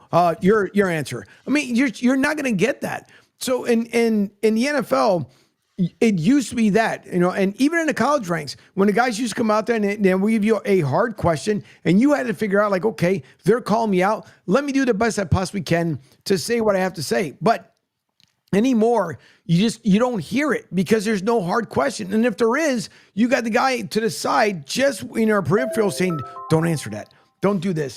Don't say one thing or another. It's just the way it is. Although we do have a call that's coming in. Let's see. Yeah. Well, this will be a record breaker, give me right? A second as the phone is ringing. And hello, you are listening to, and you are on the air with Martinez and Defoe Unscripted. Who do I have the pleasure of speaking to? I want to applaud this, Angel. This is Jerry from Rhode Island. I thought I was texting.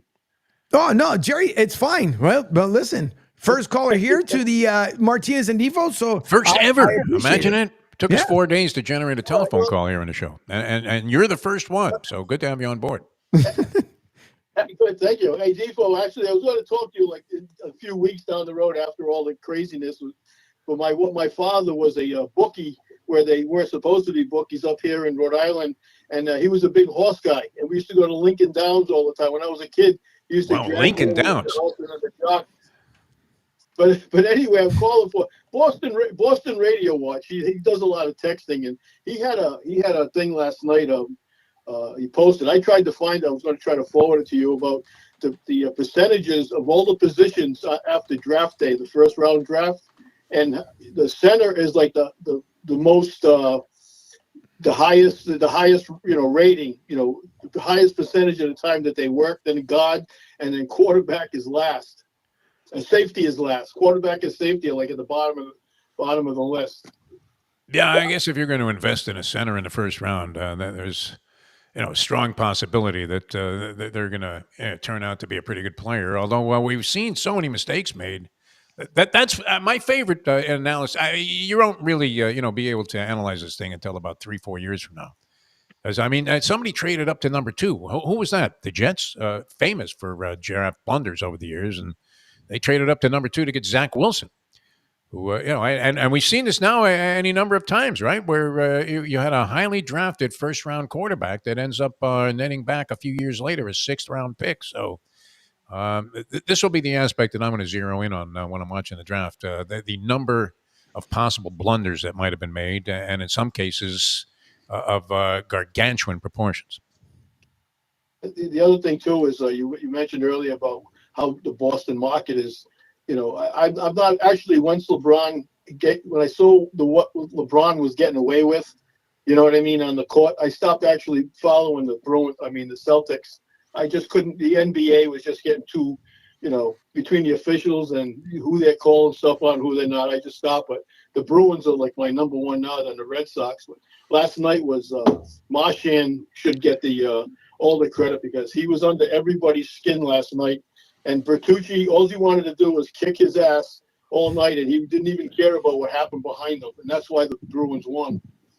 Bertuzzi's a wild man. He happens to be good friends with a guy that I know pretty well, and they were hanging out together. And the stories are no exaggeration about Todd Bertuzzi. So I think, I'm looking forward tonight. I mentioned this earlier, Jerry, and thanks so much for calling in. I really appreciate it. But all right, now listening, but I'll talk to you guys soon. Okay, thanks a lot. All right, we broke the ice there. That was it. We broke our cherry, so to speak. Can we say that? Angel Martinez. No offense, man. Yeah. That was great. This is what we have to do. It's heartening to hear other voices on the air. It's always a pleasure. And so we invite your telephone calls. Although, does that happen frequently where you're trying to text somebody? I guess it's more the case where you end up butt dialing somebody that you're texting. Yep. And you're texting them because the last thing you really want to do is have to talk to anybody. So it kind of is self-defeating there where, you actually snap off the telephone call instead. It is. But I'm going back some good amount of years. We end up going to the Melting Pot. This is when I still lived up in Philadelphia. Not my favorite place, by the way. No, I went once and that was enough. I think once. I don't like when you have to make your own food at the table. That's not why I go out to eat. No, I don't think anybody does, and that's why if you go to the Chinese restaurants, so what is it? If they said, "Here, you make the chow mein," you'd say, "Go fuck yourself." But you pick up and go somewhere else. But that fondue stuff, and you end up burning your tongue. I found it to be a nightmare. But what was your experience like? Hang on, because Joey B says there might be a small smidgen of breaking news. As he says, kind of a brewing story here in Denver. Jokic brothers under police investigation after punching a Laker fan in the face at Ball Arena after Game 2. We talked about that on the show yesterday. The Jokic family, when they show the Jokic family in the crowd, it really does. It looks like a group of criminals that Ray Donovan would be taking a baseball bat to their head or their kneecaps. They look like a rough bunch, the Jokic family. Not sure that I would ever want to get into any kind of a disagreement. Nah, I would leave that one alone. Yeah, you got to be careful what you do in the stands these days, though, don't you? Angel, I don't know. Do you go to a lot of games? I used to go to a zillion games. I don't go as frequently as I used to. But I do remember this because when I went to games, I liked going as a fan much more so than a media member. I would rarely sit in the press box. And somehow, whether it was the inebriants I was using or whatever, I would get carried away at that time. And I remember I was I was razzing Eddie Jones. You remember the player Eddie Jones? He was a Yep. Laker, and the Heat acquired him. Miami Heat acquired him, and he was supposed to really be the component that was going to turn the Heat around. And he was having a particularly lousy game. I'm in the stands with a friend of mine. I would say that we had consumed a couple of edibles that were very potent, and I didn't realize what they were going to do to me. And sure enough, blame the drugs, right? What am I, Brian McNamee? Just blame the drugs. But anyway, I got a little carried away with Eddie Jones had like 2 points and 5 turnovers at some juncture early in the ball game, and I'm yelling, you're this and you're that, just goofing around. And it turned out that his family was sitting in the section there. And, with the young kids and everything. And I never was more embarrassed as, when they turned around and said, that's that sports guy. And you feel like an absolute fool. But I would not mess with the Jokic family if you've ever seen them in the crowd at any games. No, not at all. Not at all. But no, again, kind of going back here to the melting pot story was that as we talked about butt dialing, friend of mine was dating someone, not of great popularity. I'll put it that way. And won't say whether it's male or female, but they had the conversation with the person, and we're all sitting down. There's 10 of us. So he thought, as he grabbed his phone and brought it down to his lap, that the conversation was over. And so I had made the original suggestion, hey, are you sure that you ended that conversation? He goes, yeah. It's fine. And the person proceeds to talk about said person to everyone else. And I got judged because of like my driving and how I listened to the radio and blah, blah, blah. And then decided to go down, not a rabbit hole, but just enough where it was like, okay, I don't think the rest of us kind of needed, and it wasn't nothing super personal. It's just the way the other person would react to whatever the person said. So all of a sudden, he looks down. Well, now that I mentioned him, but he looks down at his lap and kind of looks up and scans the table real quick. I'm like, I'm assuming the person on the other line is still hearing what you're saying. He goes, yeah, I need to go ahead and get outside. Didn't see him for the rest of the night. He was gone. No, it's embarrassing. Yeah. I had something similar happen to me, a little bit of a different fashion where I was kind of running around between marriages. I was seeing a few different people, and I had an unfortunate tendency, a nasty tendency to just move on without any kind of indication that this was about to happen. So I was with this woman, and, I had essentially broken up with her. I wasn't returning her telephone calls or whatever. It just really kind of, tried to bow out without having to say anything specific. I didn't have anything against her. I just found somebody I was more interested in. So I didn't realize this. I'm leaving to do what I think was my very first Miami Hurricanes pregame show. I had just gotten this job at WIOD, and it was a big step up for me. And I was going to be on the Hurricanes pregame show that day. So I'm leaving the house fairly early after a late night out. And sure enough, the woman that I had broken up with left a bunch of stuff at my door, including a nasty note, some stuff that I had left at her place. One of the items, which I needed, was a cassette tape. And I thought, oh, good, because I was going to have to record some stuff, some interviews, and I needed the cassette tape, which we were using at the time to do this. I mean, this is really Stone Age stuff in terms of communications, Angel. So I take the cassette tape, and I record my interviews on it. And sure enough, I'm going to use this cassette during the pregame show. But I'm in the Dolphins radio booth at the stadium, or the Hurricanes radio booth at the stadium. And it was in a spot where when you were doing the broadcast, you didn't have access to punch up the tapes yourself. You were relying on somebody else. Right. So I told my producer, I said, look, I have the interviews here, but I don't know what's on this tape beyond the point where I did the interviews and kind of taped over them. Whatever was on the tape before. So make sure that when this interview is over, when the guy says, okay, thanks a lot, you hammer the stop button, because I don't know what's going to come out of this thing. So sure enough, as the tape is ending, I look up at the next level there where the recorder was, and the producer had gone to the bathroom. And the tape continues to play, and I don't have access to the machine, not easily anyway. And it turned out that the woman that I had broken up with had left a tape assassinating my character for me to listen to, Oh, which I didn't geez. realize. And that started going out over the air. You are the most despicable bag of shit that I've ever known in my lifetime. And it was like one of those shows, where they show the overnight guy you were talking about the other day, where, he doesn't realize his mic is open and it turns out he's doing some, show where he's advising people about their love affairs, and he's talking to all women. It turns out he despises women and he says, some particularly unflattering remarks. And this went out live radio. This woman condemning my entire being because of the fact that I had broken up with her, and it wasn't a moment where I was very proud to be representing myself on the air. That's for sure. But I hammered that thing. I literally broke the recorder to try and shut this thing off. So you got to be careful. You never know. You do. That Could be a live true. mic, right? Joey B might have a new promo for us, as he says, Devo with the Stalkers in South Beach, Stalkers, cassette tapes, and draft talk. Riptide Media Network got you covered every day. You gotta love it. Yeah, no, you gotta love it. I mean, you know what? It's a good thing, though, that we found a new path here. We're no longer traveling down that sordid path with no morality or ethics, because we're drinking pure water. It's unbelievable, Angel Martinez. This has been a vital transformation. It really has been, being able to attach this to the system here and no longer have to worry about all of the ugliness that exists in most public water systems.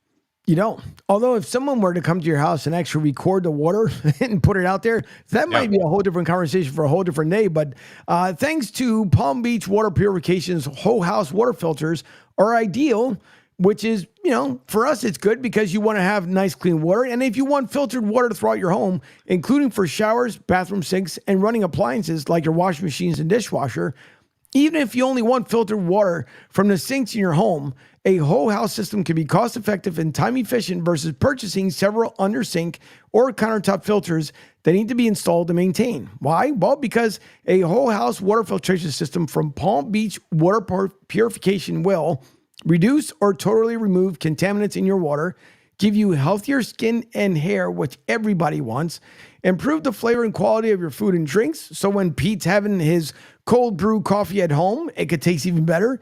And then give you brighter and longer lasting, softer clothes by removing chlorine, and also allowing you to breathe easier by removing the chemicals that evaporate in steam, which a lot of us don't even really think about. So call South Florida's top rated water guys today and schedule a free water test and consultation at 561-801-7337, 561-801-7337, or visit them online at pbwaterpure.com. That is as in Paul Boy, pbwaterpure.com. And make sure you tell them that Deep When I send you, and who knows, it might come with a story. They'll give you 10% off to make you feel all better and comfortable and clean.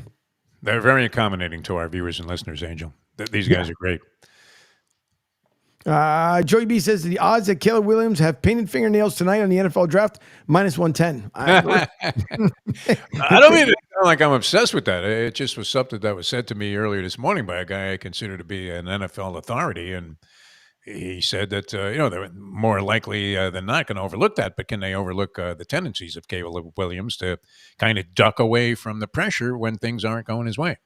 Yeah, I don't get it. I'm very old school. I'm pretty sure like you, Defoe, as well. I don't get the whole thing where, and who's the other one? The songwriter, he does write songs, but I know it'll come to me during the break, but he's a young guy, was in a group and went on his own. And I know it'll come to me, but it's the same way as of recent, he started painting his fingernails. And I noticed like some guys do the different colored versions. I guess it comes with stuff. I had no idea until last night as we're going to the break here that when you send an emoji, like a heart emoji, for example, I could send a red heart emoji to a friend of mine, whether it's male or female. Does it mean that, oh my God, I'm in love with you? It's just one of those common things that people I think have been doing. And I avoid the heart emoji. I absolutely dodge that. People, have a tendency to read too much into that, don't they? No, I mean, I don't know that none of this is going to be a factor because the guy's going to be taken by the Bears at number 1. So, they'll have to, let us see whether or not. And you seem to be very down on this Eberflus guy. You must have been talking to Mike North or one of these Chicago guys that doesn't find him to be of overwhelming distinction as a head coach in the NFL. I doubt that you're going to hear him commemorated in any kind of NFL films sequence there where literally, I mean, they're talking about Matt Eberfluss was a genius when who knows? I don't know what this guy's capable of, but you have a lot of nondescript coaches right now in the NFL. Anyway, we're going to come back. We'll dissect the rest of the sporting world here. Angel, another one of these shows just zipping on by, and we invite more callers. That was great having Jerry chime in there and get a little finger on the pulse of what this audience is thinking about. Yep. No, believe me. I think thank you to Jerry from Rhode Island for calling in. Also, Gas Pump Guy and they've been very both active on the text. We should get these guys a water filter treatment or something. I mean, first caller in the history of the show. That's great. Yep. Oh, Harry Styles. See, Gas Pump Guy. I was just talking about him. Harry Styles. That's the guy. He says his wife loves him. He's the same. But it's funny. I think it's because, and I know we're kind of going over in a break here, but it is funny because great lungs, great music. I just, as of late, it's got to be a thing. I don't know. Like I said, with the emoji heart thing, I didn't know. And Debbie and I were watching a show the other day, and it's. Again, Jesus, my brain, I got so many things going on. But anyways, what they do is they get a bunch of people that come into The Circle. There you go. On Netflix. You're welcome. So they have this show called The Circle. And yes, we'll get into the break here. But what it is, which I find unique, Defo, is that you don't meet these people in person. You have no idea who they are. Thank you, Guest Pump Guy. I appreciate it. He says his first time he's getting a chance to listen to our show. And I do appreciate it. But on The Circle, you don't get to meet these people. So the only way you get to know them, it's like a social media experiment. So you get to know them as they're sending the messages back and forth to you. And so the one girl ended up putting a white heart emoji, and she told it to send because that's, again, they don't hear your voice. They have no idea what you look like until you get the lowest ranking. So you go from like 1 to 6. 7 people in this thing, and then they vote you out. And then when the person comes through, you start to hear the voice because you can also play. There could be an AI bot. You can ghost someone, so you can come in as a man but play as your best friend because you figure if you play as a female, you'll get further in the game. So the girl sends a white heart emoji, tells us send. So Debbie's like, "What is that?" I'm like, "I don't know." We both look, and it's supposed to be like your friends and peaceful and stuff. And I thought, who has the time to really think about all this? Like when you send something, there's times where I make somebody, say to, now those that know that I love them, I say it, with all sincerity. But there's a lot of times you'll go on an interview somewhere and you'll hear somebody say, "Oh, I love you. I appreciate everything that you end up doing." And that is more cordial. But if I were to say something to someone just, directly off the streets, "Hey, man, I love you," they're probably looking at me like, the hell's wrong with you there, buddy? So I just think a lot of this stuff just gets too misconstrued. And anyways, I'm rambling on probably about nothing. But anyway, after the break.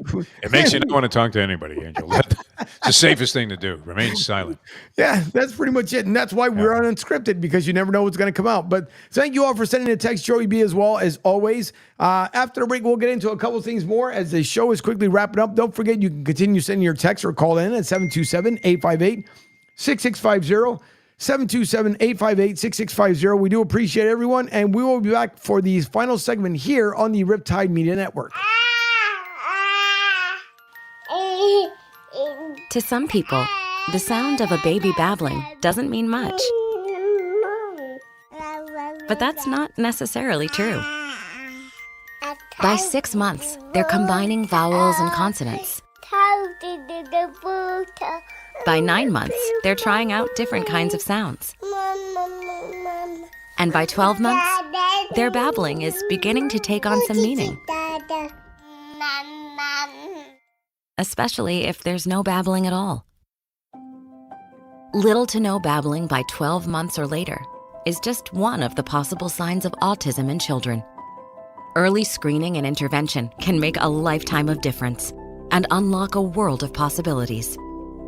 Take the first step at autismspeaks.org. A public service announcement brought to you by Autism Speaks and the Ad Council. The following is made possible by Dad. Why was the basketball court all wet? Because the players kept dribbling all over it. The dad joke. Corny, grown-worthy, but also one of the simplest ways to share a moment with your kids. Why do you have to be careful when it's raining cats and dogs? Because you might step in a poodle. And kids that spend more time with their dads grow up to be smarter, more successful.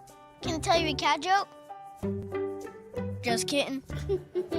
And, with any luck, funnier adults. Why didn't the skeleton go to the dance? Because he didn't have any body to go with. Dad jokes rule. So take a moment to make a moment and give your kid a laugh. It's as easy as going to fatherhood.gov. Brought to you by the U.S. Department of Health and Human Services and the Ad Council. That's really funny. Right now, our country feels divided, but there's a place where people are coming together. I gotta tell you, I was nervous to talk to someone so different than me. Me too, but I'm glad we are. Love Has No Labels and One Small Step are helping people with different political views, beliefs, and life experiences come together through conversation, and it feels good. Wow, your story is so... Interesting? Yeah. When people actually sit down, talk, and listen to one another, they can break down boundaries and connect as human beings. At lovehasnolabels.com/onesmallstep, you can listen to amazing, life-changing conversations and find simple tools to start a conversation of your own. I know one thing. This conversation gives me hope. It gives me a lot of hope, too. Take a step toward bringing our country and your community together by having the courage to start a conversation at lovehasnolabels.com/onesmallstep. A message from StoryCorps, Love Has No Labels, and the Ad Council. People do some pretty cool things in their 40s and 50s. Why should saving for retirement be any different? I mean, they go back to college, learn new instruments, start skateboarding. Whoa! Okay, maybe that one's not for everybody, but saving for retirement is. With aceyourretirement.org, you can get on track with your retirement savings no matter your age. Just have a 3-minute chat with Avo, the friendly digital retirement coach from AARP. You'll get personalized recommendations based on your input that are easy to understand and work with your lifestyle. It's quick, easy, and free. Plus, it's sponsored by AARP, so you know they got your back. Gnarly move, Dad. Thanks, sweetie. So wherever you are in your retirement savings journey, head to aceyourretirement.org and start chatting with Avo today. That's aceyourretirement.org. A message from AARP and the Ad Council.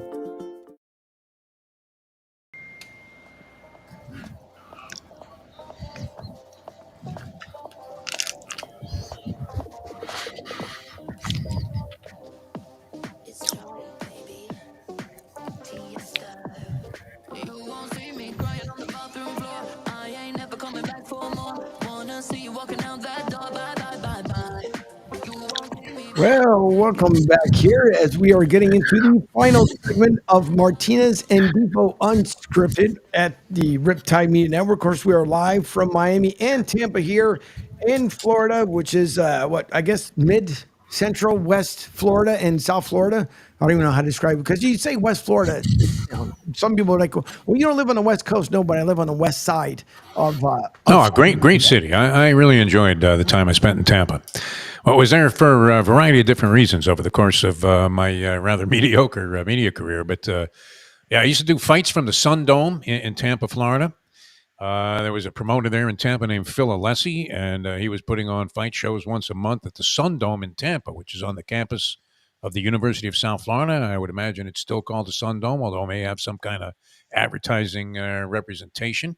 Mm-hmm. And if you can find this now. I don't know if you can find it in its original form. I was looking for it the other day for some reason. But there's a video out called The Worst Boxer Ever. Worst Boxer Ever. And, of course, when you have these kind of promotions, and these fights were being televised under the banner of the Schlitz Malt Liquor Fight Night. Schlitz Malt Liquor was the sponsor, and it was on the original, now it's Bally Sports Florida, or Bally Sports Sun, but it was called Sunshine Network back then. It was one of these fledgling regional cable systems. So I was real happy because I always idolized the great Don Dunphy. I go all the way back, one of the great series ever as far as sports series goes, on TV was the Gillette Fight of the Week many, many years ago. And you would see like a young Ali as Cassius Clay and is up, working his way up the ladder there. And they always had great, great champions featured on the Gillette Fight of the Week. And the announcer was a guy named Don Dunphy, who I considered like just legendary. He was one of my favorites of all time. His son, Bob Dunphy, became a big, big time producer for CBS and Showtime and was producing a lot of their boxing matches. But the worst boxer ever was a guy named Joe Smith. You'll see this video. You should check it out. And it's a friend of mine and me on the call. The worst boxer ever. He goes in there against the house fighter, is a kid named Tony Moscow, who was 1-0, and this other guy's making his pro debut. And literally, and we alluded to this because, I mean, it's a live call. We didn't know what to expect. I mean, the event is essentially unfolding in front of you, and there was very little material to figure out what this guy's style was or anything. But it literally looked like this guy was a rock'em sock'em robot. You've never seen such a stiff. And he ends up with a one-punch loss on a knockout where, I mean, literally, you could see the lights go out, not only in the arena, but in this poor guy's head. And so, if you ever get a chance, click on the worst boxer ever, and check out the YouTube video of that. I think you'll find it hysterical. But I always enjoyed going up there. It was a real nice town. It was kind of casual. I mean, it wasn't as intense. The sports fans there, Angel, and I would imagine this is still the case. I also did a bunch of horse racing shows up there from Tampa Bay Downs, which was a lot of fun. Pete Rose was always the first guy on the scene at Tampa Bay Downs when the Phillies or the Reds rather, and the Phillies were training in that area. But yeah, Pete would plunk down like $100,000 on some horse in the first race, and the odds would immediately flash at 1-9. Everybody knew Pete was in the house. So I found it though a very pleasant sports town. I mean, the fans there are pretty cool. They don't get overwhelmingly psychotic when their teams lose. No. And yet, I don't know. I mean, are they appreciative of having a winning franchise? Because when we look at the Rays, that should be the most widely supported and wildly supported team in all of baseball for the performance versus what they're operating with. And yet, I mean, there's nothing but empty seats there even when they go to the postseason. So I would imagine the Lightning probably have a little bit more favorable of a fan base in terms of dedication. Oh, yeah. But I always liked it. I mean, it was not an intense place in terms of fan interest, Mm-hmm. but it was so kind of like a family thing going on in Tampa. It was an interesting sports town all the way around. No, it's and I think the problem with the Rays because of so much traffic in the area and where it's located, because it's in St. Petersburg, nice location in St. Pete, but St. Pete now, there's so many people because it's like destination St. Pete here in the Bay Area. But because there's so many people moving into the area, it makes it hard because you have to come over either to Gandy or to Howard Franklin. And that Skyway Bridge is a little scary, isn't it? When you first go up the incline, if you're not familiar with it. Wow. Well, it's like you're on a roller coaster ride at Disney World or something. I mean, just straight up in the air. It's nuts. Yeah. No, especially which we know collapsed once also, so it's not a favorable let's thing to hope have not. in your head either.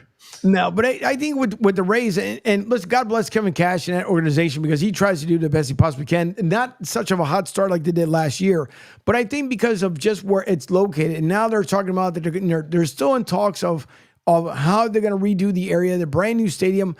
If it would have been me being the owner, I think I would have still kept the talks open with Mayor Jane Castor and moved them to Ybor City, because then the people from Lakeland and possibly Orlando, it would have been just easier to kind of navigate the traffic in and out of the area. In St. Pete, you really can't do that. It's almost not as much as a one-way in or out, but 275 is a major artery. And then depending on the game times that they have, sometimes they have in the middle of the afternoon.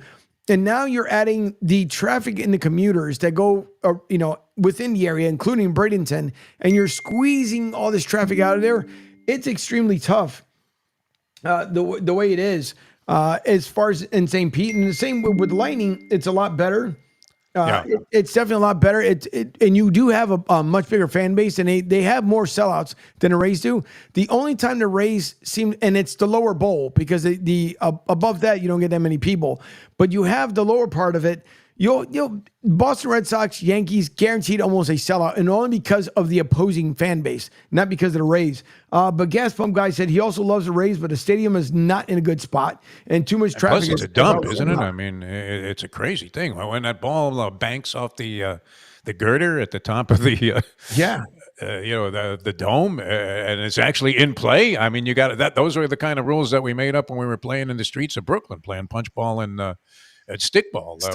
Okay, if it's in the bank parking lot, it's foul. But if it bounces out of there and lands in the garden, then it's in play. Yeah, kind of a crazy thing. But at what point do the flowers go into punch? I mean, do you have to wait? Is it obligatory that you wait for your team to draft? In other words, are you going to have to sit through this stuff until pick number 26 is in with the Tampa Bay Buccaneers? And I'm here in South Florida, and it doesn't seem like the Dolphins, they select 21st. They haven't had a first-round pick since 2021. So they have gone all in on trying to see if they could win with Tua Tagovailoa. They're about to probably unload a big fat contract on Tua, which, he remains suspect also under the category of quarterbacks you think can definitively be there for you and win a championship while they're on your roster. I don't know if he's that guy yet, and we've been watching him for 4 years. But they decided to go ahead and invest all of their draft capital that they had accumulated in the effort to rebuild into free agents and trades. Mm-hmm. And sure enough, it was their first-round pick in a few years, and it's 21st. Not particularly sexy. I mean, there's nothing overwhelmingly romantic about picking in the 20s in the bottom third of the draft. And so do you have some moral obligation or personal obligation to stick around until the Tampa Bay Bucks select at number 26? Because I think I'll be out cold by then.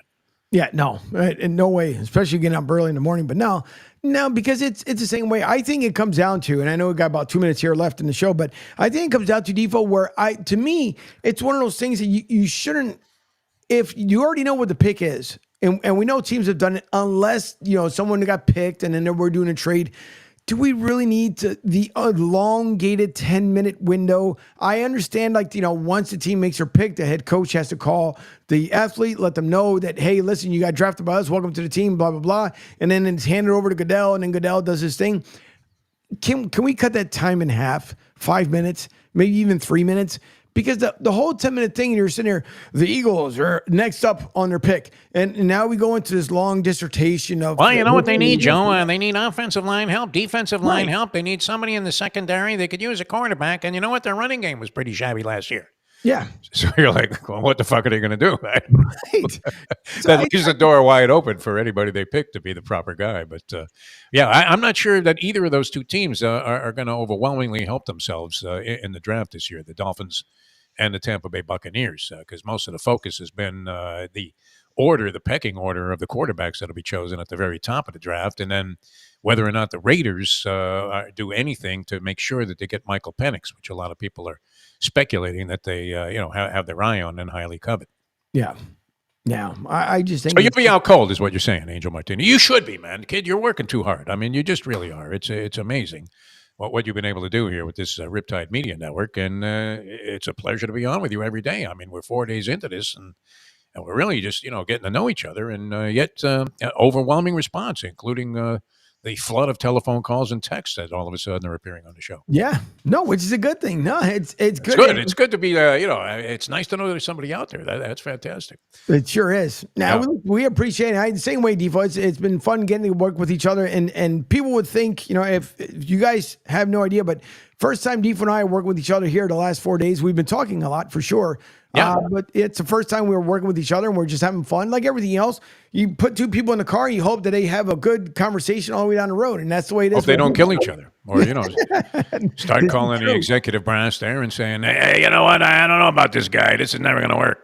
Yeah, exactly. You don't want to come to that conclusion after a couple of days, that's for sure. No, not at all. And it's fun because, again, I think it rightfully so unscripted was the best way to name the show, because we're both busy. You have a multitask of things after the show's over and obligations that you end up making. So it makes it perfect, at least in my opinion. But I have the ultimate job after the show's over. I have a food show that I'm part of, but with a couple of friends of mine, and we go to various restaurants and eat lunch for free. It's fantastic. It's very much indicative of what it's like to be a member of the sports media. Where, as we said, if it isn't catered, it isn't journalism. You're not getting a crowd out there to cover the event unless you have a pretty good spread. Exactly. No, that's good. We're gonna have to one day end up joining you guys down here for said show. Well, unless I take this on the road and then I have to figure out how to manipulate it there. But no, it's been fun. We appreciate everyone who's been tuning in as always. Don't forget if you haven't heard it for the last couple hours in the morning. Yes, the draft is tonight. That is at 8:00. It's out there in Detroit. Hopefully everyone will be safe. They'll all enjoy the day.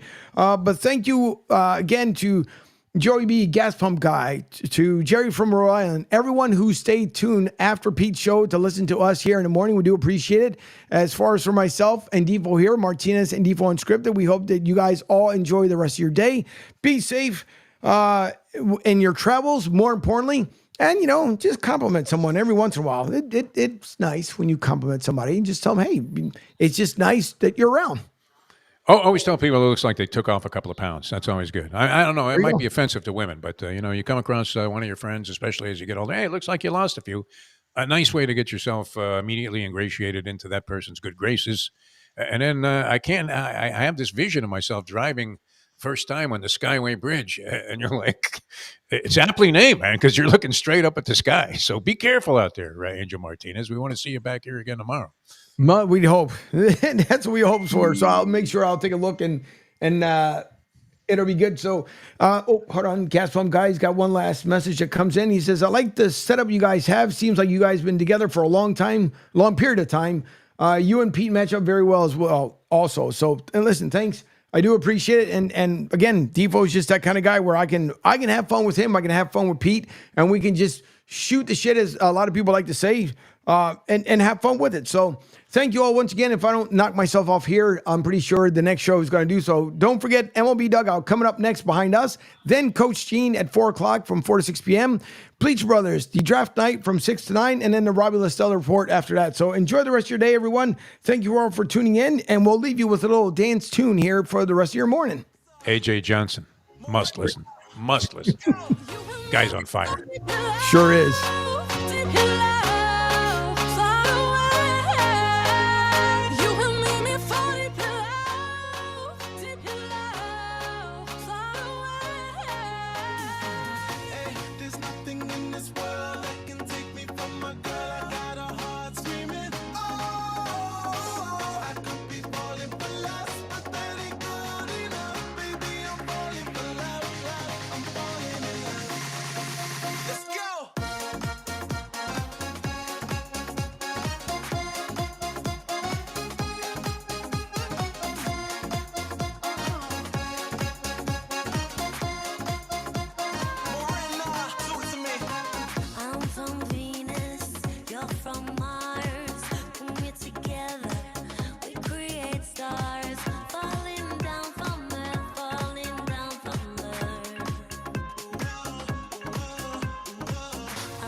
Stands out, even though she's a little bit crazy.